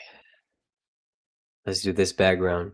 Let's see if the background was the problem. All right, we're back, chat. Let me know if it sounds better and if it's less laggy. I'll hear me in the background anyway. So there's no sound. Okay, now there is. No, there is.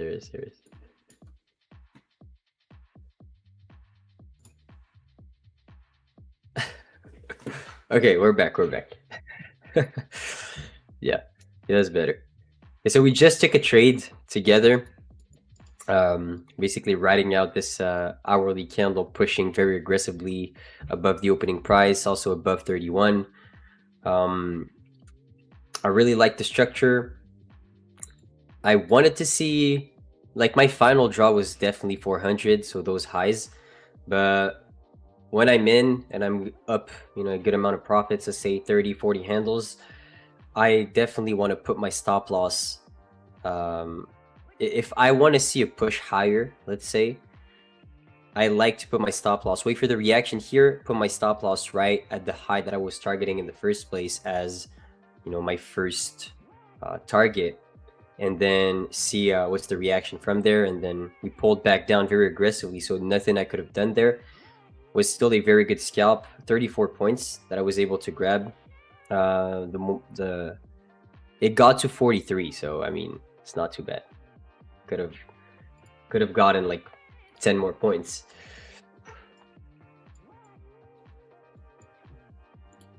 But yeah, so definitely a beautiful trade here. Looking to see if I can scalp something else within the range. I love this hourly. If I just take a look at this hourly, oh my days, I would never predict that the next bar would be bearish. So for me, I am seeing a pretty big likelihood of us closing bullish from the 1 to 2 p.m. 1 hour candle. So like going very aggressively back towards maybe 480, wiping out these highs. So left Asia high, London high. So that's really what I'm seeing with the amount of aggression we have currently from this bar. So let's see if we can get a potential retracement right there. That would be clean. If we get a retracement, I'll definitely look to scalp something right there. I don't think we're gonna get it. I think with the amount of displacement we're getting, we could just pop straight away towards I would say 480 first. Let's wait. If we're patient enough and there's a deep enough pullback for us, could be a very good trade.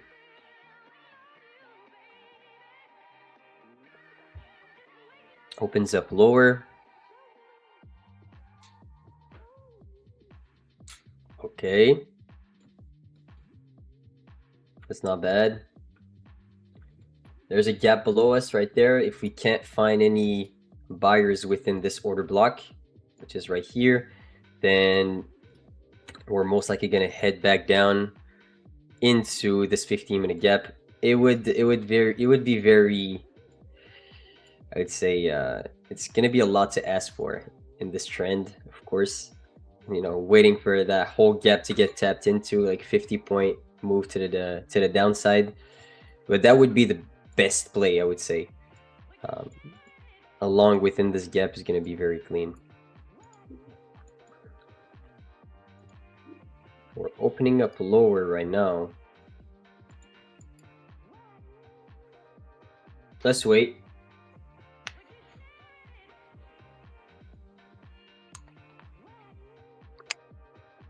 But yeah, I mean, I did the podcast.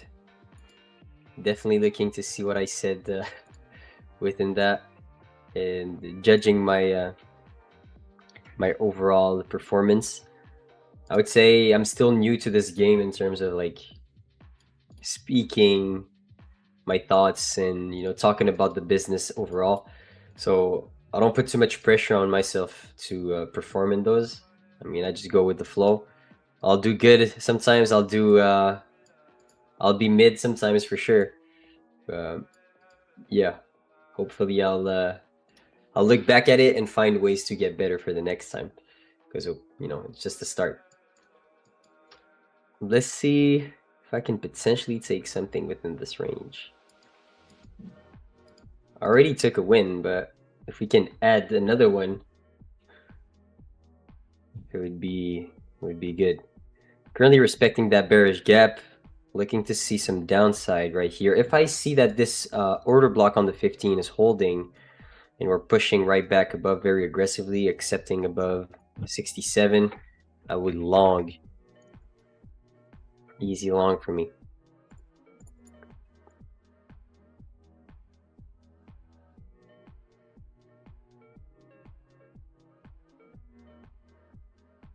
We have that sweep happening at 46.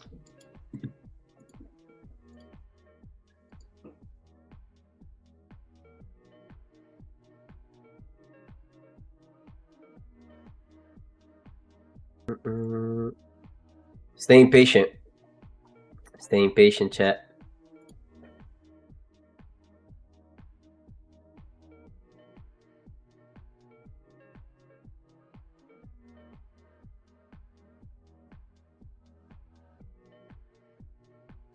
Tradeify TV should do a show with the psychology side of trading.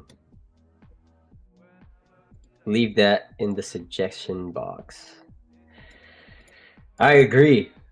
Who do you guys think is the, like, do you think every host should do somewhat of a segment, or would you want someone in particular to be talking about it? Let me know. Let me know your thoughts on that.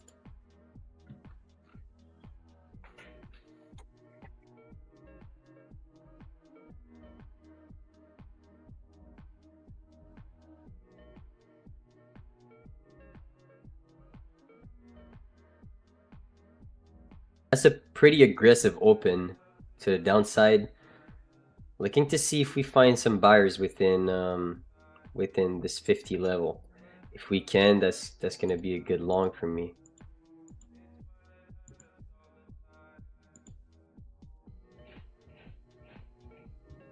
Don't want to be too aggressive though.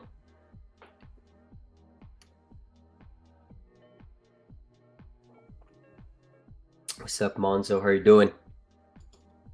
What's up? What's up?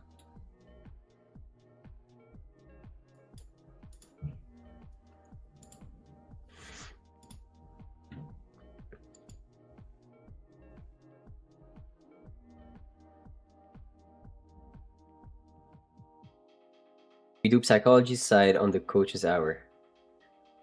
I don't know if it's a he or a she. I would say it's a she, but I think she meant videos, like long form videos talking about psychology. Those hit hard though. I agree.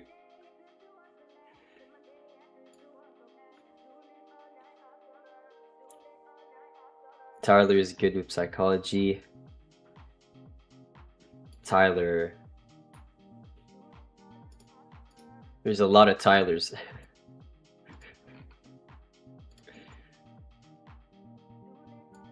Tyler G.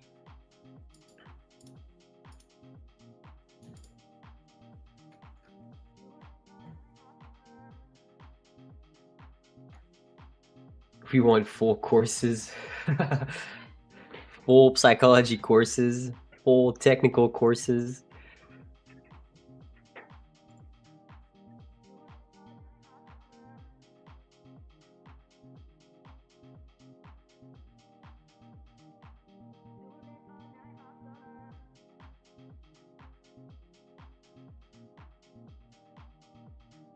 No, I missed it.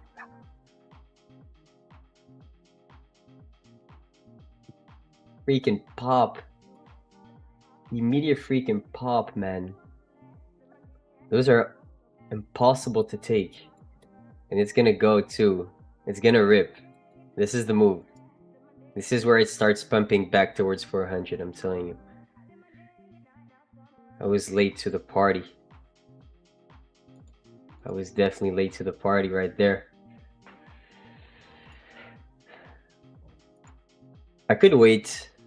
There, I think there's still gonna be a decent opportunity to scalp that high. That high for me, 400, is an easy money trade. Like, if we can push back towards it, it's gonna be pretty free.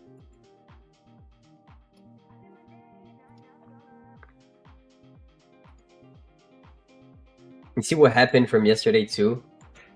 Who was in the Asia stream yesterday when I said I'm expecting that distribution to happen?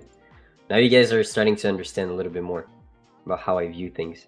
And you see, like, whatever happened within this range was pure chop. And you don't truly know when. You know, here we saw the distribution happening on the London session with a pretty big candle. You know, so it's pretty hard to say.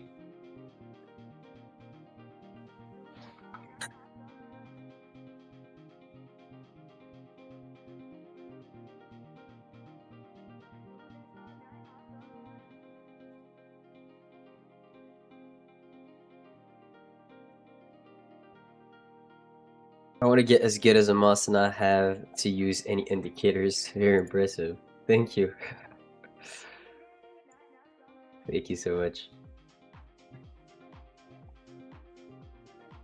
One day, one day.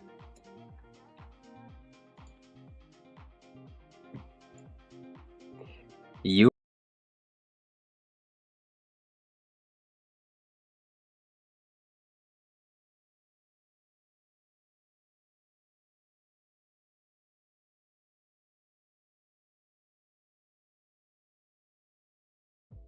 Oh.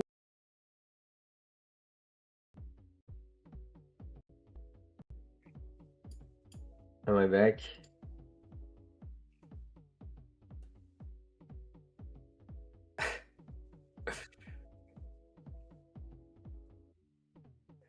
It's not my Wi-Fi. It's all good, it's all good. Alright, we're back. We're chilling. So what I was saying. Yeah, he was literally he was right after me when we were doing the podcast for Tradeify. So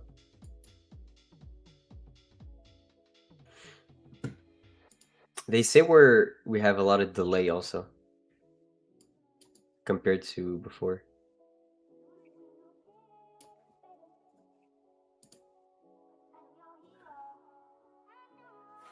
I think we do. Okay. All right. So currently within this range, this hourly candle closed bullish, very, very strong. You know, it's a pretty large candle, meaning that there is some room for a retracement back towards, I would say, 25-ish, and then seeing a pop. So like any bearish shift in market structure right here, I would consider them being fake outs to trap sellers and then to go back up eventually. So do I think a pullback is possible? Absolutely. Will I try to engage? Maybe, depending on that closure, but I will be very, very cautious of this 1 minute structure, because like usually I'd never want to sell after so much buying pressure, but seeing how big that hourly candle is, I know we could retrace at least to like at least 25% of that bar, at least tapping this gap too. So if I have this candle pointing towards that gap, maybe I can take the sell back towards 307 and ride with the sellers. Let's see what we get from there. But if we never truly accept below 44 aggressively and we end up popping back up, it will be a long. So it's really depending on what the market participants wants to do. I have VG on the 1 minute. Yeah, it is. But I don't just act on it when I see it. Chad, that's literally my short form content.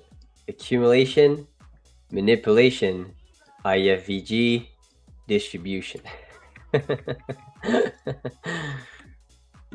And then you're gonna see me wait for accumulation, manipulation, IFVG, and then long. Distribution to the upside. That's actually what I'm gonna take potentially.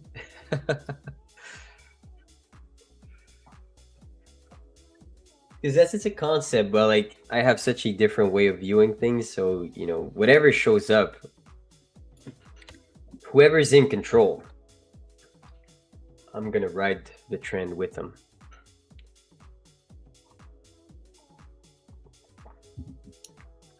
Life is good. Life is good. Even if you win, you won today or you lost today,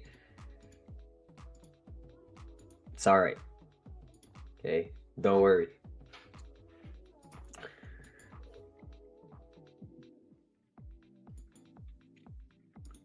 If you know accumulation, manipulation, distribution, you're good.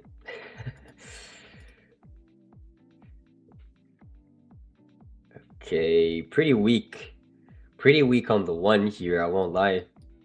This is not what I want to see from the sellers.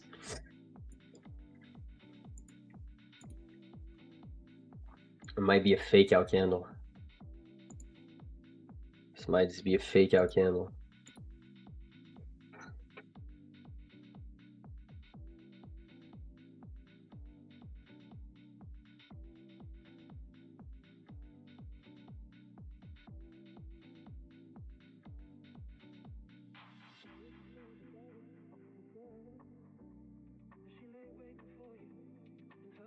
We're already up 1-0 on this stream, but you guys know I want to make it 2.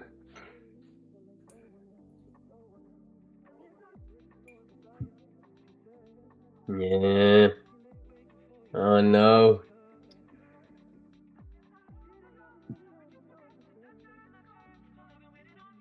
I'll go for a quickie right there.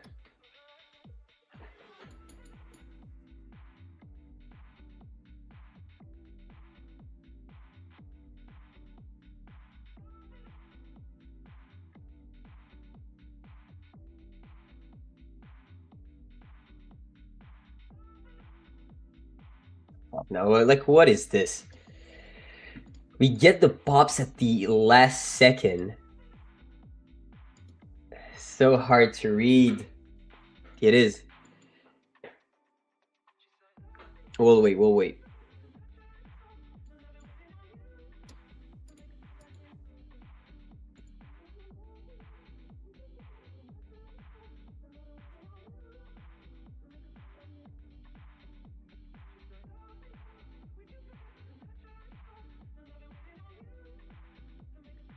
Yes, it's looking stronger. Let me see. It does. It does look stronger. Oof. Look at the level we pulled back into. What a... Like, that's such an aggressive break here. We're gonna pull... When I see this kind of structure, man, for me, we're gonna head back up towards 530 within the next hour. If you saw that structure on the 1 minute, what would you do? Would you buy or sell? I would long with my life. Exactly here too. I'm gonna try to find a trade. It's just I need the perfect timing, and I need also the right amount of participants to show up at the same time.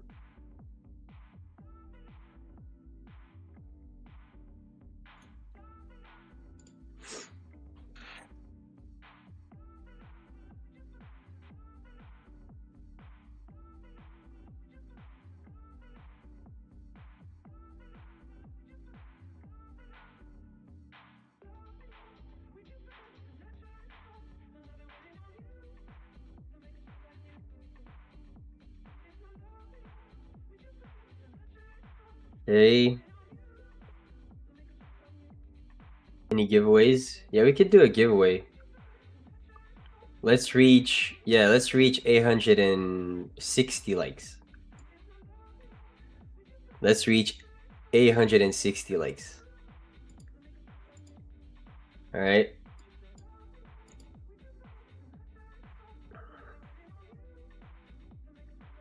Once we reach it, I'm gonna be giving away a big boy account. Okay. So 860. I got you guys. All right.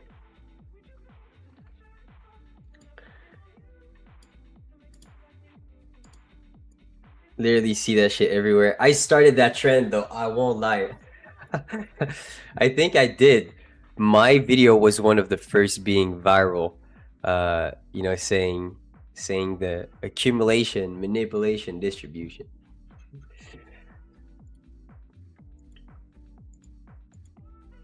Those get me hella new followers too. I don't know why. It's such like a random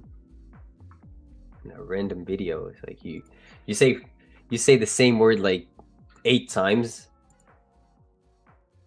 You show it on the screen, 15 seconds, and just does well every time. Literally, every time. The only thing though, when you do those kind of videos, is you gotta make sure you have a clean background, and that's it. Moss, did your new video just drop? Yes, my podcast just dropped. So everyone on this stream, if you want to support your boy, go like the new podcast and go comment on it. Okay, for all my day ones here, go like and comment on the new podcast. That would be amazing, chat. Let's show some love to your boy Yamas.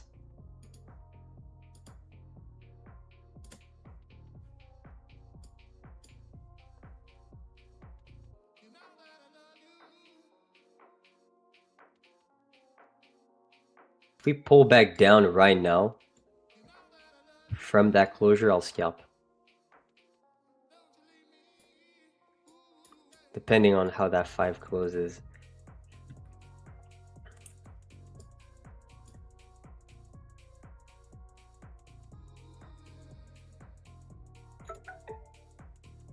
Yeah, opens up higher. Come on. Yeah, it will take out the high. Swept the 5-minute high. Immediately comes back down. Nah, not taking it. That could be a fake out. That's not the right timing for me. Even if it can pop from here, it has a pretty big likelihood of popping, but I'd rather wait. I'd rather just wait.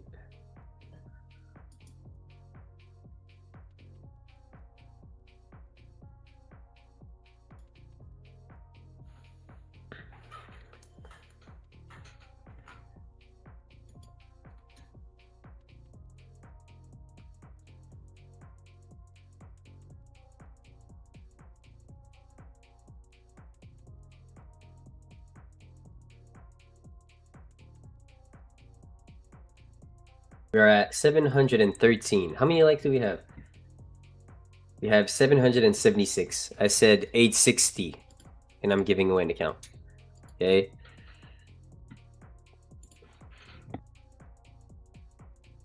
You know what we can do that would be even better? Okay. Let me go on the podcast right now. And I'll ask you guys to reach the like goal on the podcast. That's better, okay? Okay. We currently have 41 likes on the pod, okay? If we get to 110 likes on the pod, and we currently have how many comments? How many comments do we have? We have 7 comments. I need 20 comments and 110 likes on the pod. And if I have this, I'm giving away 150k lightning funded account. Oh god. So I'll throw the link of the podcast right here. So I need 110 likes on this link right here. Oh shit. Can you pin it? Colin. I need 110 likes on the pod. And I need also 20 comments glazing your boy Moss. Once we got this, you know it's on. You know it's on. How to enter the giveaway? I just literally told you like 15 times. Like... Which episode? Mine that just got released.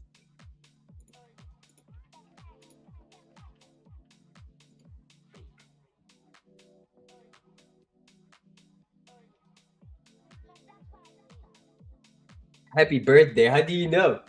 Sheesh. It's soon. It's not my birthday today, but it's soon.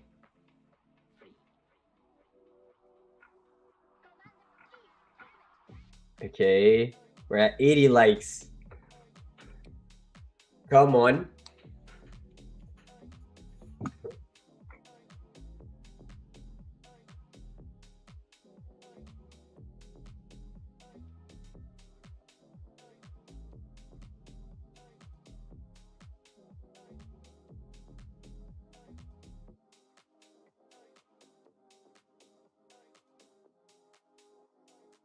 Damn. Okay.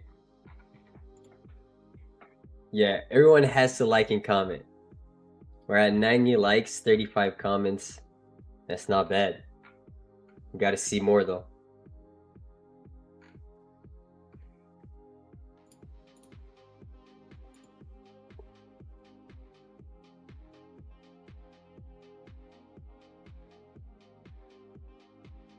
Fucking missed it again. That's crazy. Those timings are so hard. But at least you guys know or like understand the direction now with all the live sessions that I've been doing.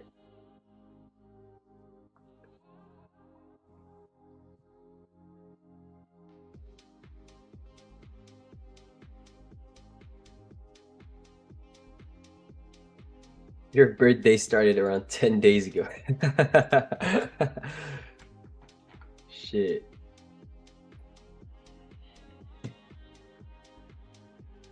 $98 likes, 40 comments.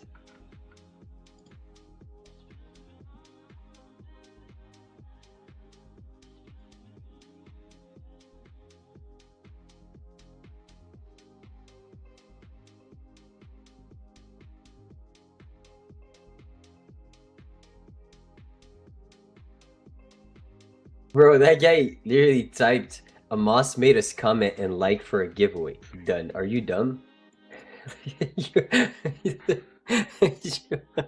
What do you have in your brain? You're not supposed to say that. That's literally the whole point. Oh my god. Go take it off. If you win, you're not getting it if that's your comment. He literally snitched on the strat. Bro, what the hell are you doing? Bro snitched on us. Don't snitch.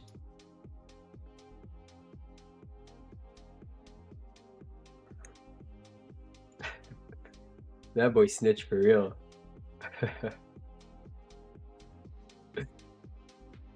Shit. 99 likes. 42 comments.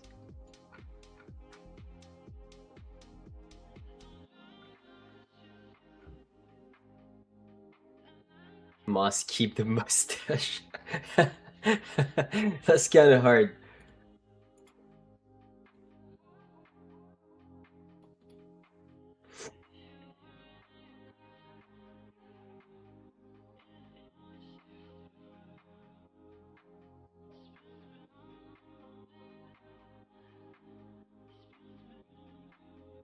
101. Okay, that's good. It's pretty good. Okay, let's do it now. Let's do the giveaway. I'll send the word to you, Colin. It's right here. All right. Okay, so we're gonna be giving away like a pretty big account. All right, so like 150k lightning. So the word is gonna be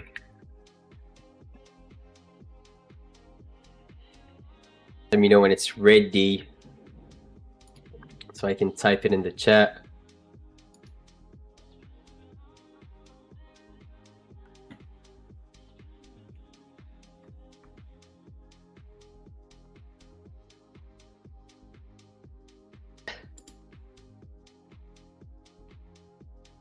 All right, it's ready.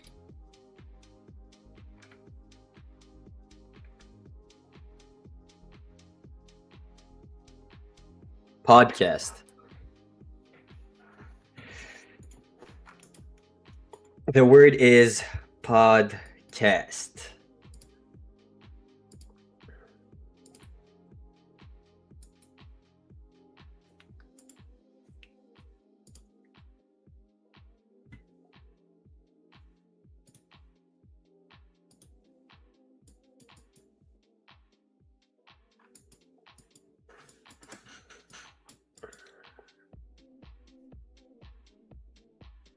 All right, I'll give you guys like another 15 seconds and then we're gonna choose the winner.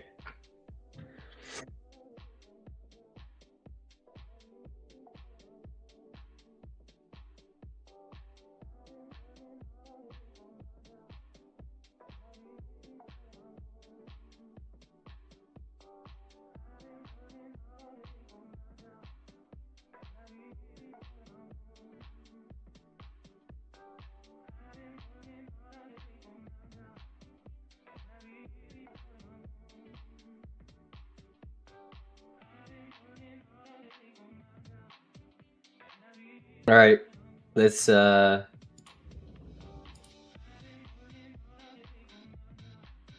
choose the winner right now.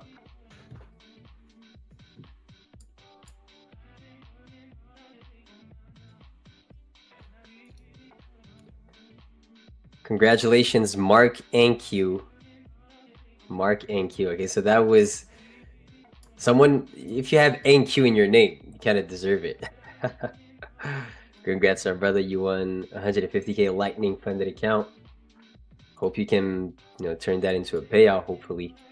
But yeah, so make sure to go watch the podcast that just got released from Tradeify.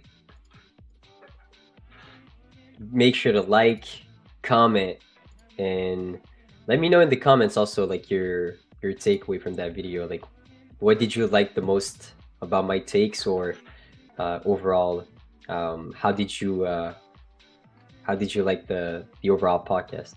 So I took one trade with you guys, one win, pretty quick scalp, I would say. Entered with almost zero drawdown, pushed up, made around I locked 34 points with one mini, so pretty clean trade. Wanted to see some more upside, but couldn't see it after that push at 50. So yeah, 1-0. Definitely tried to take a short right here, but ended up being stopped out to break even after a 15-minute chop on the 1 minute. So it is what it is. But you see how I was able to read the direction from such an aggressive break. I would never short something like this. So it's not about your sweep and your SMT and your inverse. That price will go all the way back down towards the bottom of the range. Watch your higher time frame candles and watch how they operate, because it's very important. Those closures will tell you the story potentially of the next hour, the next 15 minutes, the next 30 minutes. And yeah, I noticed your free class on Chart Academy. Yes, I actually did a video on Chart Academy if you want to watch it. But yeah, so, and it was like those kind of, I would say, more professional style videos are amazing. I would say it gives a little bit more value to the information given within the video. So again, thank you guys so much. If you want to see me live trade tonight on for the Asia session, make sure to tune in at 5:55 p.m. We are currently 13-3, almost made it 14 yesterday, but you know, price did not want to pick us up. So again, appreciate you guys so much, and I see you guys during the Asia stream. Peace out.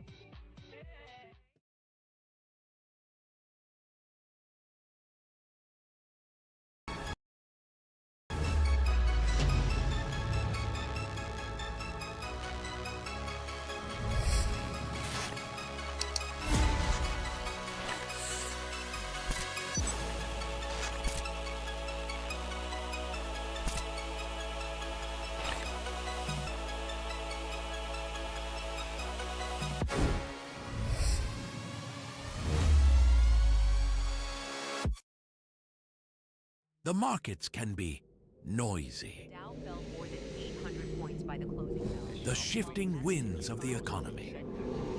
Early gains were wiped out. Most people get a headache just trying to keep their balance. But see Travis over here. He doesn't feel the noise. Because with instant funding and fast payouts, the world is a very quiet place. So you can get back to causing headaches for everyone else. Tradeify, the champion mindset. Trade their capital, not yours.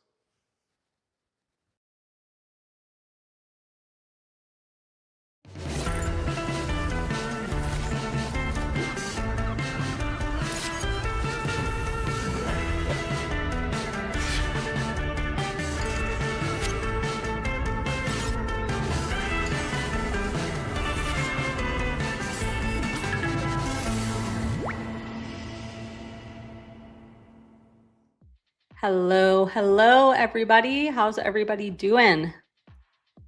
What is up? Happy Wednesday. Women's Hour. How's everybody doing today in this crazy price action we've had? What is up, chat? Sasha, my girl. What's up? What's up? Curious how everybody's been doing today trading. We had obviously war news again overnight yesterday. I think it's yesterday afternoon into the overnight session, sold off. And it has been a volatile morning, to say the least. I am nice and green this morning, locked out of the fundeds, which always feels good. But might take a trade on some eval, so we'll see what we have. What's up, Izzy, Chris, Trader, Daily Dose, Full Port Short. What's up, everybody? Who is green on the day? Who's red on the day? How are we looking?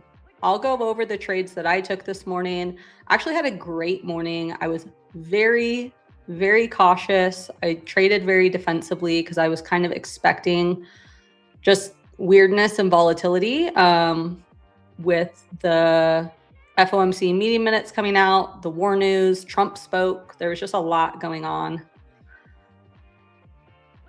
It was a roller coaster. The cobbler. I don't know what the cobbler is.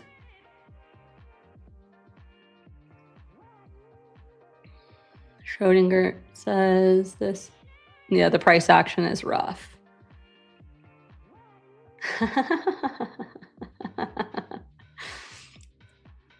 Yeah, I have been off the charts since around here-ish as we were kind of pushing down and chopping sideways. And wow, we recovered that entire move and broke the high. So interested to see kind of where we go from here. I will go over the trades that I took for you guys. I took a couple of shorts. I took this short right here. I called this short out. I didn't actually take it. And then I took this short right here. So this first one, as you guys know, trade off of volume and price action. I also use key levels. We had pushed up. I have this low, this purple line right here is the Thursday low from the last big push down last week over here. And it's been kind of a key level for me that I've just been watching. I was not super convinced that the longs were going to come in after that big push up. We obviously ripped off the open, but the volume really started to die off and we started putting in these big wicks, kind of holding below this area, tried to bounce the 8 EMA, couldn't ever really push up and break the high, and the structure really started to shift. And so for me, once we printed this 5-minute candle right here, it had a bump in volume, which showed me sellers were really stepping in. We closed back below that level. And I was looking initially, to be transparent with you, for a pullback. I like to do this when I'm trading VPA, volume price analysis, on the 5-minute. When we get a strong trend setting candle, I like to draw the fib on that candle with like what we call the golden pocket, right? That 50%, 61.8, to look for an area for price to pull back into for my short. I wanted to take it here, but I hesitated because when I was waiting for this previous candle to close, this red candle, I really wanted it to close down here. I wanted it to close below these candle bodies, below the AEMA, and we bounced a little bit. And so I hesitated on the initial entry that I wanted up here. But then we printed this inside bar, 3-bar pattern right here. We rejected that nicely on the 1-minute time frame. We were getting really nice wicks to the downside with volume. And so as price broke the low of this candle, this is a little bit off. It was kind of more like that. As this candle body broke the low of the up close candle, that consolidation candle, I entered with stops at the high of that candle's wick. So pretty tight risk. I trimmed as we pushed into this overnight low. And then again, as we pushed into the 20 EMA, it was like, as we were pushing through, we were aggressively pushing through. So I trimmed down here near like 250-ish. And then we bounced. So that was a great trade for me, 2R trade. I did get my runners stopped out. I had been trailing them and they got stopped out somewhere up here. So I was super happy with that. Took some green on that. And then we went into this just whipsaw of consolidation.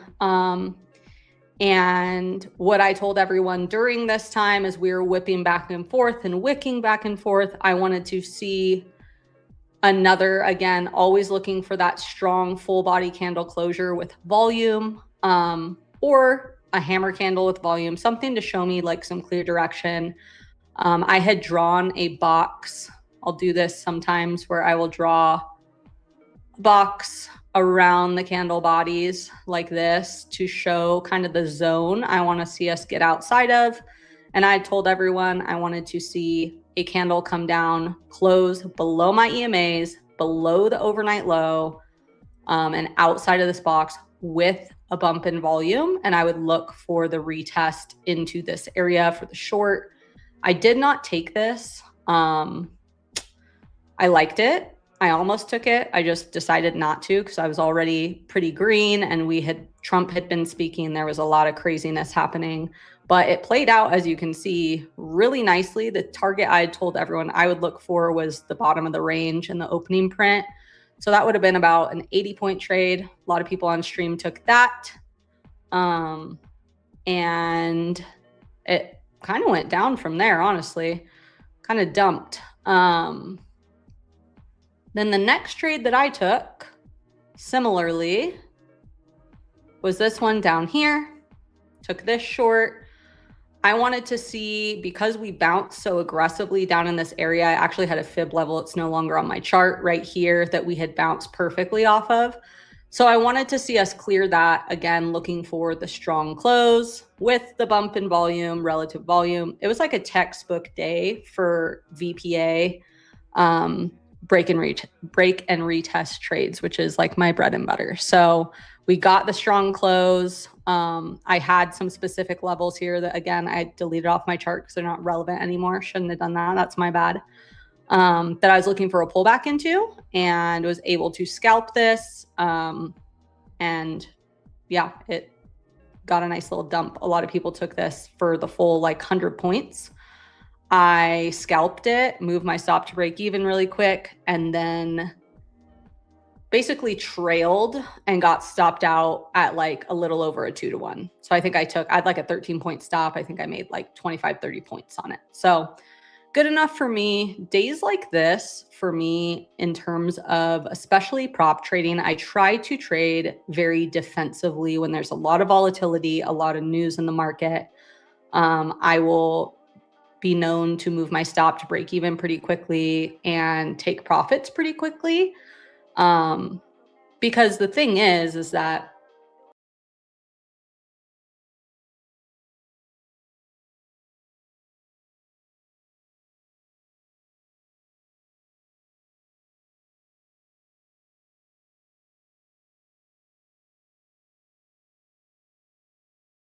and I was even having a discussion online, or on my stream rather, with everybody this morning, kind of talking about the back and forth I've been feeling recently with even leaving a runner, or if I want to just go back to a full in, full out 2-to-1 risk reward type of setup. So those are the trades that I took. Real wiki over here, but yeah, I agree with you. This price action to the upside looks beautiful. Looking at what we have right now, trying to see what's happening in the chat. I'm bad at reading the chat sometimes. Yeah, Rebecca and Miriam will be back, I believe next week. So I will still be here on Wednesdays as a guest, but they should be back, I think, if I'm not mistaken, next week. Beautiful trend to the upside. Kind of trying to pop back into that. I have the 30-minute range marked out. That's what I like to primarily use. So interested to see if we kind of find support here on this 8 EMA in the top of the range. I think we could push back up and sweep that pre-market high that we didn't quite touch, but we're closing inside, and maybe that's the sign for a deeper pullback. Let's see.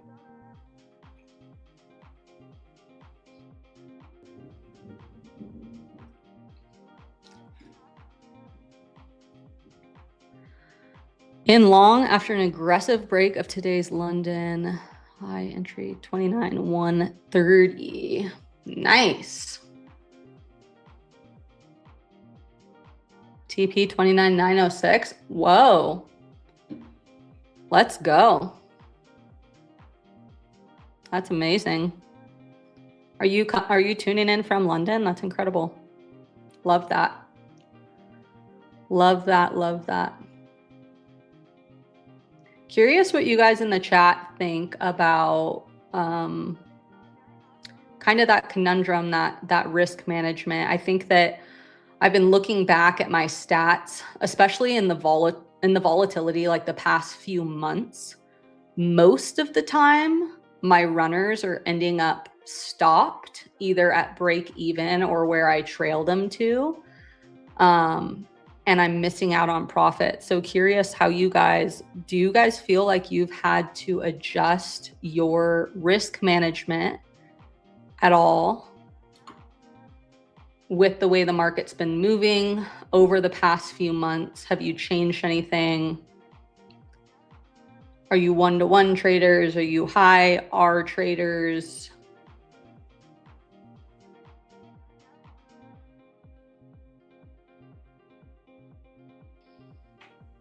What's up, Angie? Wow, thank you.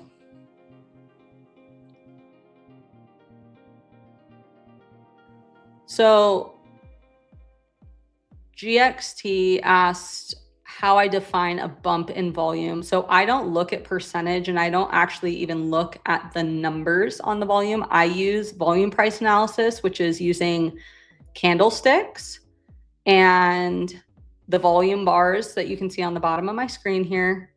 And it's reading them relative to the previous ones. So obviously the first 5-minute candle is always, typically always, I shouldn't say always, 99% of the time is going to have the highest volume of the day, unless there's some other giant news event, right? As we're pushing up, you can see volume is kind of dropping off. We hit this high, we rejected, volume continued to drop off, even as we pushed up after this pullback. So like, as you're reading candlesticks and volume, it's always going to be looking for relative volume to the previous few candlesticks. So from this point, as we pushed back up, the combination of the fact that we pushed up, but we failed to make a new high and rejected again. And as we pushed up, both of these green up close candles have dropping volume on the volume bars at the bottom. The volume is dropping off, just showing me that there's less interest up here and buyers, because if it's an up close candle, technically like buyers are in control in terms of how I use VPA. Buyers are not strong and pushing price up. And so once this candle printed, it's a full body candle. It's nearly a bearish engulfing, not quite. The body technically engulfs pretty much, but the wicks don't fully. So it depends on how you define a bearish engulfing. Some people say it just needs to be the body. Some people say it's the body and the wicks. Regardless, it's a very bearish candle, strong full body candle. And it has an increase in volume relative to the previous couple of candles that were dropping volume off, which shows me now sellers are really starting to step in. Then we have a consolidation candle. After we touched, we were kind of trying to find support in this area where we had pushed off of before. And if there were serious buyers down in this area, I would expect to see, when we get down to that area and start to move up, volume increase as we're pushing up, right? But it didn't. It dropped off and we consolidated. And if you look at the lower time frame, like the 1 minute,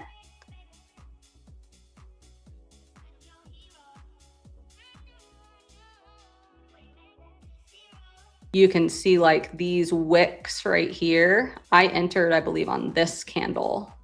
So it was over here that I entered. You can see that we were getting these strong wicks right here, and sellers are really starting to step in, right? And so as we broke that 3-bar pattern on the 5 minute, that's when I got into the shorts there.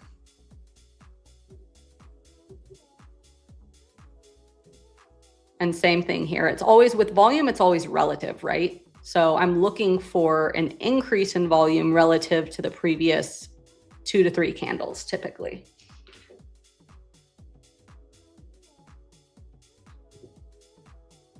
Ba-bum. Whoops.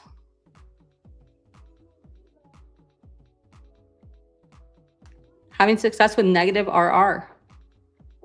Interesting. Yeah, I think that what I have realized is that lately, before it was more common, I would say like end of last year, it was more common for my runners to really run without me getting trailed out or stopped out. And now with how volatile the market is and how specifically NQ, because that's all I trade, so I shouldn't say the market, but with how volatile NQ has been and how big the candles have been, how big the ranges have been, I'm ending up giving back more profit, I think, than I'm gaining from having those runners.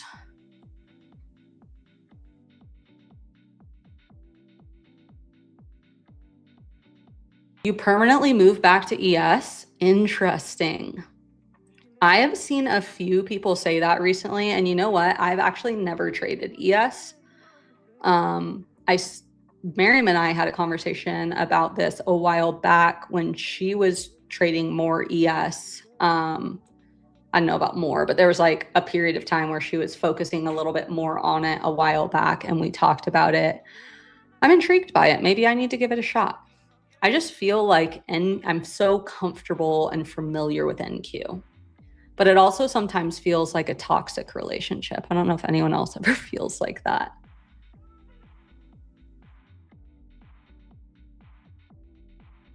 Yeah, it has been ranging a lot.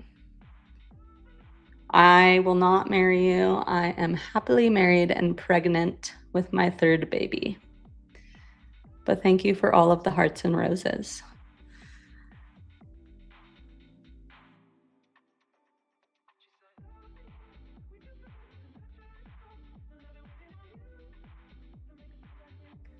Do you analyze similarly in an uptrend as well? How would you read the 10:50 a.m. green candle bumped up in volume? 10:50.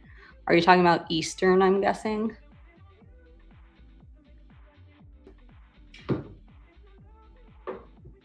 $10:50 a.m.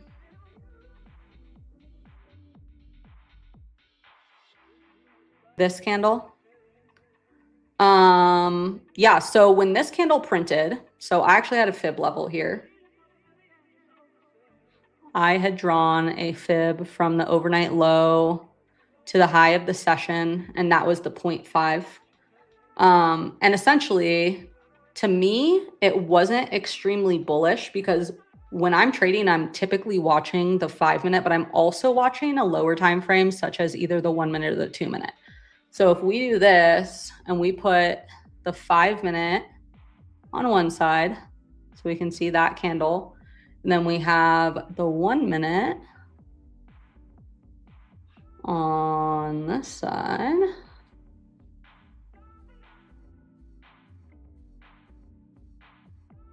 There we go. So you can see this is 10:50 a.m. This is where that candle started.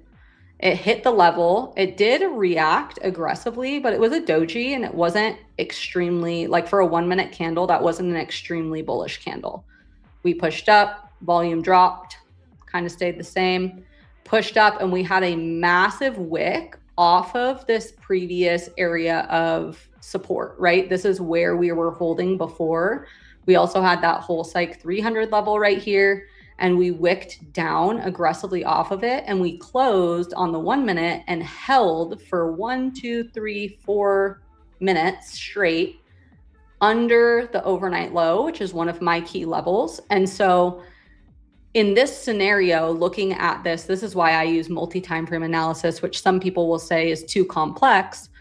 But if you look at this 5-minute candle alone, yes, it's a massive spike in volume. I believe some of that was off of news. I think there was a headline or something. Trump was talking. There was crazy volatility in this little bump. But for me, I'm always waiting for closures and reactions. We rejected key levels, previous support, and closed below. And so I was still at this point more bearish. But for me, what I told everybody is at this point, because of this being kind of that pre-market resistance area right here, right before the market opened, we held this 220 area pretty well over and over again.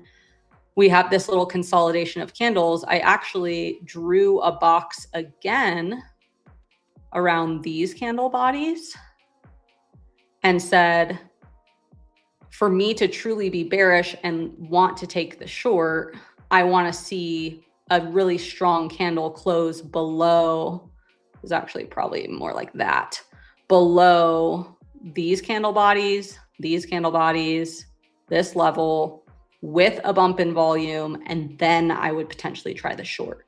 Because of how aggressively we bounced here, the way that I trade, yes, this is still a high volume up close candle. And the way I view it is until we've closed below that candle, we could still bounce in this area. There could still be buyers down in this area that try to push us up.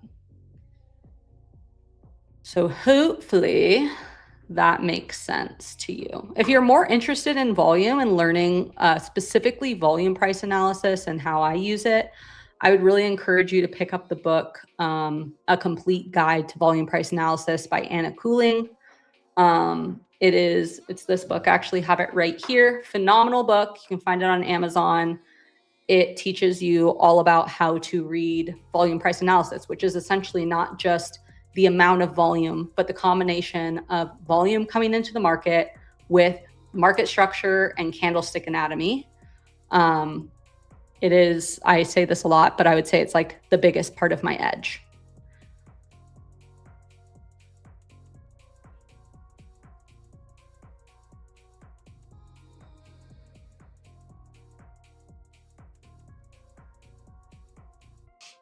What else, everybody? Why does everyone keep putting podcast in the chat? I'm confused by that.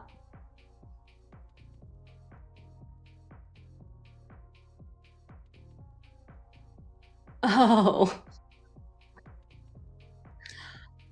Oh, got it. Maybe people are watching a little bit behind. It was the code word for a giveaway before. Got it.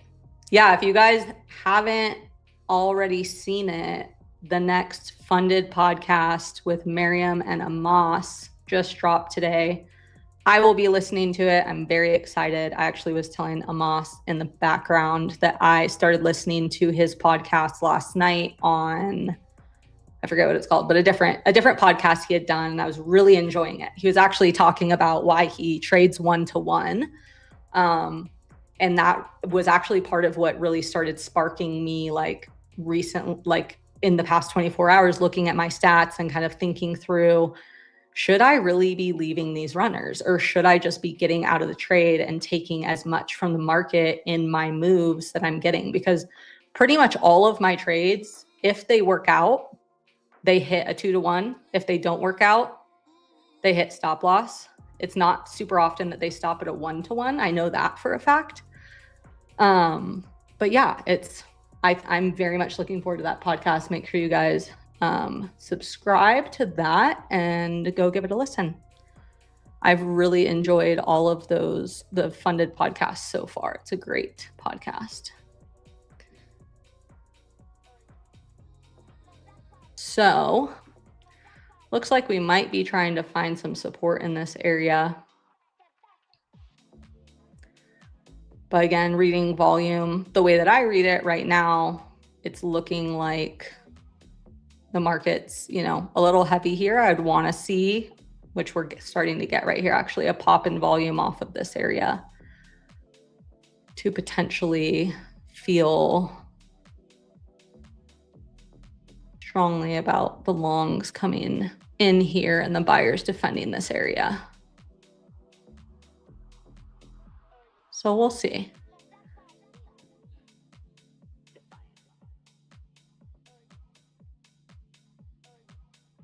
I'm gonna flip this guy over to the 15-minute. I want to see what that's looking like. Holding that 8 EMA on the 15-minute nicely as well.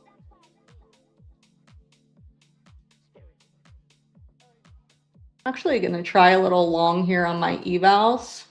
Got in right before it just started to pump. My entry is at 59. Want to see us push up and clear these highs. That moved fast. What I don't want to see us reject this area again. I'll put my stop just at the low of this wick at 325.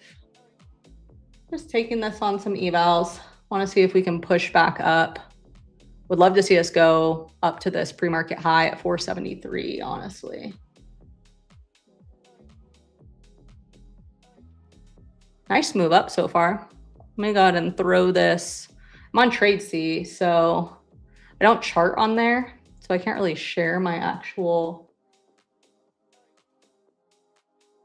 execution. 357.50. It started to pop right as I decided to enter. Right there-ish. 54. Liking this reaction a lot. Hitting the top of that 30-minute range. So I would want to clear here.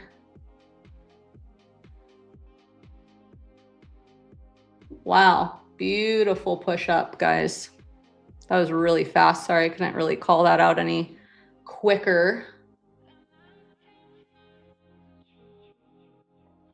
I want to make sure we continue to hold above this area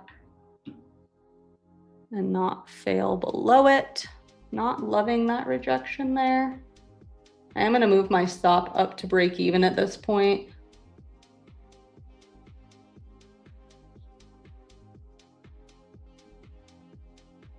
I want to see us continue to pop up here.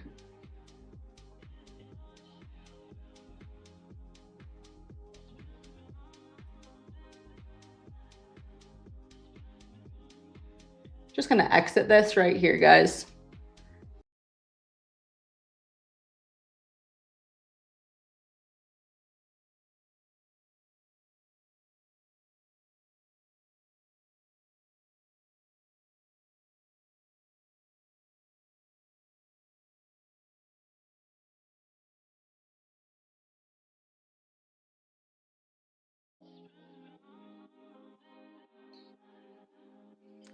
What's up, guys? I dropped off. I exited that trade as we started to reject up here on this candle, and took my profits. I was going to potentially hold it here, but I was in 1 NQ on my evals, so I couldn't really trim. So I just decided to take profit. I had moved my stop to break even and was like, you know what? We could reject up here. I'm going to go ahead and just close out that trade. Got about 40 points-ish. So happy with that as a quick little scalp. Oh my gosh, you guys, that was an FOMC candle. Be quiet. Hold on. Was it really? That was like the most noob thing I could have possibly done. I forgot. I completely forgot that the FOMC media minutes were coming out. Like I knew. Oh my gosh. Well, good thing it worked out, I guess. Yeah, that was a news candle that I just entered on. It's okay. You guys can roast me for like the most noob mistake of trading during news. Hopefully that's allowed on these evals. You allowed to trade news on the select evals? You are, right? Oh my gosh, yeah. I don't know if that was like a champ or like a complete ding dong, but so funny.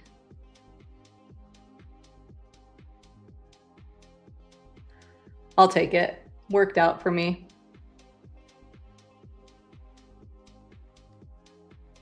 Does anyone in the chat know for sure offhand? I typically never trade news, so I don't even need to know if that's a rule or not. Am I allowed? I can trade news on the, cool. It's gonna be sad if I blew these select evals that I've been working on.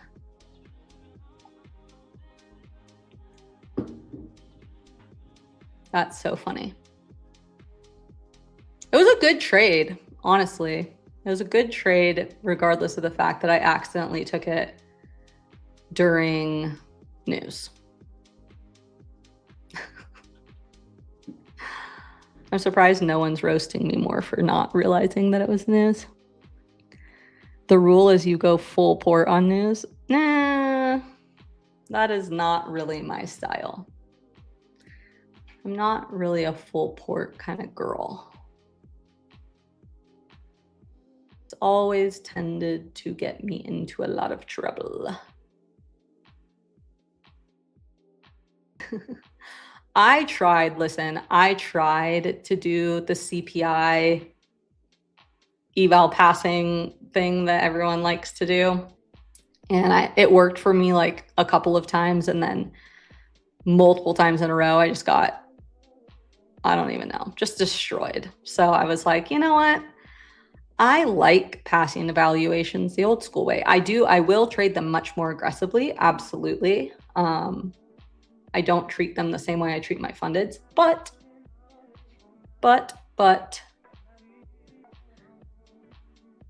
I like to just trade them based on my strategy. What's up, Brittany?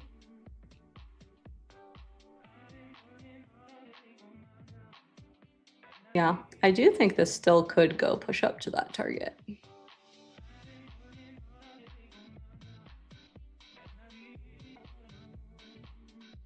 Are any of you guys in a trade right now? You guys taking this? Schrodinger, are you long, full porting the news?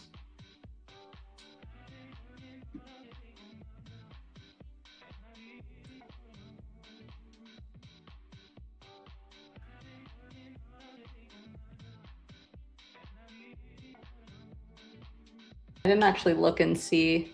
It must have come out. Good. Does it tell us anything? You have to go actually read the minutes to know what the heck they say.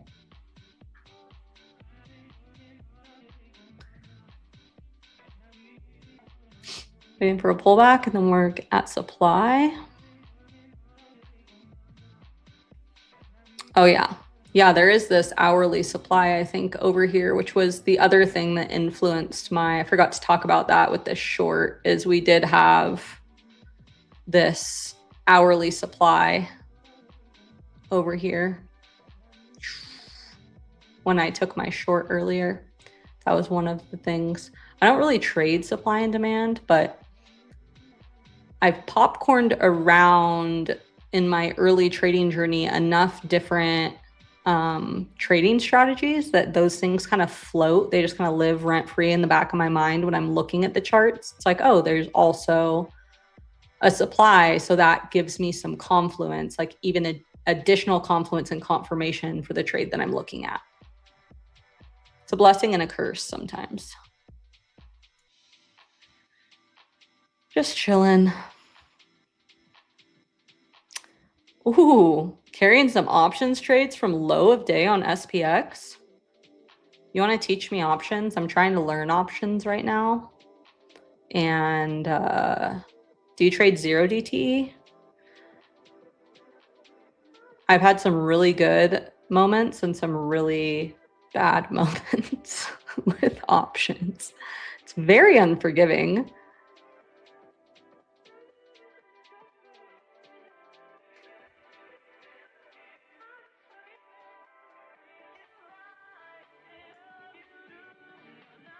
$10K swing today. Yeah, chill. Chill.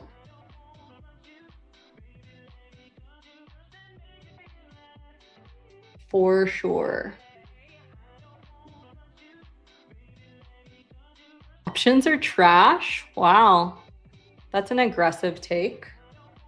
Did you have a bad experience? I will say that I still like futures better than options, but it's because I'm better at futures than I am in options. And who doesn't like what they're good at? You know what I mean? Negative 5K, 7 a.m. 1K at New York Open. Negative 7K when it died again. Closed at plus 5K when it bounced. After DCAing like a word I can't say because we'll probably get like in trouble on YouTube. What? Can I be included in these coaching classes with Lord Spudnik?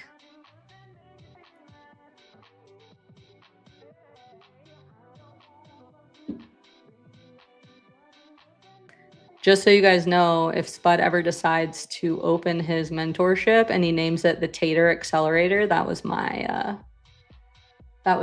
epic suggestion because he's been crushing it. Yeah, FOMC happened. Let me see what the summary says for us on Financial Juice real quick. Let's see. Let's see.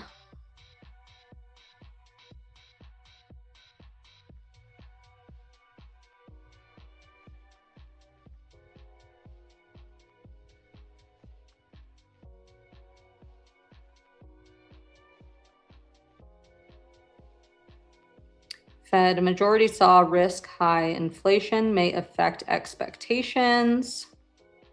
Saw the labor market remaining stable in the near term. Majority saw advantages to shorting FOMC statement. What? All officials supported leaving rates unchanged in June. So that was bullish, right? Because hadn't they, if I'm not mistaken, talked about a potential rate hike? Inflation could stay high due to AI. Concurred statement would convey commitment to dual mandate goals and emphasize the FOMC will deliver price stability.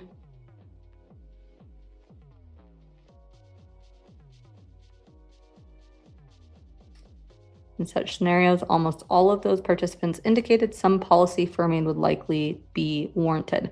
One thing I am actually trying to learn more about is how to interpret all of the economic stuff, the different news that comes out and things like that. I just want to learn more about all of that, how the economy functions and works and how the decisions are made and all of that. So, oh, nice. Okay. I'll find you. You don't actually have to help me. You don't have to. But if you want to, I'll take it. I love to learn.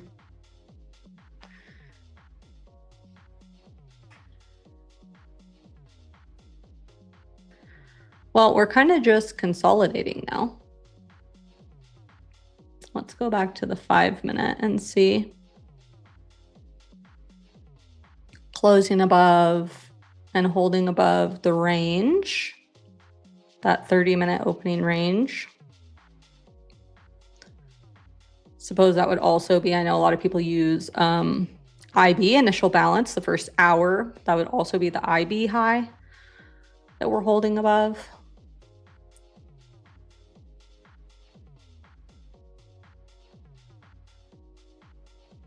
Yes, I have actually been listening to him in the mornings when he's on with Spud before the market opens, as I'm getting ready for my day. And I've learned so much already. It's actually what made me want to learn even more. Cause I'm like, wow, this is actually all really interesting. And I think, I don't know, I think maybe very naively in the beginning of my trading journey, the first year or two, I just kind of was like, I don't really need to understand all of this. I can just trade, intraday price action and everything else. But I think it's really great to understand all of that. So, wow, we are just consolidating, my friends.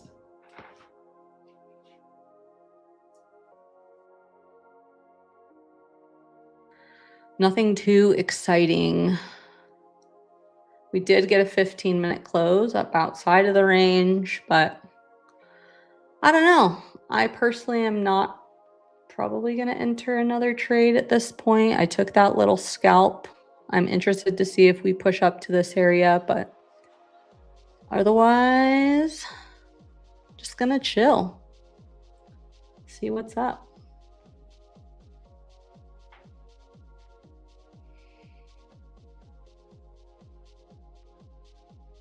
Yeah, totally.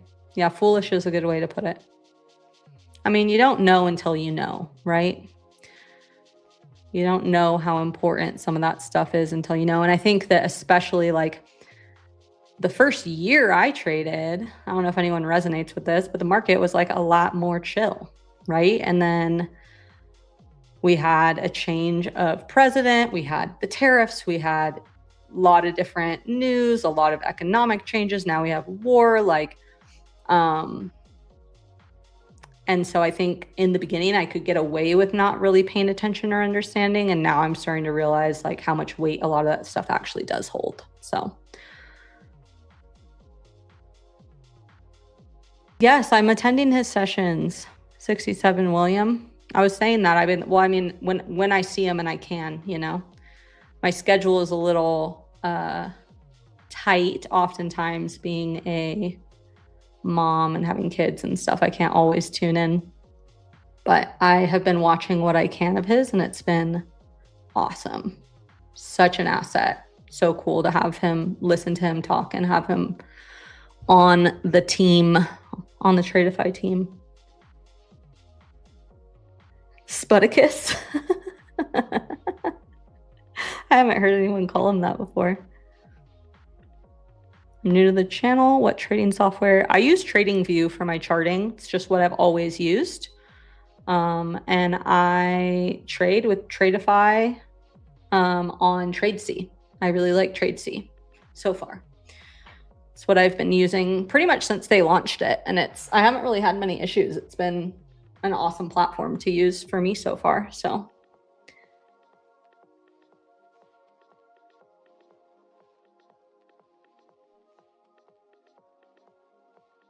that's a good point. ABJRSF said the flip side is that while understanding the macro is important, day traders often make money on the counter manipulation, so don't let the macro form too strong a bias.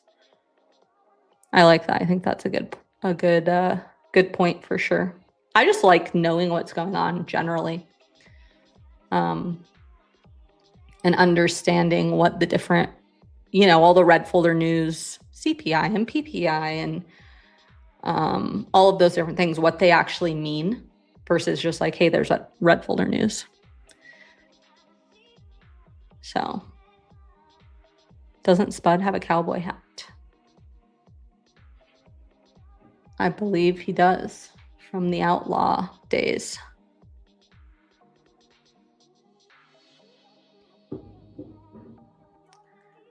So this is a good example of like, if this wasn't a news candle, I would be inclined to have taken an entry on the pullback into this 5-minute candle that closed up here outside the range.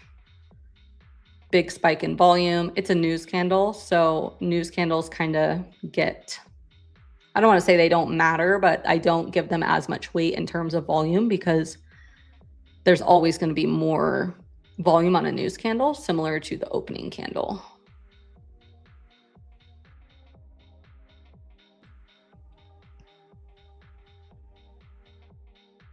Every time I take a long, I can't believe I'm buying into the macro environment. Yeah, I feel that for sure. But I've kind of started to feel like we also, like the market kind of stopped caring about the news as much.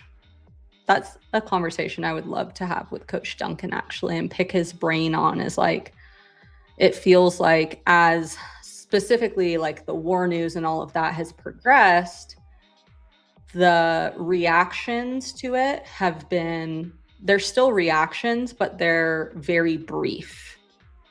And like even today, or since the news we had that dropped yesterday, we pushed right down and we've recovered a lot of that already.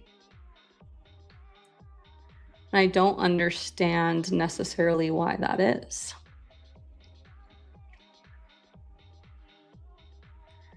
Learning slowly, and every news day I ask ChatGPT. That's a good idea. I haven't actually considered using chat to help me analyze the news. That's an interesting way, or like a really smart utilization of that. I'm a dad that has to handle 3 kids. I had to make key trade times in order to make it happen. Did you have to change to be a mom trader? Yes and no. I was actually talking about this morning. Someone was asking me how, like, oh, is your husband's schedule just really good? Number one, I have an extremely supportive husband. He does have a full-time job as well, ironically, in finance at a publicly traded company. And he works East Coast hours, and we live in Colorado, so we're on mountain time. And it's been a lot of adjusting and like doing our best to support each other and communicating. During the school year, it's a lot easier because my kids are in school a few days a week. And so I'll usually get up, get them dressed, get them fed, get their lunches ready. And then he would drive them to school and go to the office. And then I would trade once he left with the kids. now it's summer, so I do have hired childcare now. That's not something that I could justify doing before I was profitable, but now that I'm consistently profitable and making money, I have childcare that comes, a nanny that we love. She's like just a babysitter of ours that's on summer break as well. She comes and hangs with the kids for a few hours in the morning while I trade and stream and then try and do a little bit of content. So I think that when early on, when I was still trying to figure it out, I gave myself basically an hour limit. And that was kind of the agreement that my husband and I had, was like, okay, this is my time. He'll figure out the kids during that time. I would trade for an hour and I cut it off. And that was that, period. And so in a lot of ways, I think that helped me beyond just like the childcare perspective, whether you have kids or not.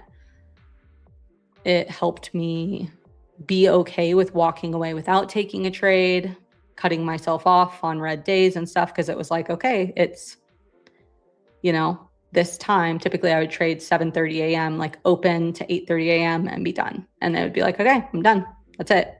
Got to walk away because I have other responsibilities. I think that sometimes people who don't have other responsibilities that can just sit on the charts all day struggle for longer because it's too tempting and too hard to have the discipline to actually walk away and go do something else.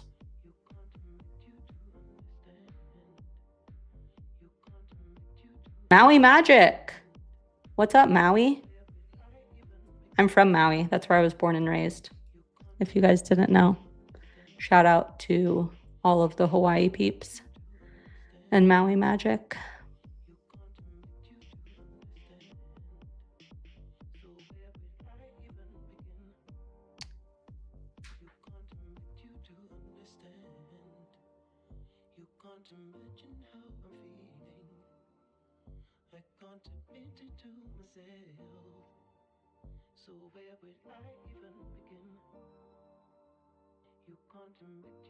Rush trades to get to the responsibilities. Yeah, I experienced that as well, for sure. I also experienced,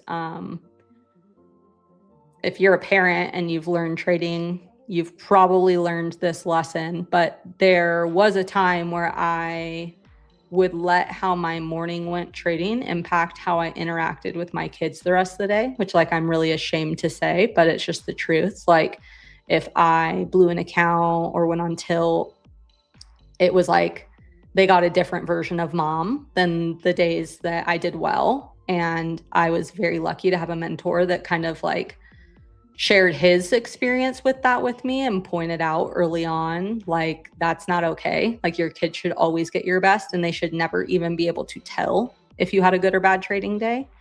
And so controlling those emotions has been something I've worked on really hard to be able to not allow how my trading goes to impact how I show up for my family. Because there is really not a worse feeling. Like, you think it's a bad feeling blowing your account. It's a way worse feeling blowing your account and then snapping at your kids who had nothing to do with it. That's just the truth. Worst thing about going to Maui is that you have to come back. Yeah, I've had to apologize to my kids for my behavior many times, both with trading and otherwise. I genuinely think this is just like not trading related, but just parenting related, that like the best quality, one of the best qualities in a parent is like being humble enough to apologize to your kids and own your mistakes. I think not enough parents do that. I think kids learn more from parents like modeling that and admitting that they're wrong than anything else. So yeah, I think that ultimately it is hard to balance trading as a parent. But it's very doable. And the beautiful thing about futures and the futures market, and even this stream, is like, it doesn't, you can make time for it. Like anything that's important to you. I get asked a lot how I was able to find success and become profitable quickly, because I did it much quicker than many people do. And that's not me like tooting my own horn. It's just the truth. Part of the reason is because I made sacrifices and fit it in when most people would not feel like it, right? Like I was studying the charts and back testing after I put the kids to bed, you know, when I wanted to lay on the couch and watch Netflix and relax with my husband. For months I did that, right? Like there, you can wake up early and trade pre-market. You can, before the kids are up, depending on your time zone, you could become an Asia session trader and trade, you know, late Asia session after your kids are in bed. You can always find a time to make it work. But my encouragement to you is to make trading work around your family. Don't make your family fit around your trading. That is my advice. My kids are, my son will be 6 in a couple of weeks. My daughter is 3.5, and I'm pregnant with my third, who will be born in September. So nearly 6, 3, and 0. 0? I guess like 5 months. I'm like 5 months pregnant. Oh my gosh, look at all the Hawaii people in here. Hilo, Oahu. Love it. It's still the morning time in Hawaii. That's why they're all on here. This is their morning session. In Bali, when everyone's asleep, I trade. Yeah. Love it.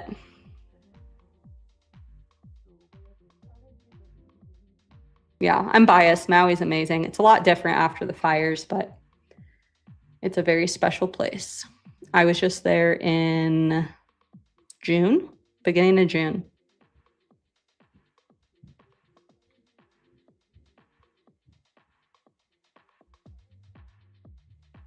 Negative 0.6 years old.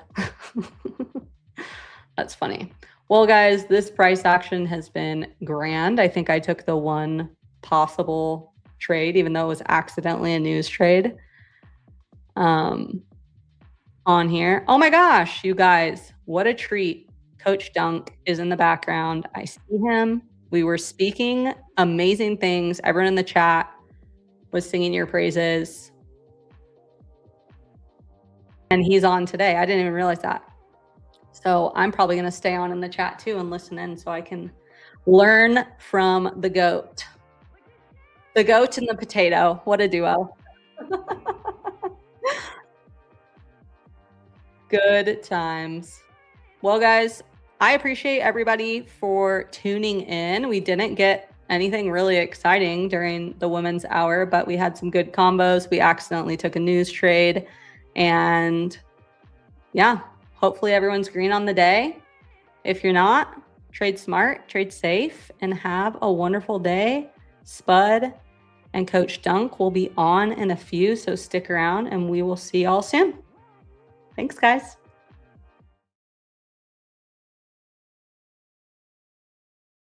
About trading, but scared to risk your own money? What if I told you there was a way to trade with someone else's capital while you learn? Welcome to Tradeify. This series explains everything about the funded trading world. The reality is, gambling is random. Professional trading is calculated risk management. We're pulling back the curtain so you can make an informed decision about whether this path is right for you. The reality is, you don't need to know everything. The traditional barriers don't apply here. Without the proper education or support, this is going to happen. But this is exactly why Tradeify exists. And that is exactly why programs like ours exist, to give you structure. We provide the structure and capital while you develop your skills. Without risking your own money while you learn. You don't need to know everything. You need to start with the basics and keep learning. Whether it's concert tickets, sneakers, if you've ever bought something and sold it for more money, congratulations, you're already a trader. Once you understand this language, trading becomes 10 times clearer. This series will show you everything that you need to know. Check out the whole Futures Foundation series over on our YouTube to learn more.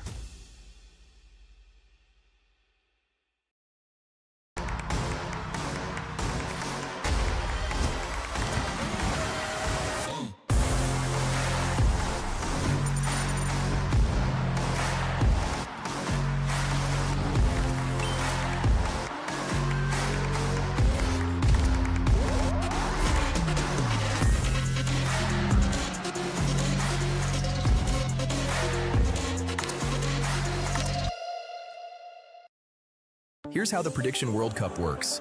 Every match becomes a market. You're not just watching the game, you're trading it live as it plays out. Pick an outcome, say Mexico to win. The price is the markets read on the odds. 56 cents means a 56% chance. Buy in. If Mexico wins, every contract pays out $1.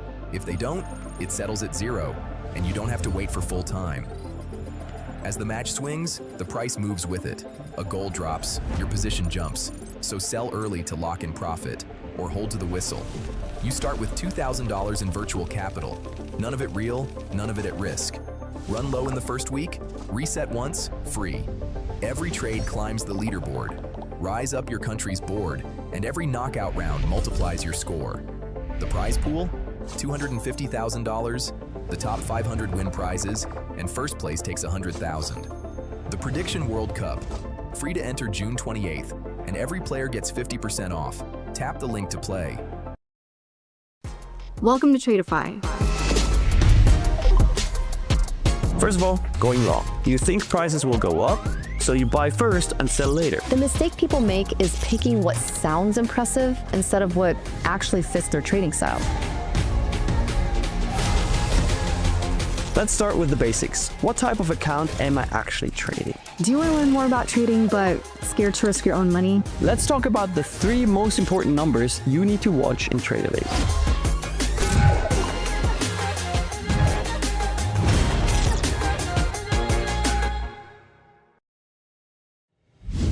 At Tradeify, we believe traders deserve a better way to trade.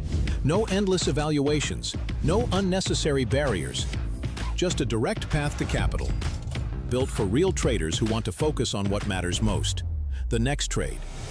With instant funding, you're not waiting weeks to prove yourself. You're working to get payouts from day one. It doesn't matter who you are or where you're from. If you can trade, you deserve real opportunity. We built Tradeify to give traders funded capital without the delays, complications, or fine print. Our advanced trading journal tracks every detail of your performance, giving you the insights you need to consistently improve. When you trade with us, you control your profits. We take on the risk that holds most traders back, because that's how funded trading should work. Trading is hard enough. You need a partner who provides the structure, the speed, and the support so you can stay focused on execution. Confidence comes from knowing you have capital behind you and a firm that moves as fast as you do. This is Tradeify, funded trading built for real traders.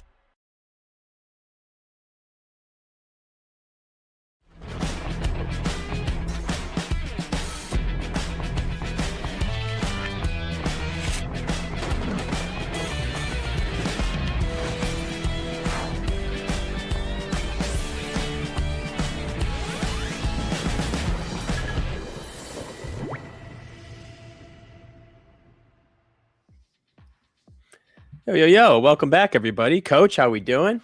Yeah, good. Not too bad. Good to see you. Yep, you as well. How'd it go since this morning? Not too bad. Not too bad. It's been an interesting day.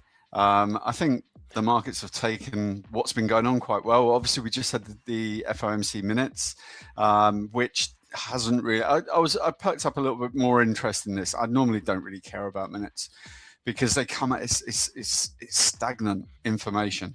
We're hearing about what they thought when they made the last decision, and a load of shit's happened since then. So yeah. with this one, I mean, bear in mind they did this decision was kind of pre-MOU, so therefore, if you sat all these people in a room today, this minute, would they say and think exactly the same now as they did when they made the last decision? And the answer to that is no. Unquestionably, it would be no. And that's reflected in some of the comments and things we see within the release statement. You want to walk us through some of that, actually? Because I haven't taken a peek at it at all. Yeah, I mean, when I first looked at it, just saw the red headlines, and the things that were jumping out was like concerns over AI spend and Middle East situation. Now, we know the Middle East situation is definitely different. Don't get me wrong, it reared its ugly head today, without question. I'm still waiting. Trump broke it this morning, so I'm waiting for it. He's probably going to fix it, so your long might be all right later on. But he likes to wreck shit and then kind of get it back to where it was and make that sound like a win. And I think that's what the market's looking at the moment. But yeah, the other things that kind of stuck out, they're focusing on dual mandate. There was some things in the minutes that said that they were all open to considering shortening the statements, which we kind of did already know. That we knew. Walsh has hinted at the fact he didn't give his dot plot projections or him forward looking at it. So it seems fairly likely that we'll hear from that. But yeah, there was two mentions of AI, which immediately caught my eye, and I'm thinking, oh, they're talking about AI being inflationary. But let's be honest, it has to be. And we've seen evidence of that. Apple put their prices up. So look, we're creating a scenario, but on the other side, you have to balance things. Certain businesses will do a lot better because of AI. But really AI, we need to be monitoring the employment market. But just little things jump out, like red headlines. It was saying like a little bit concerned about GDP. Now, we got the decision on the 17th of July, and I think GDP came out on the 24th-ish, something like that, and it was a better number. So already it's kind of just going, okay, yeah, well that's last month's news. Let's see what they think next month. So on the whole, well, we only have to look at the market. The move up isn't because of the FOMC. The move up is because we seem to be bottoming out. People are looking at the fact that AI is on sale. Do we take our downside protection off, and do we increase our positions? It's a very real thought that you'll see in the institutional space. I know it well because we're doing it. So but yeah, look, it's as events go, it wasn't really that big a deal. I think we just need to keep an eye on the war situation and what potentially is happening tonight. Right.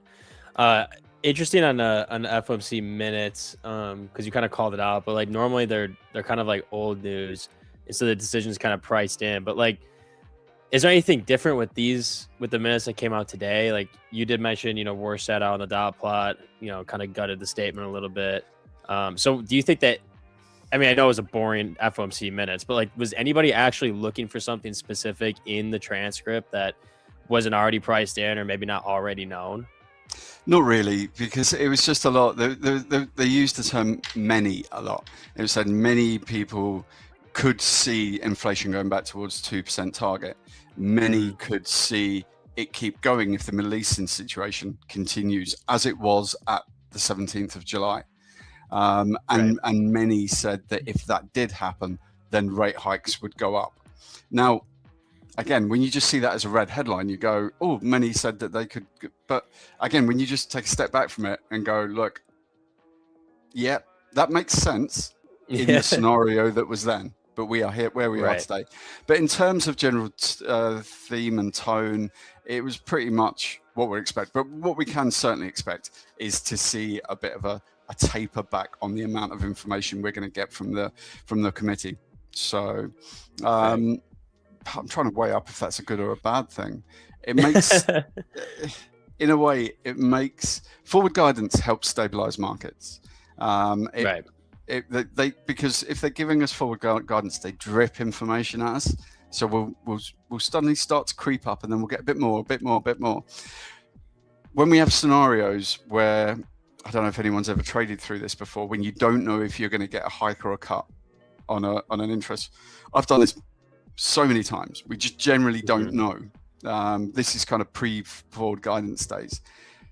God, when you got those results, the markets went nuts. And you were genuinely sitting in your desk looking at your order board with stops either side of the market going, shit, I'm going to get killed one way or the other here. And all you want to do is survive those moments. But yeah, pulling it back brings us back a little bit more towards that scenario. And maybe we get too much. Maybe it depends the degree they want to scale it back. I don't think they're going to go too harsh.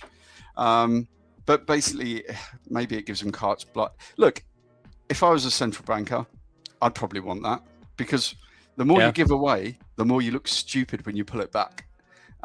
So perhaps that's the thinking on it. No, it's interesting.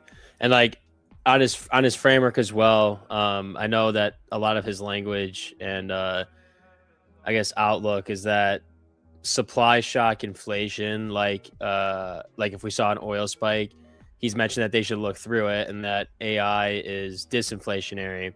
But when we see something like today where oil, up right now 4.7%, it was up like 6%.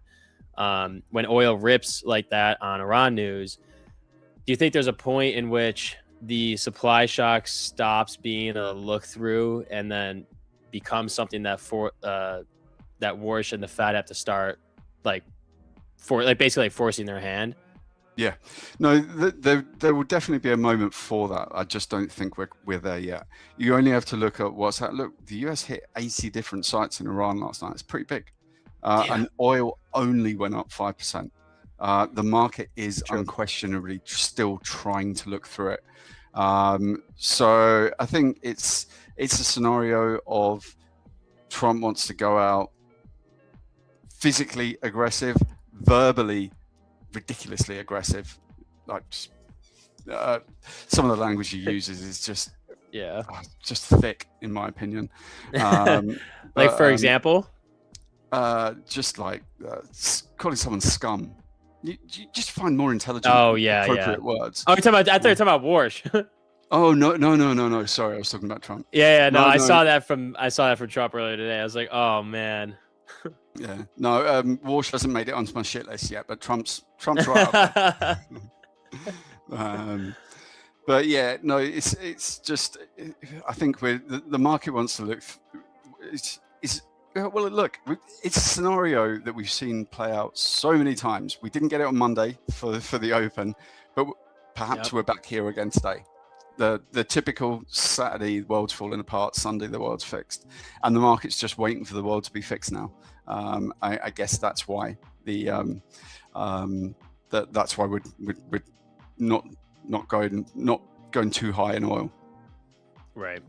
I mean, it's funny. Speaking of shitless, I wanted to bring it back to your side of things. Like on the UK side, like if the Fed stays hawkish while we see oil spiking a bit, what would that do to the dollar and then to the Bank of England's job? Like, is the UK importing this inflation and is Europe watching the Fed, or is it more completely separate and fighting its own battle right now? Yeah, I think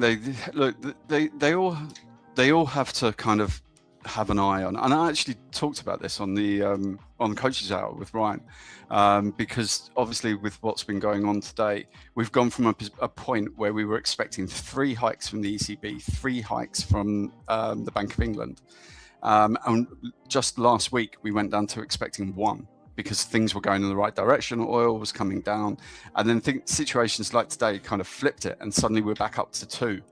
But the UK and Europe have got their own battles. They've got we are far more dependent on. Well, I say we. UK and Europe are more dependent on importing oil than the States. States is actually in a much better position than us, and some of the Asian countries as well are in a terrible position where they're solely dependent on importing. But yeah, I mean, obviously, all of these things will have. But again, they just have to focus on the economy that's in front of them. You have to keep an eye on what's going on elsewhere, because if US rates start taking off to the upside, there's no question that's going to affect what's going on in Europe and what's going on in the UK. But I try not to focus on the UK because it just makes me sad when I think about us politically and economically. We used to be okay and semi-credible, but we seem to be losing that mantle a little bit now. Oof. Yeah, no, it's funny. You said shitless and it popped up in my head. The last thing that kind of comes to mind too is like on Warsh and his communication style would, because we'll have the next FOMC coming up. But like, does a quieter, less communicative Fed, would you say that structurally raises the volatility of the market around every data point that we get, since we aren't getting that forward guidance and the communication is much less than we've been used to? Potentially, yes, but it depends how they do it. They could do it just fractionally, and then it doesn't lessen it too bad. I think it's a wait and see moment. But potentially, yes, it could increase volatility around these specific events.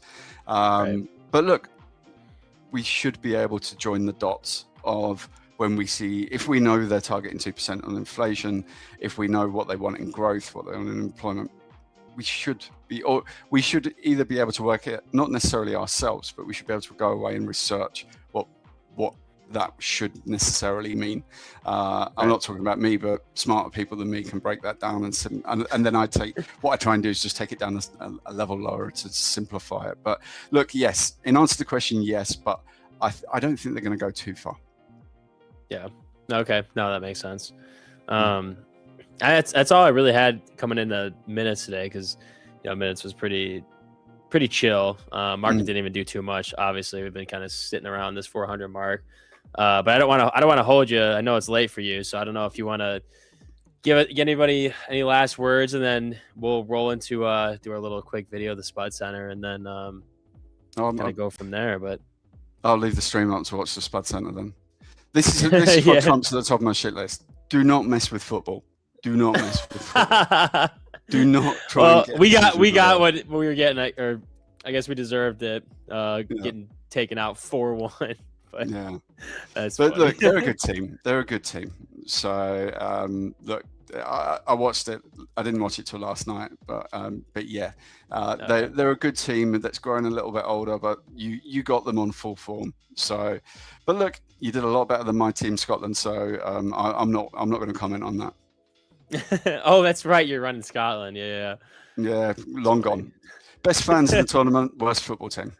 Yeah, I was gonna say it was funny seeing all the fans of for Scotland, and honestly just saying that people are foreign for the US come in and just tearing up the bars, and it's just funny seeing the different cultures. It's been pretty cool. But yeah, awesome. Always appreciate it. Always the sharpest read in the room here, Coach. Hope you have a good rest of your day, and then we'll sync up on Monday and see. God knows where we'll be at by Monday.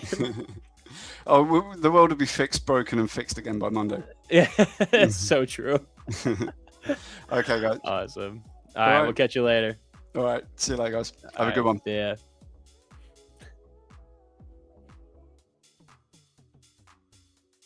Sure. All right, real quick, we're gonna run our Spud Center for the day, and then we're gonna get into our unsupervised Spud-a-thon. Welcome back to Spud Center, presented by Tradeify TV. Rest day today, but the quarterfinal bracket is set and it's stacked. Let's move. Yesterday was chaos. Argentina was literally dead, down 2-0 to Egypt. Then they scored 3 in the final 20 minutes for one of the greatest comebacks in World Cup history. And Switzerland edged Colombia on penalties. Keeper Kobel, the literal hero, both punched their tickets. Switzerland advances.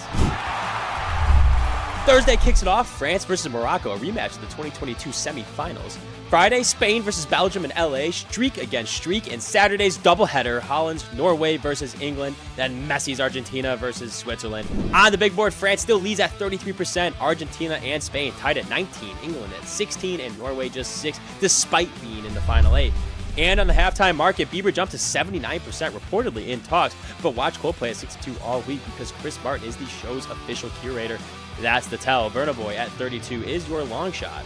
And a Tradeify shakeup. Arthur Jode is back at the top at $398,000. Opa 14 or Opal 4, whichever it is, new in second at 224. Wood David third at 169. But Sohal Udin and Joel Beaker both knocked off the podium overnight. These are prediction market prices, crowd probabilities, not betting advice. That's your Spud Center. Quarter start on Thursday. Don't miss it. Keep it on the Spud.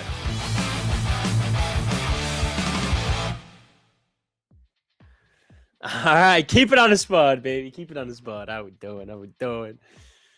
Potato pole dancers. Oh, that reminds me. I got a little something for later. If hold on. We're gonna do another bet. Okay. If let's see. All right, let's go to okay, yeah, if we get up to Asia High, so that'd be like 714 on QQQ. All right, if we get up here, we'll do another hold on, another neutronium. Let's get the gold here. It's orange. That's good. That's good. That's good. Neutronium. Spelling that right, I presume. Dashed. Is it an E? What looks better? I think it's an E. Shit, I actually have no idea. Hold on. Yeah, it's an E. Okay, go. I thought that looked weird. If we get Asia highs, we'll not only do a little neutronium, but we'll do an extra something special. Hold on, I'm gonna put it on the side here. Media source. I'm labeling it pole dancing. I think you guys can figure out where this is going. Is it top production? Maybe not. But is it sick? Absolutely. Oh. I gotta be able to grab it. Okay, here we go.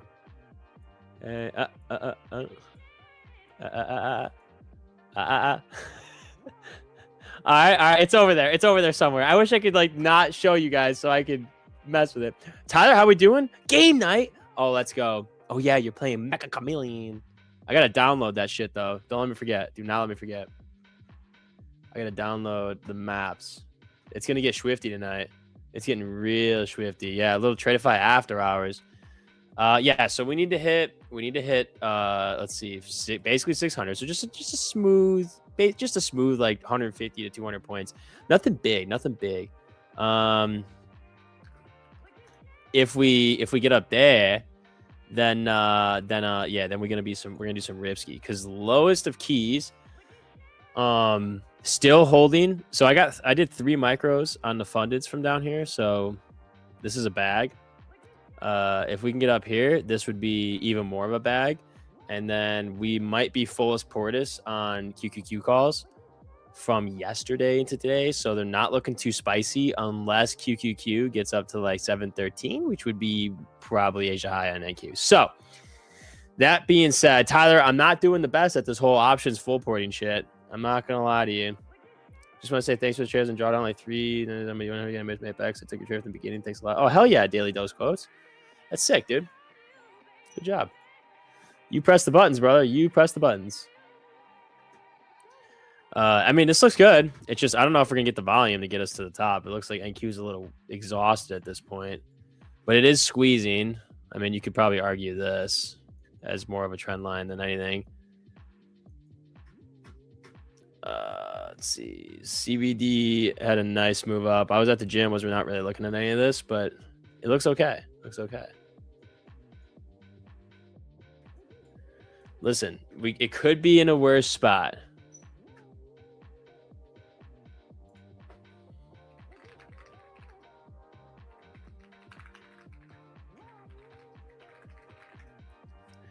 Could be worse. Could be worse. Pay attention. Yeah, Tyler's gonna get his cute butt on our game night stream, and then we're gonna get a little crazy. I've never painted for Mecha Chameleon, but I have a feeling that I'm not gonna be as good as I think I'm gonna be at it. Green across all accounts, just watching and vibing. Let's go, brother. Hell to the yeah. How much is RPL right now? So far we're up 1.8 billion.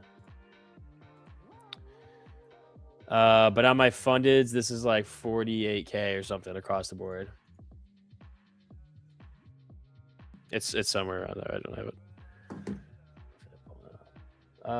it. You mean business night, dog? Good luck, bro. Good luck. You're getting smoked, buddy.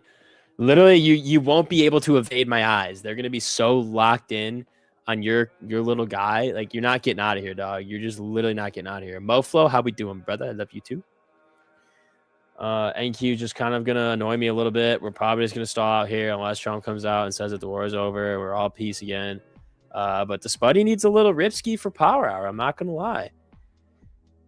It'd be a little unfortunate if we didn't get the ripski, but it wouldn't be the end of the world. It would just be the end of that options port. The game tonight is Mecha Chameleon. It's the game that you have to paint yourself Here, hold on. I'll just pull up a YouTube video. Mecha Chameleon. It's hide and seek, basically, with drawing, like painting. It's actually I don't feel like watching an ad, so just look it up. Here comes the dumpy. Low key, hope that doesn't happen. Haven't taken a trade on my other 3 funded accounts today. Been the hardest thing for me, but happy I locked out the others and haven't forced any trades. Hell yeah, dude. That's a W. That's a W in our books. Here, what time tonight? It's 7:30 p.m. CST. Godspeed. Yeah, Zaire, it is tough. This morning was so frustrating. Like, I took an L. I took 100-point L on 2 micros on my fundeds. Thank God sized up the 3 micros on this one, and we took a fat dub. But yeah, dude, this market sucked. And support resistance is, yes, use support resistance, but been really converting volume profile order flow. Have I played Pal World? No, I haven't. It came out, everyone's going crazy over it, and I just didn't even. I never jumped onto it. I should have, though. We need that neutronium, dog. We need that neutronium. Daddy. Doesn't Amos do the Asia? Amos does the Asia stream from the market open until 7:30. So then we'll hop right on. Who's calling me from New York? Get out of here. Update on applying Tradeify to fix their app. Set to pound sand and use Ninja Trader. That sounds about right.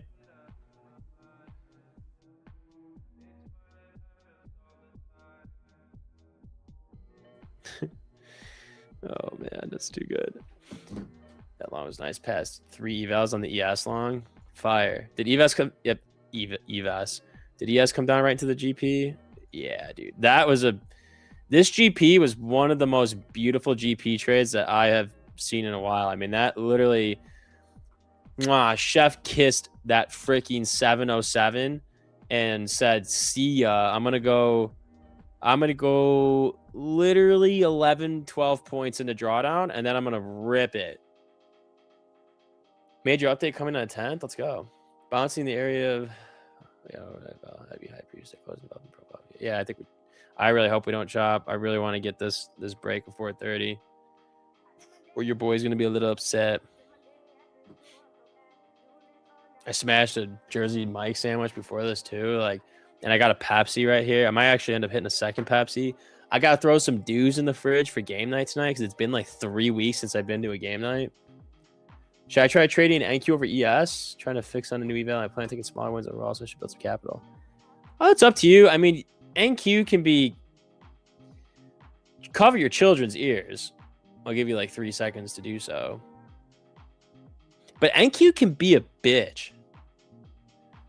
I mean, if we're gonna sit here and not mess around, and I'm not gonna be around the bush, like the Dacky can be a real bitch to trade.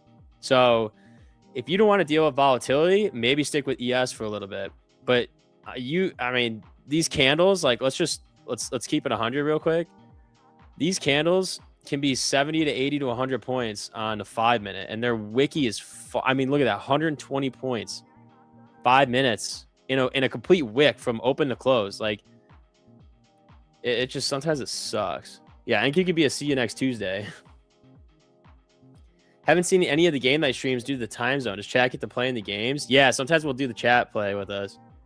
It's fun, especially with Fall Guys, except Abo gets smoked. And I haven't seen Abo in a minute. Where's he at? Yeah, Trader X3. It's going to be really funny. I'm probably going to have some drinks and chill. It's going to be good. Who doesn't love bitches, Spud? Come on. Yo, Lulu, actually, that's facts. That's why we're all here. That's why we're all here. That's why I trade the Dacky. Dacky's toxic, but we love her anyway. It's true. Just like I'm just gonna stop. I'm not gonna say what I was gonna say. Dude, that Mountain Dew rep in here is not pleased with you hitting the Pepsis. Yeah. Listen, man, that's what they get for not sponsoring me. Listen, if the Dew's not gonna sponsor the Spud, then the Spud's gonna go to Pepsi. Because damn, this is good. RT Wiseman smooth. Yeah, RTY's been pretty good. Oh my gosh, the moves on RTY are nuts. Jeez. Yes, the smaller, easier moves, less stress. Yeah, because like if you do MES, your risk could be like nothing, which is really nice. Just got back, and what the hell is NQ been up to? NQ's been a crazy little, I don't even know what the appropriate word is, but like just crazy. NQ's been crazy today. No Coke? Not, dude, Pepsi's better than Coke. 100%. Changed my mind. Like, actually changed my mind. No, Jen left her. Yeah, she's only there for a little bit. She came on for Women's Hour. Can we play Fortnite? Your username is pretty and useless? That's so funny. I wake up my 5-year-old to play because he's heaps good. Yeah, dude, let's do it. Told you about his fucking ping pong ass market.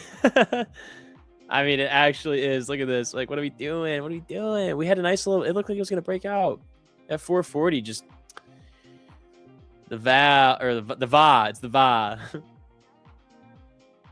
Yeah, we're just probably gonna freaking chop around here. My 0 DTs are getting cooked. Pull that. I'll pull it. What's better? Oops. One. What's better? Pepsi. Right answer. Coke. Wrong answer. Oh man. You'll change that in the UK. Pepsi UK is no sugar. I mean, I do the zeros, but I think that Pepsi has more flavor than Coke.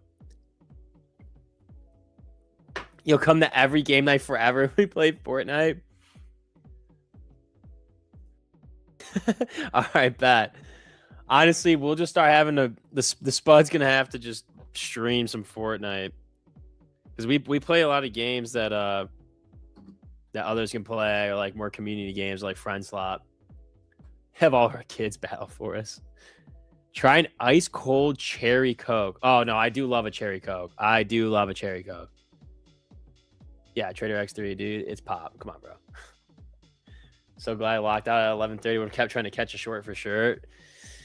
I don't blame you. Anybody that locked out definitely feels good right now. Love Pepsi with a yellow cap. What's a yellow cap? Ooh, RC Cola is so good. Campa Cola? What the hell is Campa Cola? Kool-Aid. Pepsi if I want a good tasting soda. Coke if I want my teeth to fall out. Diet Pepsi better than Diet Coke. Oh, I haven't tried Diet Pepsi. I've just had like Pepsi Zero. Coke all day, Diet Coke, Coke's to go. When can you start using power plays? It's a good. It should be in the dashboard. It should tell you. I don't know off the top of my head. Should have added RC. RC's so good. You should try Thumbs Up. It's from Coke from the Indian store. Oh, okay. Could do private server? I don't know how, but I think you can. I'd be down to look at it. Yellow's kosher. Oh, I didn't know that. They stole from Sala. Who the hell's Sala? My dad's so ancient he'd say root beer. Dude, root beer is goated too. I'll create my whole schedule around game night if there's a mobile game or any remote mention of gambling. Oh, hey, when we go to the casino for what's it called? Gambling with friends. That's gambling. Fanta's better than Pepsi. Oh, I'm gonna order some orange pop. I think right now, actually. Now that you say that. Dude, wait, hold on. They have Fanta Zero. Wait, oh my gosh, Uber Eats, relax. All right, sorry. It bugged out so hard on me. All right, wait, hold on. Let's see. Orange pop. Please have Fanta. They do. Okay, hold on. Ooh, they have Crush. Crush is so good. Oh, jeez. Shit came from my toes. Sunkissed? Wait, do they have Diet Sunkissed? Oh my god, I would.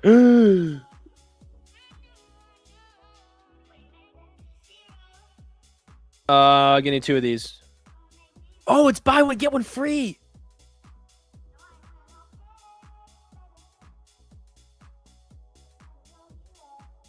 not only would I have Pepsi stocked, I'd have Mountain Dew and Sunkist. Oh my god. Oh my god. Provide me a moment. Provide me a moment.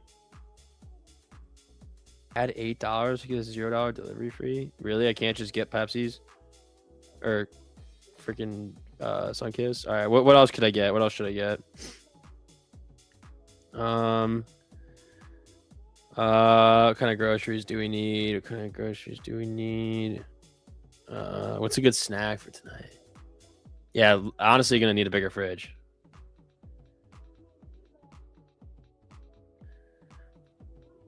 Tacos. No, but I need more shit from Jewel.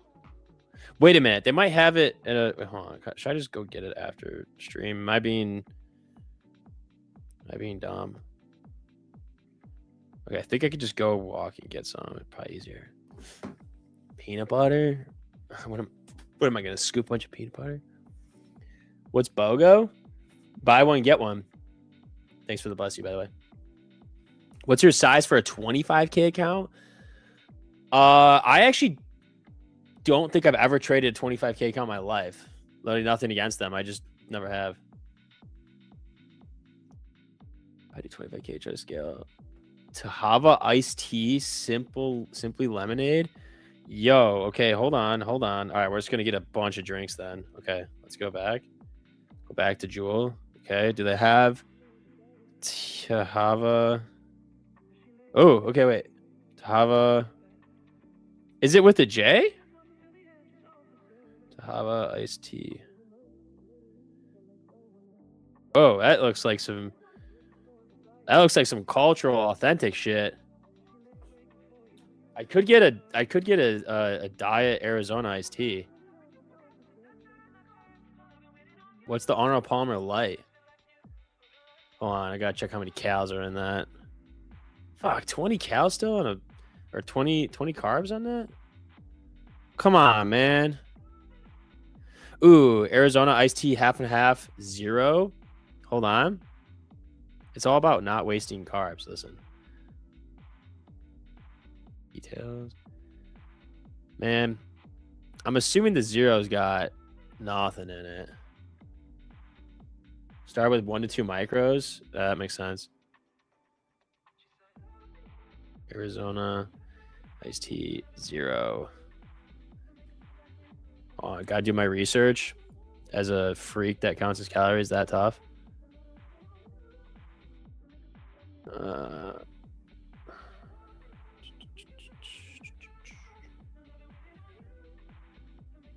No, I don't want text to talk or talk to text. There it is. I like to mix myself 70% tea, 30% lemonade. Oh, risking 10x is why I get. Yeah, definitely don't risk 10x on 25K. Be trading minis instead of micros. Yes, that's definitely why you're getting roasted on a 25K. You only have $1,000 of drawdown. Fago is for SC Juggalos. Huh? You guys have Fago or Czech sodas? I've never heard of that before. All right, well, it looks like we're adding the Arizona to this. The Arizona iced tea, half and half. 0. Do I have enough to get free delivery? I do. Okay. Anything else other than Sunkist zeros? Fago? The drink of juice for what in the hell? Am I being tricked into saying slurs? Oh no. Dedicated fan base united by the love for the horrorcore hip-hop duo Insane Clown Posse. What the hell is that? Their dark carnival mythology. Oh, it's scary. The gathering of the Juggalos. What the fuck? Just came into stream and I'm drinking a cold Pepsi, but still prefer Coke, especially a tin can. Ooh, okay. Add a prime bone-in ribeye. Dude, if I played with burnt pita for game night, I think I'd poo my pants. That'd be really fun. What other zeros? I could maybe get some. Ooh, Coke Cherry Zero. Fuck, that sounds really good. Hold on, look, add that to the card. All right, let's see. Oh, we're just getting a lot of drinks. This is. Oh wait, is that BOGO too? Hold on. It's not. It's not. Wait, let me look up. Let me see what other BOGOs they got. My fiance's gonna be like, why are there so many cases of pop showing up? Oh, Pepsi Wild Cherry and Cream, 2 for 1.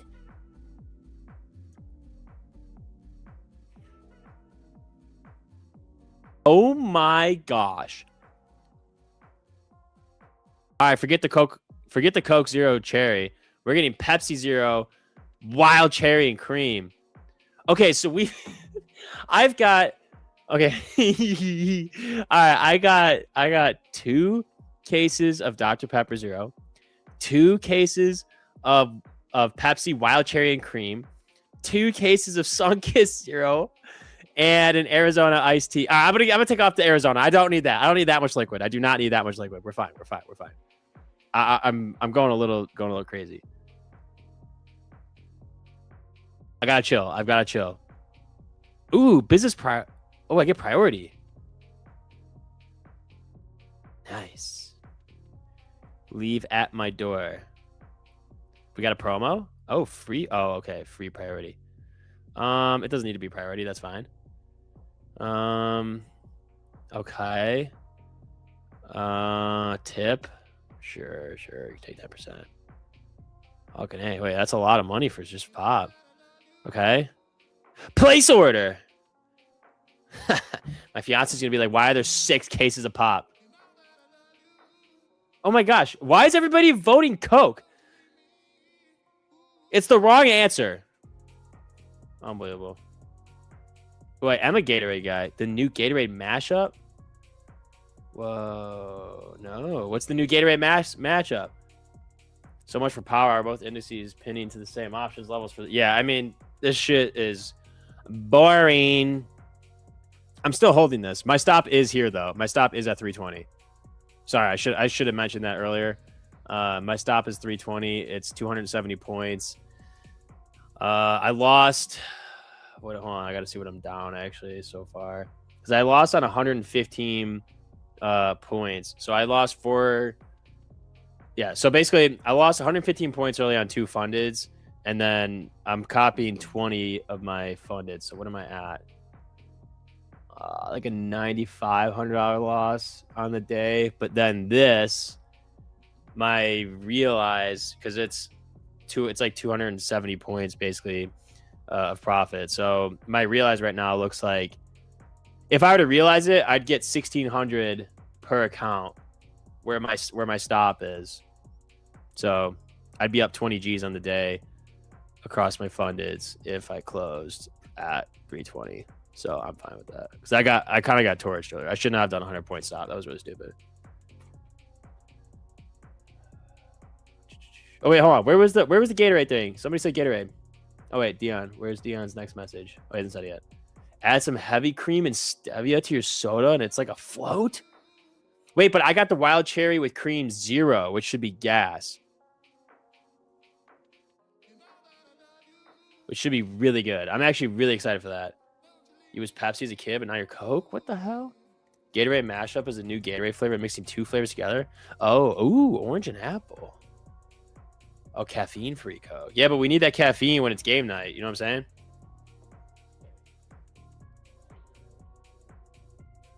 Not going to name drop the other product trade with. Also, supposed to have 20. Oh, no. I don't use that one. This is a mix. This is a conglomerate. This is a no. Ugh. No. Haven't used that one in a long time. That's funny though. That's just total. I actually lost a few, so.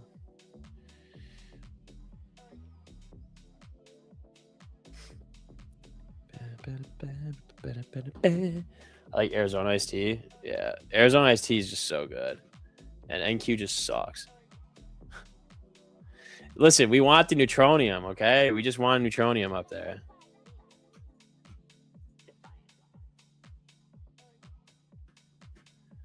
That's all we want.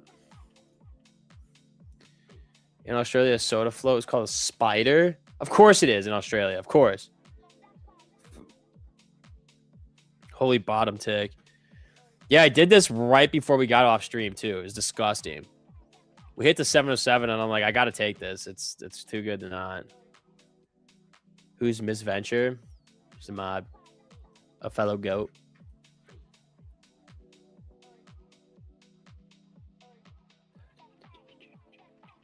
How many of your cars did you sell? I sold all of them until Monday's poll that we did. Then I texted my boy and I asked him what they would give me for the cards that I just got, and we'll kind of see what we negotiate. The problem is I've got that one fat card in there.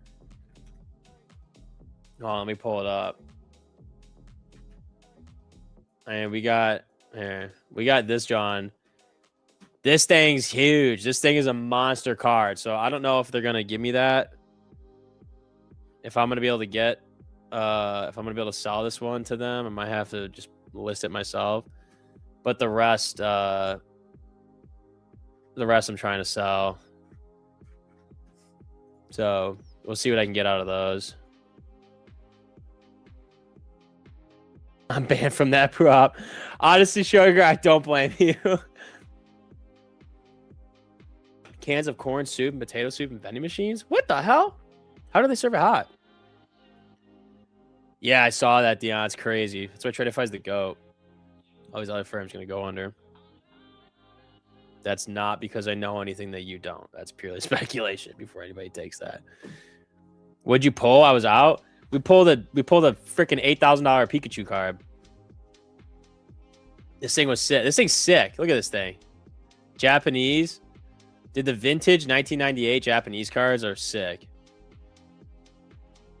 What have some of these sold for recently? 8,100. Yeah, I want to get 8. I want to get 8 for this because this is just going to keep going up. I want to get 8. Yeah, that card was crazy. Starting your third eval, 25k select, 2 to 3 micros using orb and supply and demand. Thoughts, critiques? 2 to 3 micros on NQ. That's way too much in my personal opinion. If you've got $1,000, is it $1,000 drawdown? Yeah, it should be. If you have $1,000 of drawdown, 2 to 3 micros is way too much. I use 2 to 3 micros on 150Ks sometimes. Do you take Amex? You would buy that card for me for 8 bands? Kismaz, I'd sell it to you for 8. Pika pika. Wait, that's sick, Daruma. Japanese cake in a can. Okay, that sounds gas. You sound like you don't like it. I'll take the Pikachu. You can for $8,000.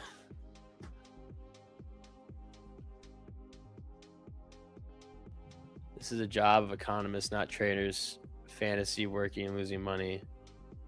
High amateurs. I don't even know. Are you talking NK? Are we?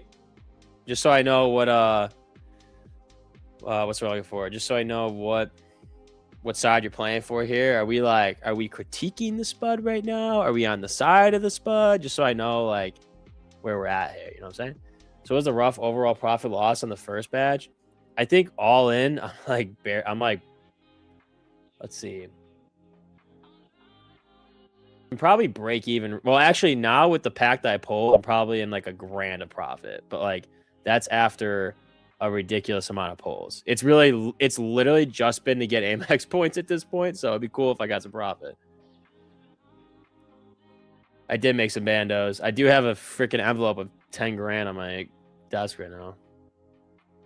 There's tobacco machines. It's kind of cool.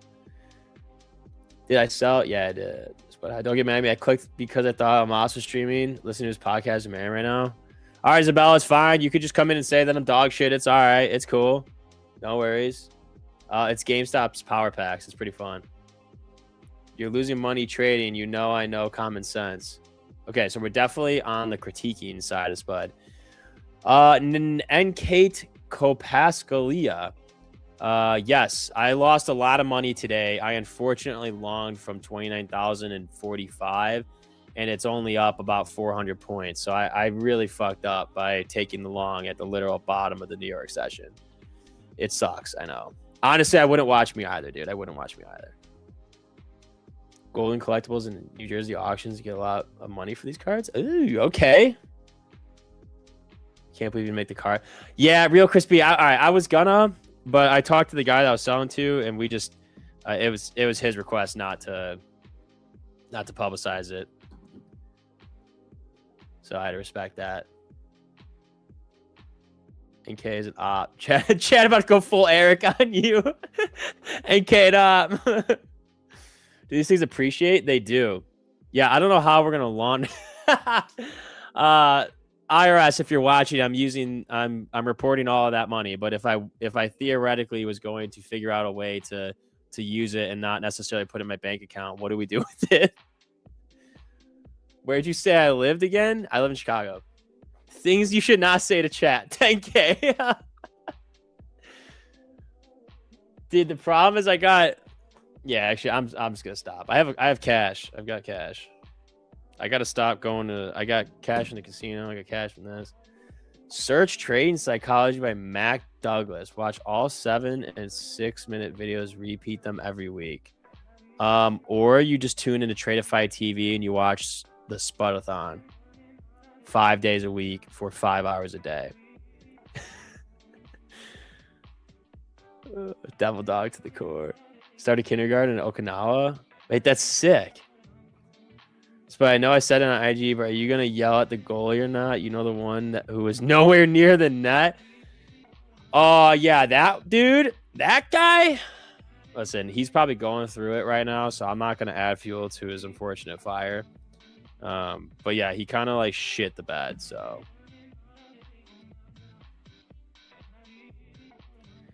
actually shit the bed.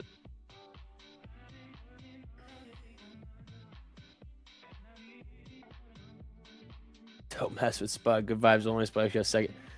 Mac and I appreciate you, but it was third. But yeah, that's true. I can't let anybody come at me like that. How much profit and loss would I have for a 100-point move with 1 mini? Well, 100 points times $20 a point for 1 mini would be $2,000.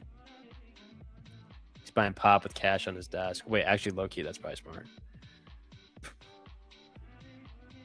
You know what? Dinners would be a good idea. But I want the Amex points is the problem. I don't know what to do with it. Gambling, I guess. My dad was in Okinawa late 80s and early 90s. He was a Mustang, retired a major. Whoa, hoorah. Let's go. Is it all in $1 bills? No. I should honestly I should start charging for my pole dance. I've just been doing it for free. Yeah, Omar, I don't know, brother. This shit's just been stuck here. It wants to do it so bad. This level is just so tough. Like we have definitely a low volume node sitting here at the 420 to 440 range, but this 440 is strong. So I don't know if we're gonna get anything. I will say though, if we do get back to 440, I'm going to move my stop up to 400 and just lock in like 350 points. What am I at in profit for the week? I have no idea. I actually don't know. If I close out here, it'll be like 20K for the day across the fundeds. And then if I close out up here, though, it should be a little bit more. Spend the cash as cash, groceries. Just want the points. Yeah, go buy a lottery ticket. Wonder how much money was one predicting the overturn of that red card. Could you bet on that, actually? Am I ghosting us for the pizza? No, I just got so much. I have so much shit like every weekend. It's crazy. Like literally every single weekend. And I need to have Dan and JP. They got to come... They got to come join us for the pizza party. I'm trying to teach them to show them right way. NK, or you can just slam some GPs and some vals and just absolutely cook today. So you can get Amex points buying your girl jewelry. Yeah, pass. I'm kidding. Any giveaways today? Yeah, we always rip giveaways near the end. When I was 18, I thought I was gonna win a Mustang from drinking Mountain Dew. I thought I was gonna win the Black Ops, the Call of Duty Black Ops truck. So you and me both, my friend. It was on Kalshi. That's sick. About the Mitch McConnell thing? No, what's going on with that? Let me look it up.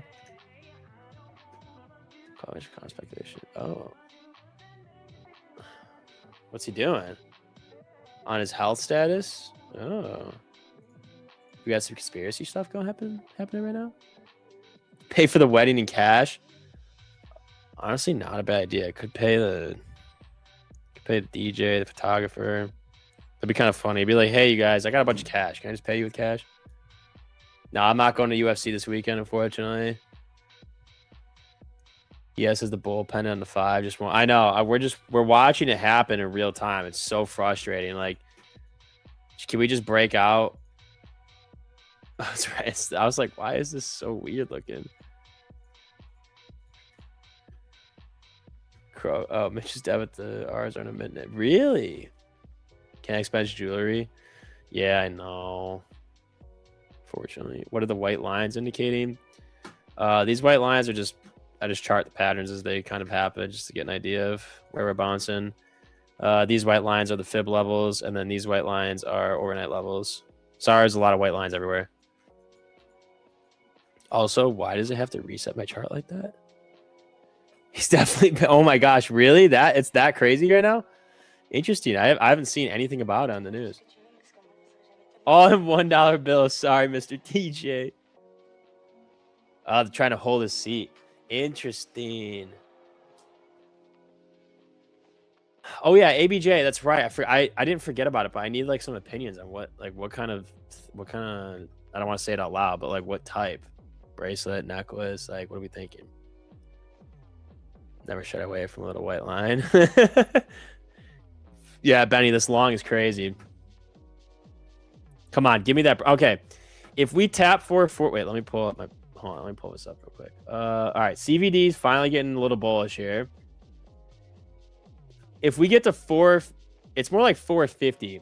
It's not necessarily as much 440. It's 450. If we get to 450 and we reject again, I'm gonna move my stop to like 397.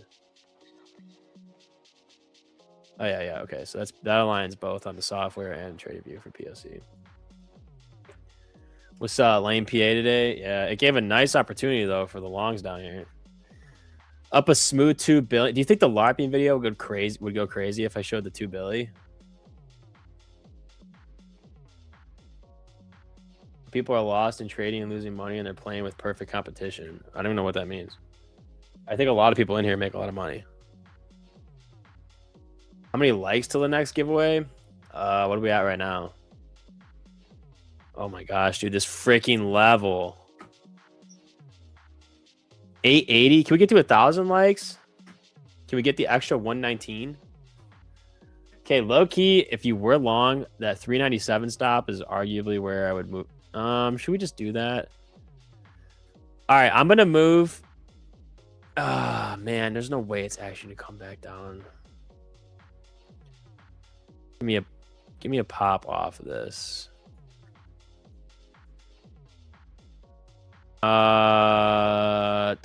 Okay, on my fundeds, like my actual fundeds, I'm not really liking this a whole lot.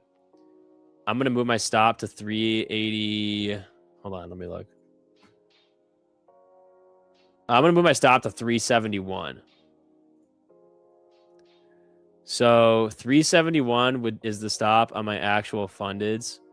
I'm gonna leave this no stop on the chart just so that I can LARP after. But 371 is my actual stop on fundeds.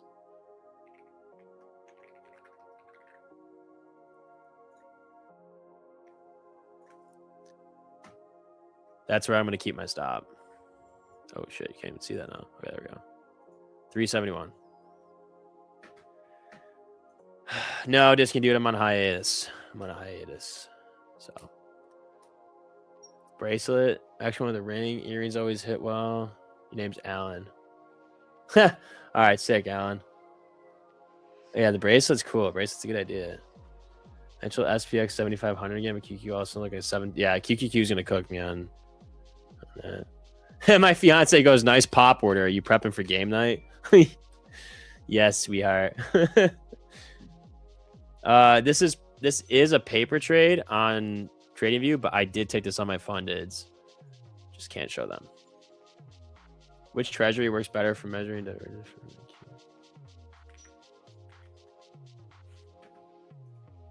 Which treasury?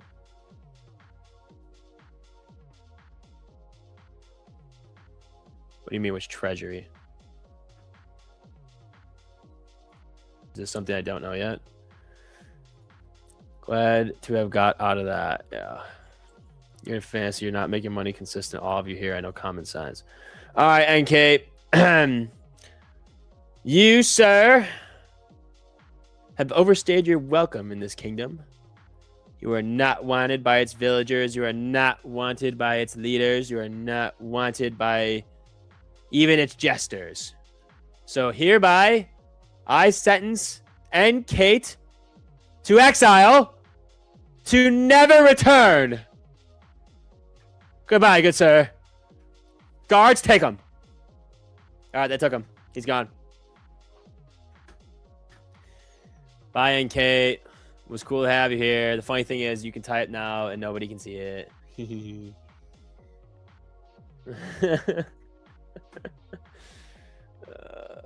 Can't you? Listen. You can come at the spud, but you can't be coming at the chat. All right. Listen.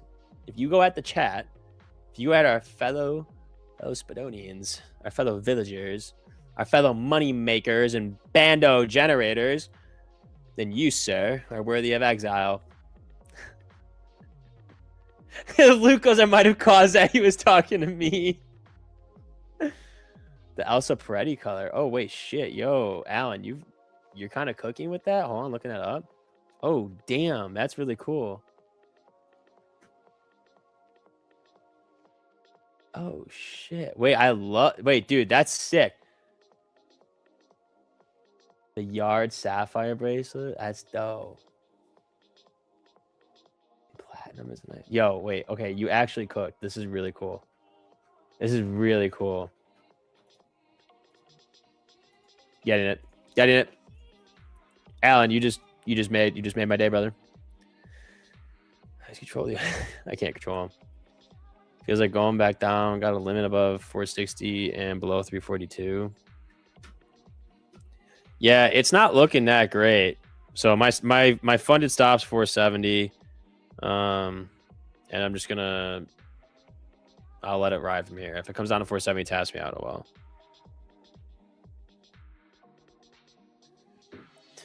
Ban thou ass. Oh man. Stream quality crisp. Always crisp, brother. Tradeify TV on top. I am Cadusa. I love you. The 2-year, 30-day, 5-year, 10-year treasury note. Oh yeah, wait. What was your question earlier?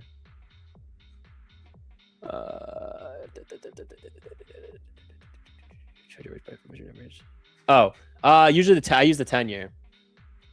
The 2 and the 10. I think Coach Dunk prefers the 10, but I've used the 2 and 10 for like at least like my pre-market analysis and then just measuring impact on the market. I think the 10 is probably the best. How can someone else be so many? I can hear Spud do another amazing ejection speech. Oh, can someone else be me? That's funny. You got the giveaway from this morning? Hell yeah. That's what happens when you put your Tradeify email in your YouTube description. They're quick. Yeah, they're just trying to blame it on other people. Like, come on, man. Like we're all out here grinding one of the most difficult professions that I've known. And there's no reason There's zero reason to be negative with each other. There's just no reason for it. Like, I get it's a someone, like, when you win, someone's losing, or I mean maybe, but like it's a zero-sum game. But we're literally in a sim environment, so it's not. We're literally all in a sim environment. If we were all working for banks, sure, the competition's fine. But like, I don't give a shit how good some people are or how, like, where some people are at. Like, we're all just here trying to make some bandos, bro. Don't gotta be so mean. Been the ES trade since 10:45. All right, 10:45. Oh, you're long too? Yeah, come on, guys. We're just here. Yeah, we're just trying to learn, and we're trying to get swifty, dude. That's why the vibes got to stay high. You know what? That guy took the vibes down a little bit, so we got to bring them back up just a tad. Just a tad, because like, you can't come in here, bringing down the vibes. It hurts. Okay, so I think we need a little bit of a vibe sesh here, especially because NQ is gonna break out right here, and then I can show you guys a little something that I've been crafting in the background. Because NQ is about to break out a 440, go right to 560, and let me smash a neutronium. Yeah, we don't move the market, we just ride the market.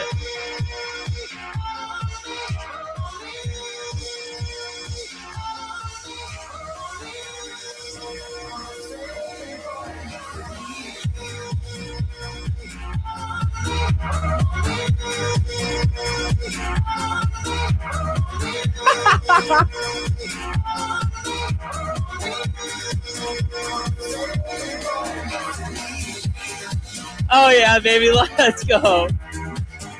It's NQU.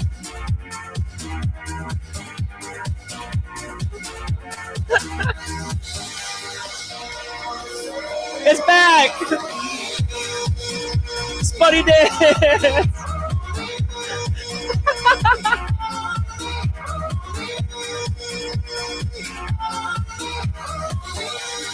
Oh no, it's put up.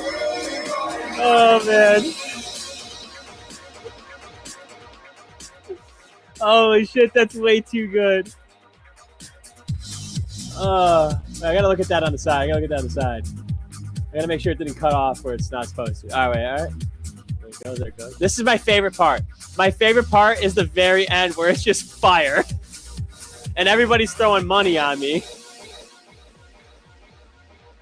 Oh my god, that's so good. It does look like I'm clinching the pole with my butt cheeks.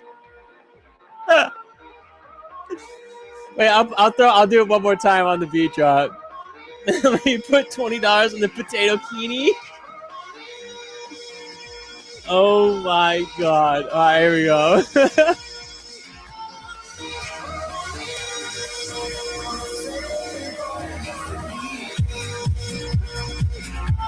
Yo, we're clenching the pole.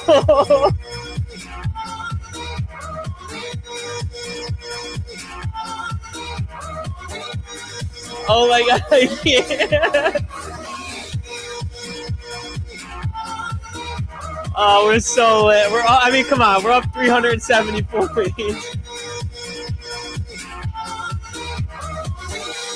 Holy shit. My cheeks hurt from laughing so hard. Oh my god. And my cheeks hurt from also holding on to that pole.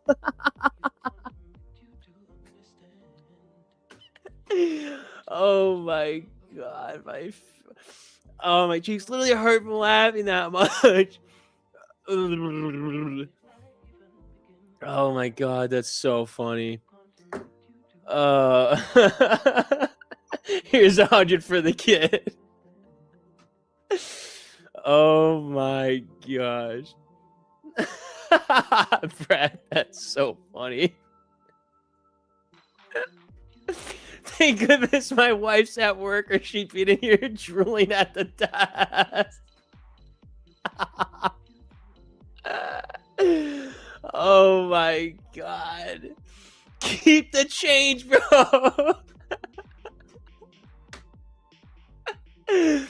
Hey man, listen, this buddy's putting in overtime. All right, I'm training. I'm learning how to do this shit, okay? I do this for your entertainment. All right, I'm coming here. I'm giving it my all. Mine's here drooling. Fuck you mean? I pulled my 5-year-old to watch that last one. He asked if it was for real life. Then he started doing the chicken banana dance. That's awesome. Oh man. Wow. I'm telling you, I literally can't laugh anymore. It hurts my cheek. I gotta tell Brett to go watch that. What would you say? That's like 5 minutes ago. Go back like 5 minutes. So like 2:35 p.m. CST. You watch the pole dance. How do I even message Brett that? Watch the pole dance video.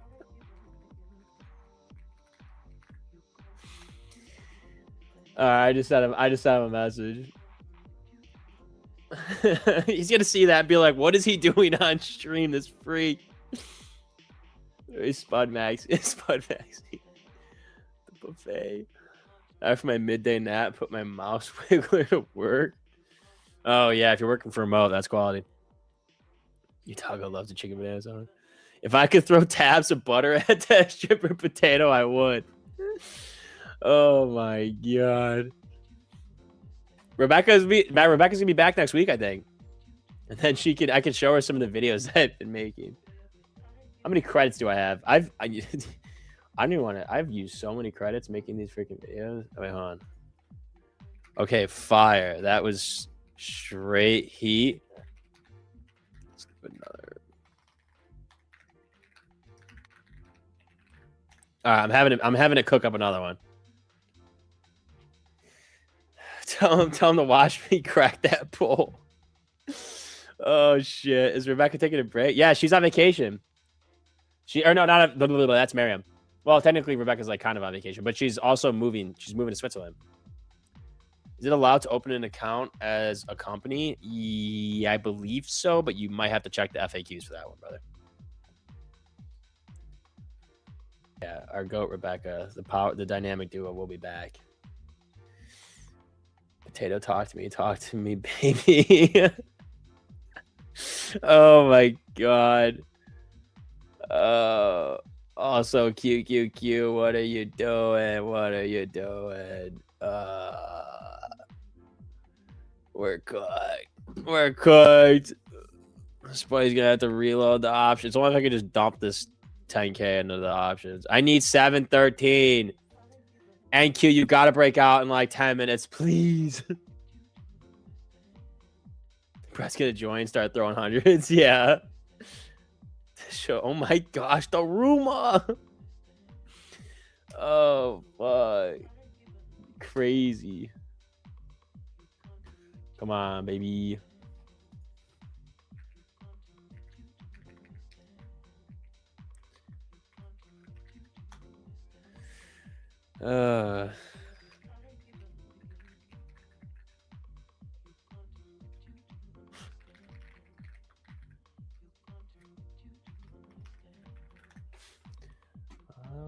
Five minutes MOC. Oh yeah. Schrodinger. We're GGs. We're GGs. MOC pump, dump.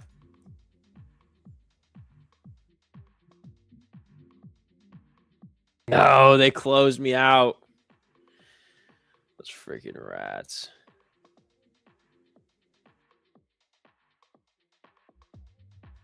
Those freaking rats.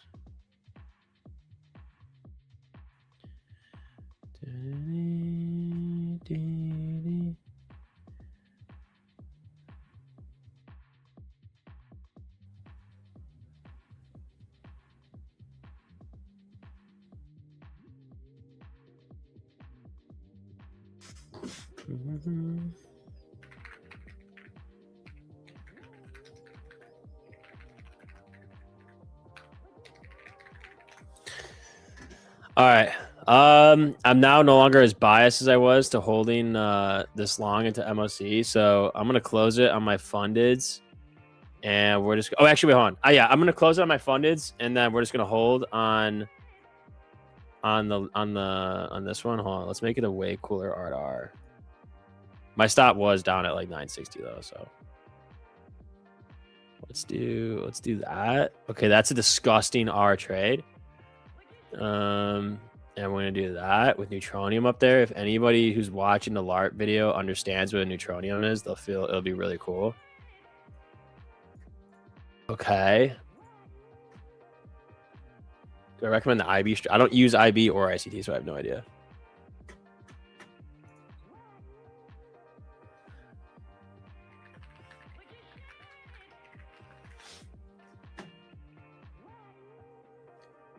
So we closed it. I closed it here at 400. So what is that?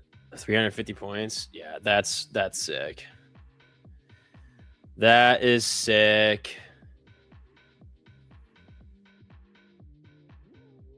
Let me see what we're up. What the total PNL is. Why did it always close on me? 33 bands. Yeah, we'll take that shit. Holy.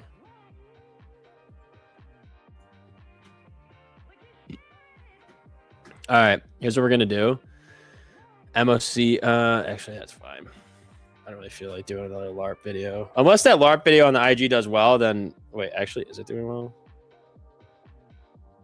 1,000 views, nothing crazy.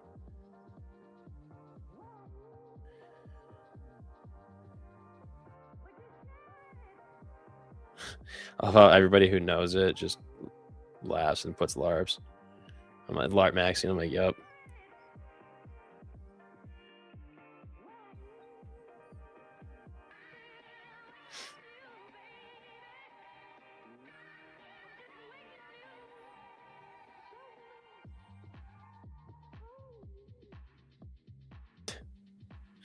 All right, maybe we will do another one of the LARP videos. It is kind of funny.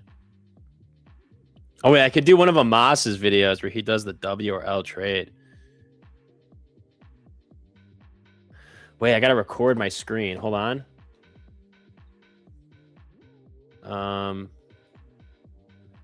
Wait, do I do this to get rid of... Hold on. Wait, let's do this just to get rid of that. And then that way it looks even... Oh, wait, it still shows the TP stop. What if I do it like this? No, it still shows it. I wish it didn't show it, because then the LARP would go even harder. No. Yeah. Okay.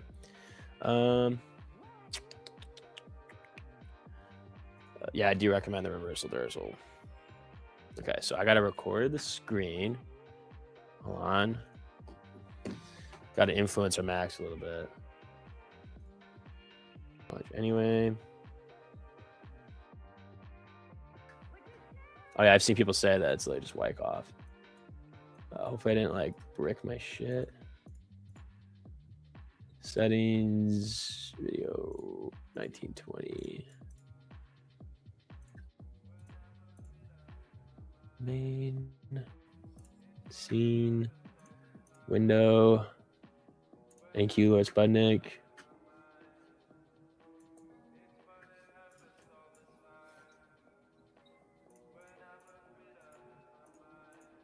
Oh man, it's not even showing my...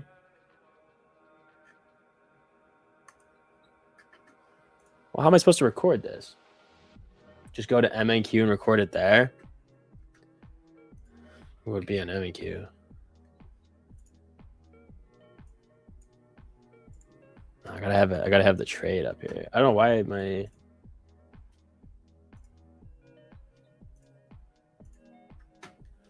Huh.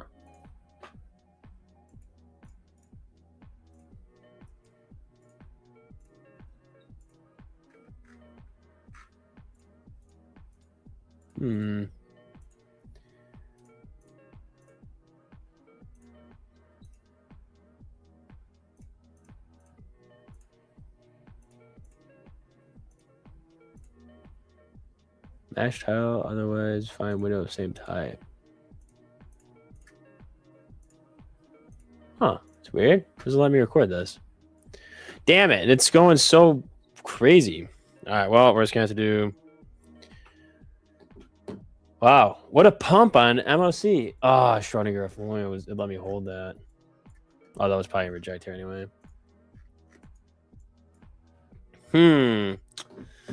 Well,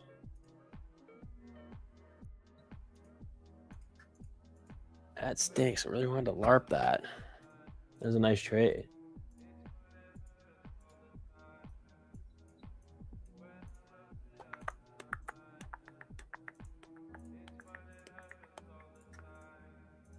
I do this. What if I did? Wow, it's so weird. I can record that screen, but not this one. What if I go to financial juice? Will it show now?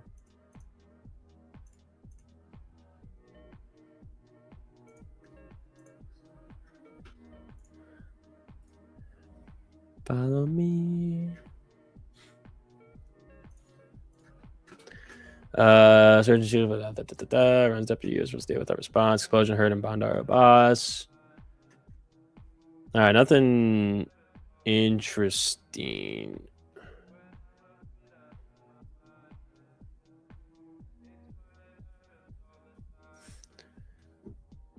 Nothing like crazy. Honestly, pretty like surprisingly had a crazy pump. But with FOMC media minutes today, I'm honestly a little surprised that it didn't get like even crazier, to be honest. Oh, now we can record it. All right, here we go. Okay, so then I'm gonna do this, and we'll do that so you can see the 404 points, and then it'll be $2 billion, and then everybody's gonna be like, "Wow, the spud is crazy." Oh wait, actually, hold on. I'm gonna put the TP to right here, and we'll do that. We'll do that. All right, now I just need NQ to hit that while I'm recording this, and then the max LARP could be insane. Why don't I personally recommend the ICT strategy? No, there's nothing. I have nothing against it. I wouldn't say I recommend it or don't recommend it. I just don't. I tried to use it one time, or I tried to learn a little bit. I just couldn't. Like, I don't know. It just didn't click for me. I'm gonna go walk around Walmart like a badass. All right, enjoy, brother. Go to settings, trading, unselect brackets. Okay, hold on.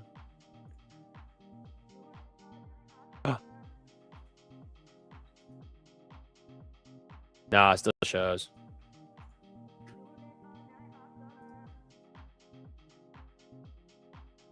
It's because it's paper. They don't want anybody to know that's paper.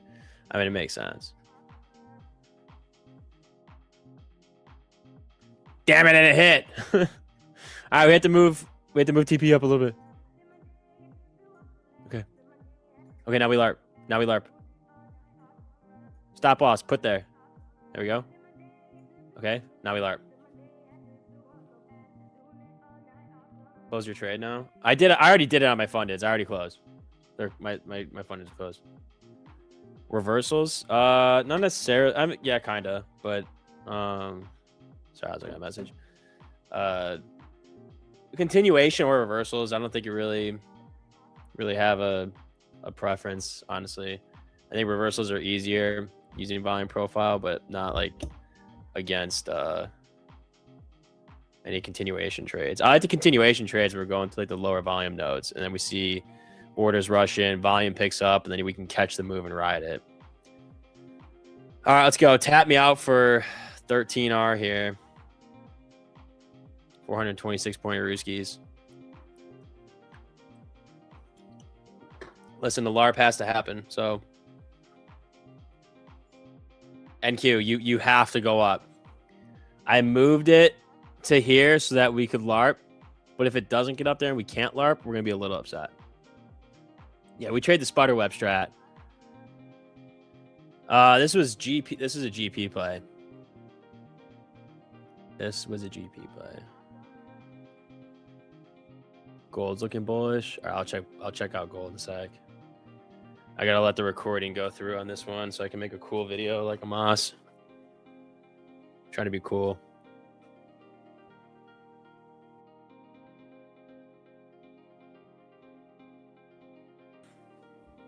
We just hit the midnight open, so should dump in the Asia session. All right, bet. You took this trade too? Yeah, I did actually. I already closed on the fundeds though. I'm not still holding. I didn't want to hold through MOC, so I closed at. I think that was like 400. Tap me out. Nice, nice. Now I can actually LARP. Oh my gosh, everybody's gonna go crazy for this. Okay, sick. Now I can stop recording. What do you mean by the boom? Let's go check out gold. Wow. Wait, what did QQQ end up at? Oh my gosh. If I was only able to hold. Freaking rats, bro. Just as Spud expected.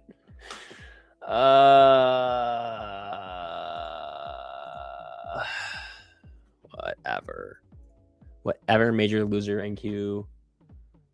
Okay, so I gotta find the recording. And then I have to record myself. Oh, here, I can actually just record myself talking.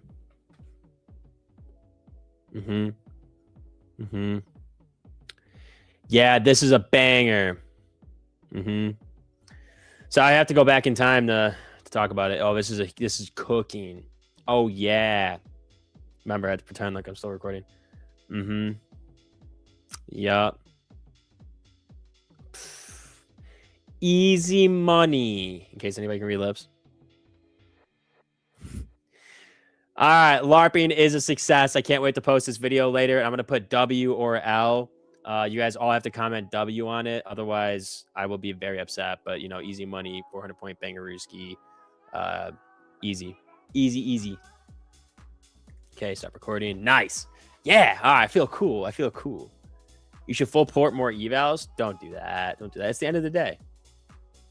Should play the new vid as part of your reaction. Yeah. I'm literally just going to do what Amos does. His videos do so well. All right, so now I got to drop that in a chat with myself.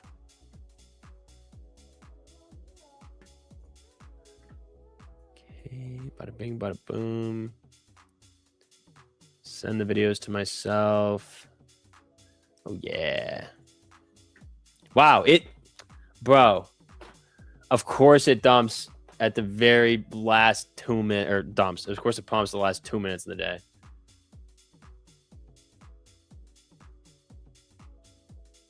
Oh, mother trucker. Okay.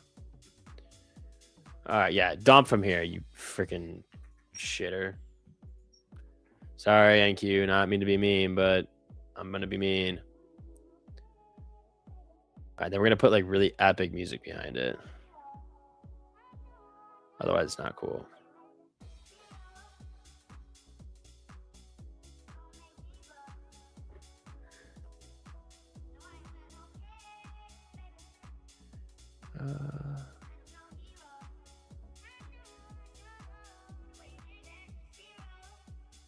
Previous 4-hour fair value gap, 581.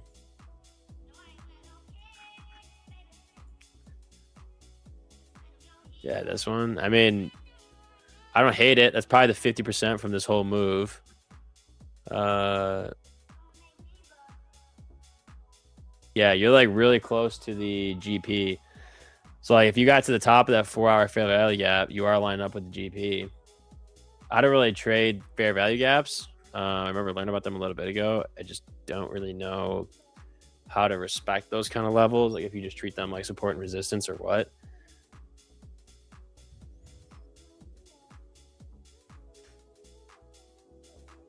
No, I seriously have to convert this. MK. Kind of freaking. Oh, here we go. Save video. Fire. NQ did none of the things I thought it would today. Yeah, today was crazy. Today was actually a crazy day. A lot of opportunity. The morning was brutal, though. The morning was genuinely like horrible. I mean, it was really pissing me off. So if you were struggling this morning, you're not alone. I took an L.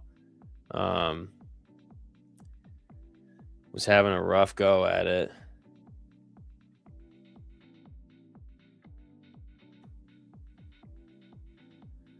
Man, where are these videos saving?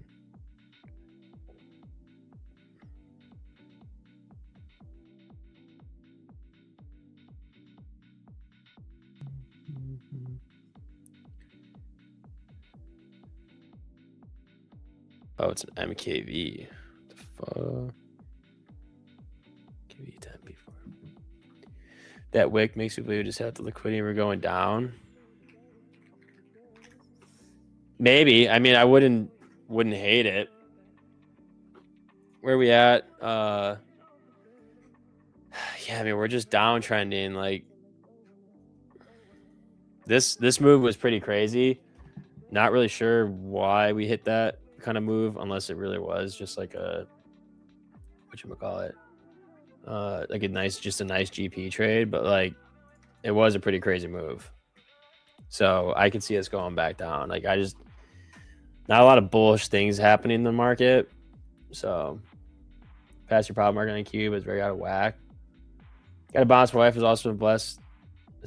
Also blessed the bracelet now wants one for herself. So I played myself. Hit the store on Mish Avenue, so no mail to intercept, so it's wrapped perfectly. Oh wait, that's actually a good idea. You think I could bring some of the cash? Pass my profit market and cube is very out of whack. All my alts have liked the stream, but you guys have the power to do this. Yeah, get the alts on there. Yeah, maybe I should. Maybe I could go to that. The Tiffany on Michigan Avenue. Let's get it to 500. What do you guys add actually? 915. That's good enough. You guys did a good job. I mean, you can go like it, but I think you did a good job. I'm proud of you. I'm proud of you guys. All right. 303. Drop those videos to myself. Bada bing, bada boom. This video better do numbers. I'm going to be pissed. Okay. Boom. Oh, wait. You know what I should do? Is I should do the pole dancing video and record that. That's actually a good idea. I'll do that too. Have I watched Hajime no Ippo? No, I haven't. A boxing jab? Oh. That was pretty good. Is it good? I haven't watched, like, I've watched mostly, like some of the main anime. You just jumped on stream. Can you talk me through the trade? The GP, brother. It was literally, honestly, it was literally just the GP. Volume was looking kind of bearish down there. We did get a nice volume spike, though, around that 29K level. So we did approach a psychological level. We were at the GP, and we just had a really clean bounce. So that was purely just GP taking over. After I pass a growth count, I need to take 5 winning days with 150. Yes. You also need to meet consistency and the profit goal, like the minimum balance. Am I from Chicago? Yes, I live in Chicago actually. A little AMD for me. It's AMD. What's my strat? GPs, chart patterns, and now volume profile order flow, which has been fun. So my bias is useless. I get down part of that and go up, saying a bias. Yeah, I think bias can definitely hurt you, big time. I do my worst when I marry a bias. If I know for myself that I can flip and not be married to a bias, I do way better. Like, truly.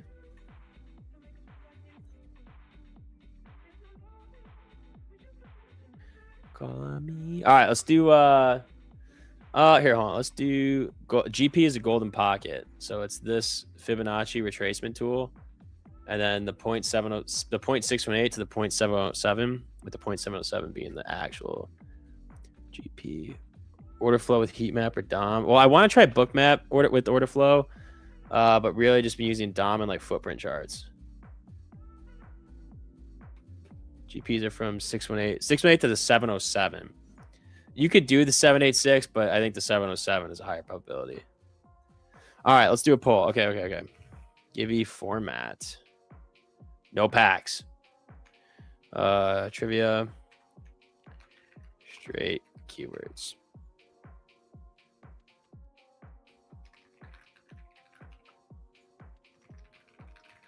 All right, here we go. Straight keywords or trivia. One has more winners, one has less winners. The trivia, we could do like 5 25K selects or something like that. Or even we'll do 5 50K selects. Or we can do like 2 150K selects with keywords. Because then we let everybody come in and it takes a while.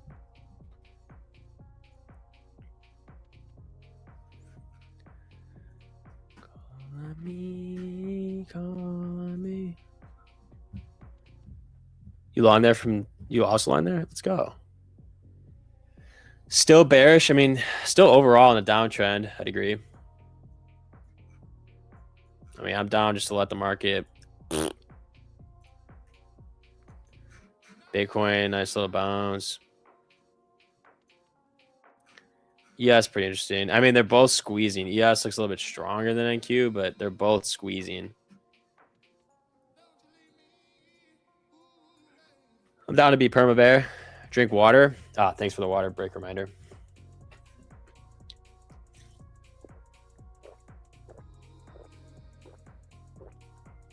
Ah.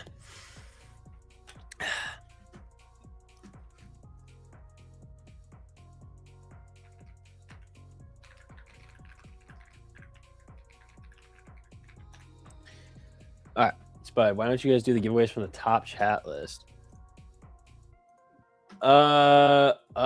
Wait. Because some people that are OGs get filtered out for some reason. Yeah, I was actually really thirsty. Oh, my Sunkist is here. Okay. All right, we're gonna rip some trivia. So it sounds like a great idea to grab Sunkist. So provide me a moment. Don't worry, I won't leave you. Won't leave you guys away. Hold on.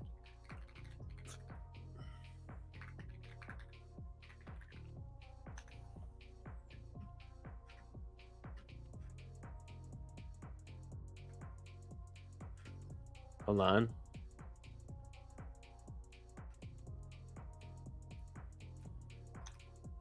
Hold on, I'm finding the perfect stuff to babysit you guys with.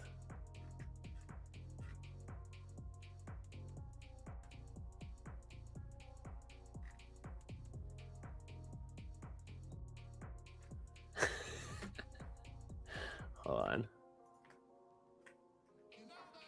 Hey, let me cook.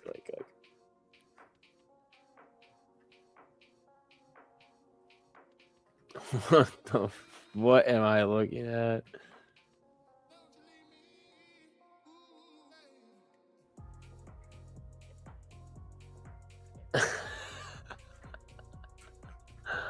Oh my god. Wait, what's this?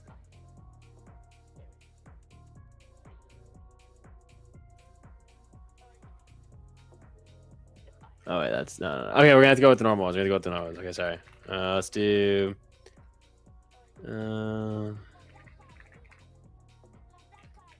Okay, hold on. Let me look. Sorry, I'm a perfectionist. I gotta find a perfect video. Timmy's here. Timmy for this. Timmy.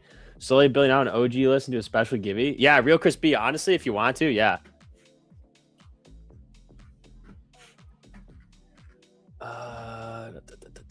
No, I want something like.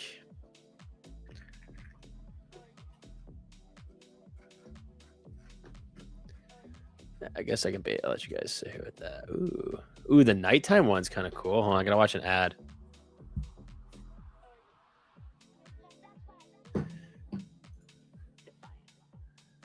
Ooh, cool. Okay.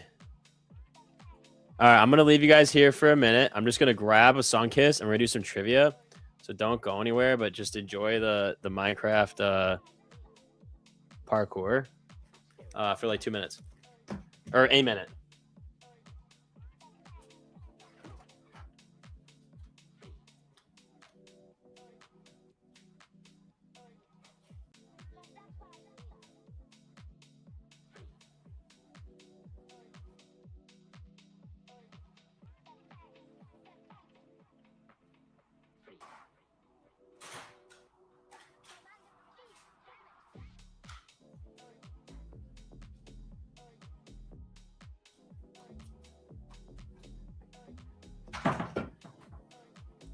Okay, you guys good? You guys all still here? Okay. Okay. All right, so I got the sun kiss. Hold on.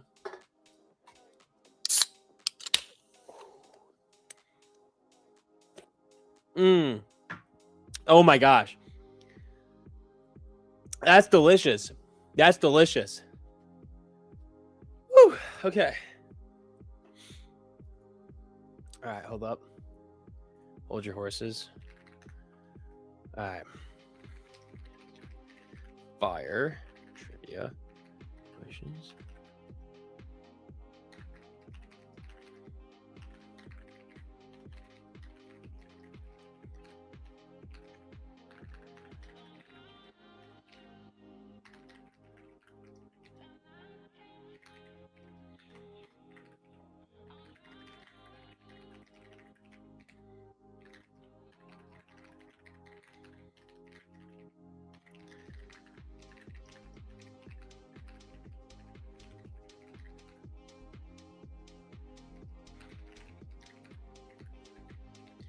One word answers only.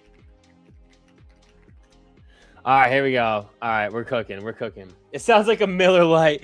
Yeah. Your wife hates the ASMR can opening. It's so good, dude. It's so good. I'm sorry I left you guys. I'm sorry I left you guys. Okay. It's the little things that keep a marriage working.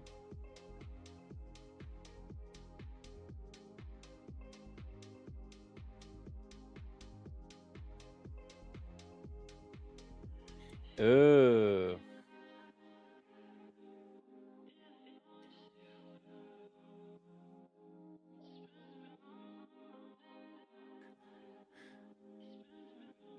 Okay. All right, hold on. These are good. Okay. It's a number. Here we go. You guys know the drill. 30 seconds to answer. You can only answer one time. Then you have 1 minute to reply to claim your prize. We'll do 50K selects today, okay? All right. Here we go. You ready? Yeah, okay. Here we go. Okay. Ignore these numbers. 7, 14, and 21. What is the square root of 144? 30 seconds.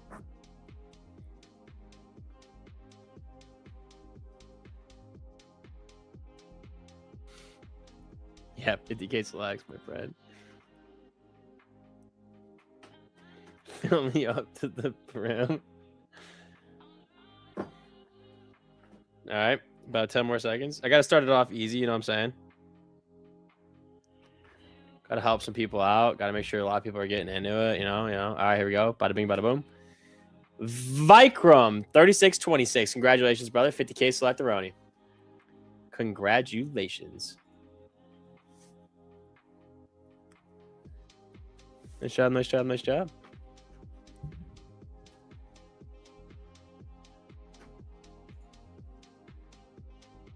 It's not who's first. It's just whoever you just get entered to randomly pull it.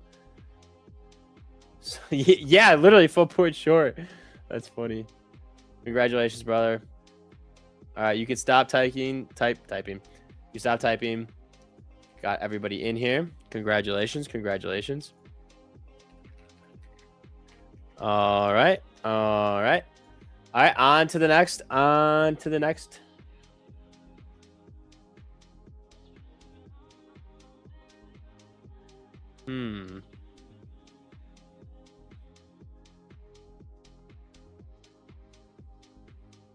Let's see.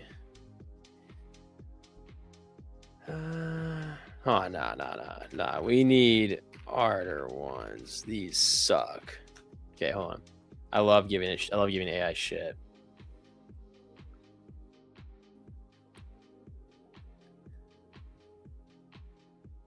All right, here we go. Here's a good one. Bada bing, bada boom.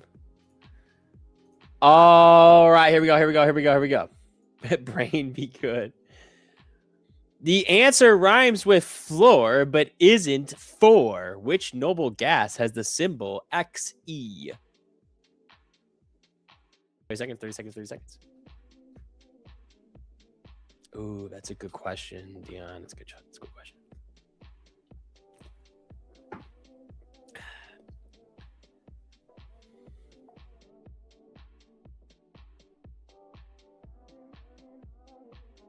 You only have 10 seconds.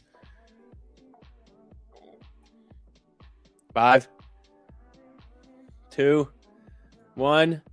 Bada bing, bada boom. Dion, congratulations, brother. You won yourself a 50K Select-A-Roni. Dude, let's go. Dion, you're a winner. Oh, shit, brother. Congrats. How does Xeon rhyme with floor? It doesn't. The question... Oh, wait.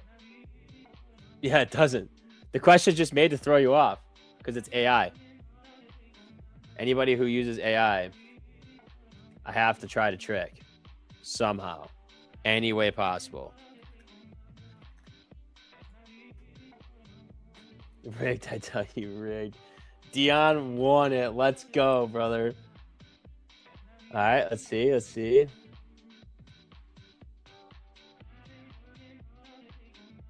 Okay, here we go. This is a good one. This is like an easier-ish one.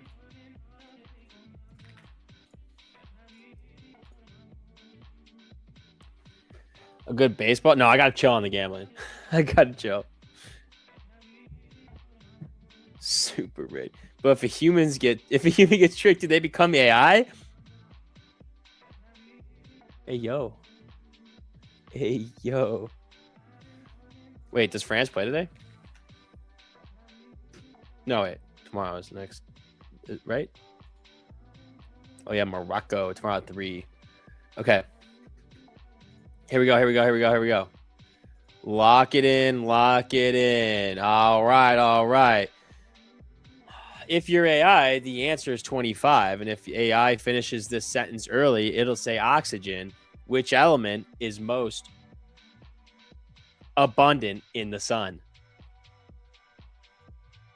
30 seconds starts now.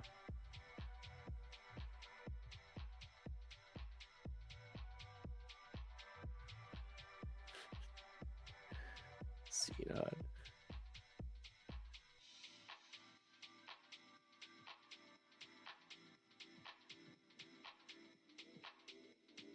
Ten seconds. Man, I gotta figure out a way to rig it against AI a bit better. Boom. Cobweb King, congratulations. Pretty sure you won the other day. Good job, my friend. Good job, good job, good job.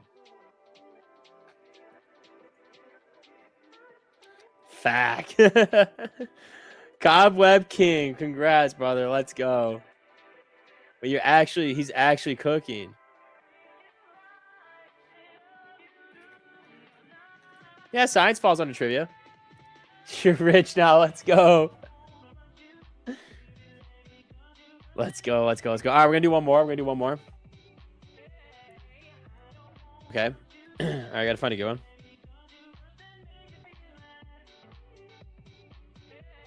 I gotta find a really good one. Okay, hold on, hold on. We gotta scan. We gotta scan around.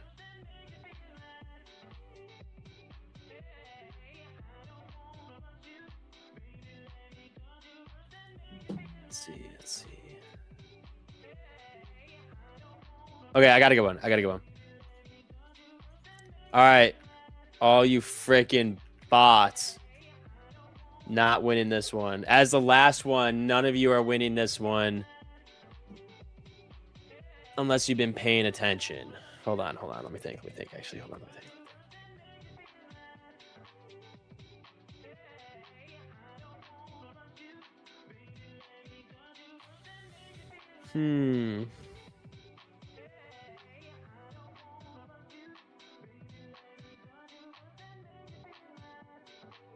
I'm like brain maxing. Hold on. I'm thinking deep.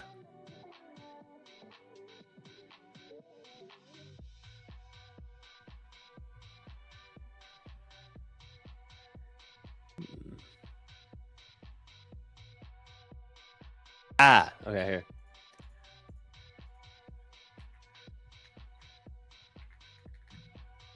Okay, here we go. All right, the real OG is going to know this. The ones who pay attention, the ones who join Power Hour, not only for giveaways, but to vibe and to chill and to hang out. Okay, here we go. It's not a question I asked AI for either. When the Spud buys his Lambo next year, what will Rebecca owe me? 30 seconds.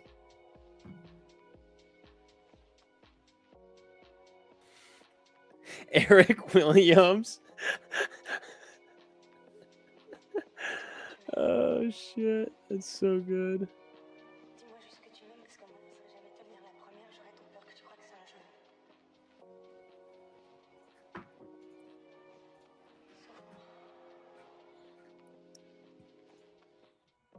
Oh fuck! Wait, I fucked up. I know. I fucked up. I fuck. Oh no. Okay, listen. So there's a formatting mistake, and if you didn't, I'm gonna close it because it's just funny. I put okay. All right, here we're gonna have to get a poll. We're gonna have to get a poll. I closed it, so typing anything won't get you in.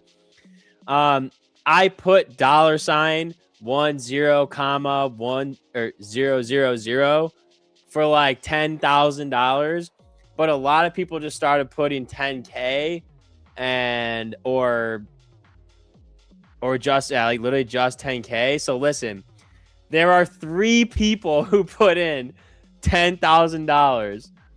So do we pull it because they had what I put in there?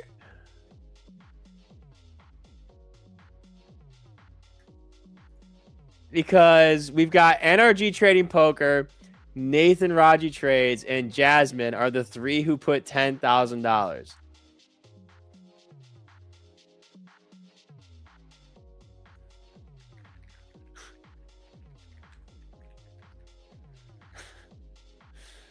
I mean, I'm going to leave it up to democracy. Low-key feel like I should pull it because they typed it in correctly. They've got some good odds. All right, no, we'll do 2. We'll do another one. I'm going to let him eat, and we're going to do another one. Let's see. You have a 33% chance of winning. All right, here we go. Boom. NRG Trading Poker. Let's go. You got a 50K select, brother. Congratulations. Wow. Nice job, my friend. Nice job. Yeah, I didn't specify format. I low-key might have fucked that up. Actually, on the highest of keys, I fucked that up. Yeah, I should have said it had to be format, but I didn't want to give it away. Okay, hold on. I gotta think of another one.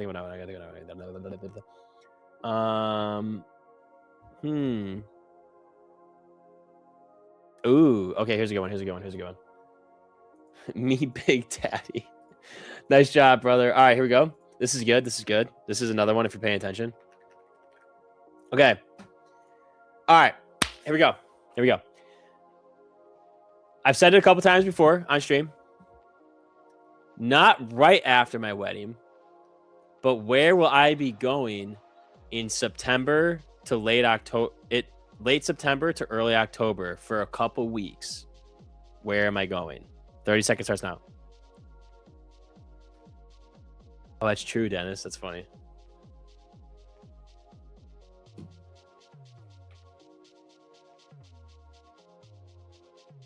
$10,000. Jay Remmer, you're a little late, my friend. You're a little late. All right, everybody's got this right. If you typed in Tokyo, put Japan. Your mom's house. Nah, not city. If you're putting in Tokyo, just put Japan. Everybody got it right. Germany Beer Fest. Okay, you can retype Japan, but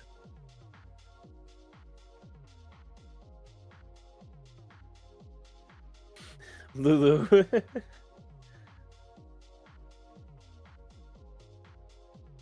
All right, this will be a freebie. We'll give everybody. More people got it than I thought at the beginning, so this works. All right, and 5, 4, 3, 2, 1. Bada bing, bada boom. Chance Maker G3F. Congratulations, you are the winner of a 50K Selectoroni. Congratulations, my friend. Congratulations. Are you here? You've got 40 seconds. Congratulations, Tradeify TV. You won the giveaway. Yeah, let's go. Nice job. You're here. Make sure you put your Tradeify email in your YouTube description, and we will send you guys your codes actually really fast. So don't fret. Only chance we have is a Tradeify paper account. Yeah, I'll give away the Tradeify paper. All right, everybody. Congratulations to everybody who won. Appreciate you all for staying on and chilling. I'm glad that the Minecraft parkour was entertaining for you to stay here for a little bit. But crazy day today. Crazy week, to be honest with you. Been kind of nuts. But yeah, I hope you guys all have a great night. Remember, tune in to game night. We're going to have Tyler and Joey and some mods. We're all going to be playing Mecha Chameleon, which is supposed to be a funny-ass game. Probably going to be a little buzzed at that point, which will be even more fun. So I'll see you guys all at game night. Be there or be square. And if I don't see you tonight because you're in a different time zone, that's the only excuse. I don't care if you're having a child or getting married. You better be there. Then I'll see you at 7:30 a.m. CST tomorrow morning. Godspeed. God bless. Have a beautiful night. See you later.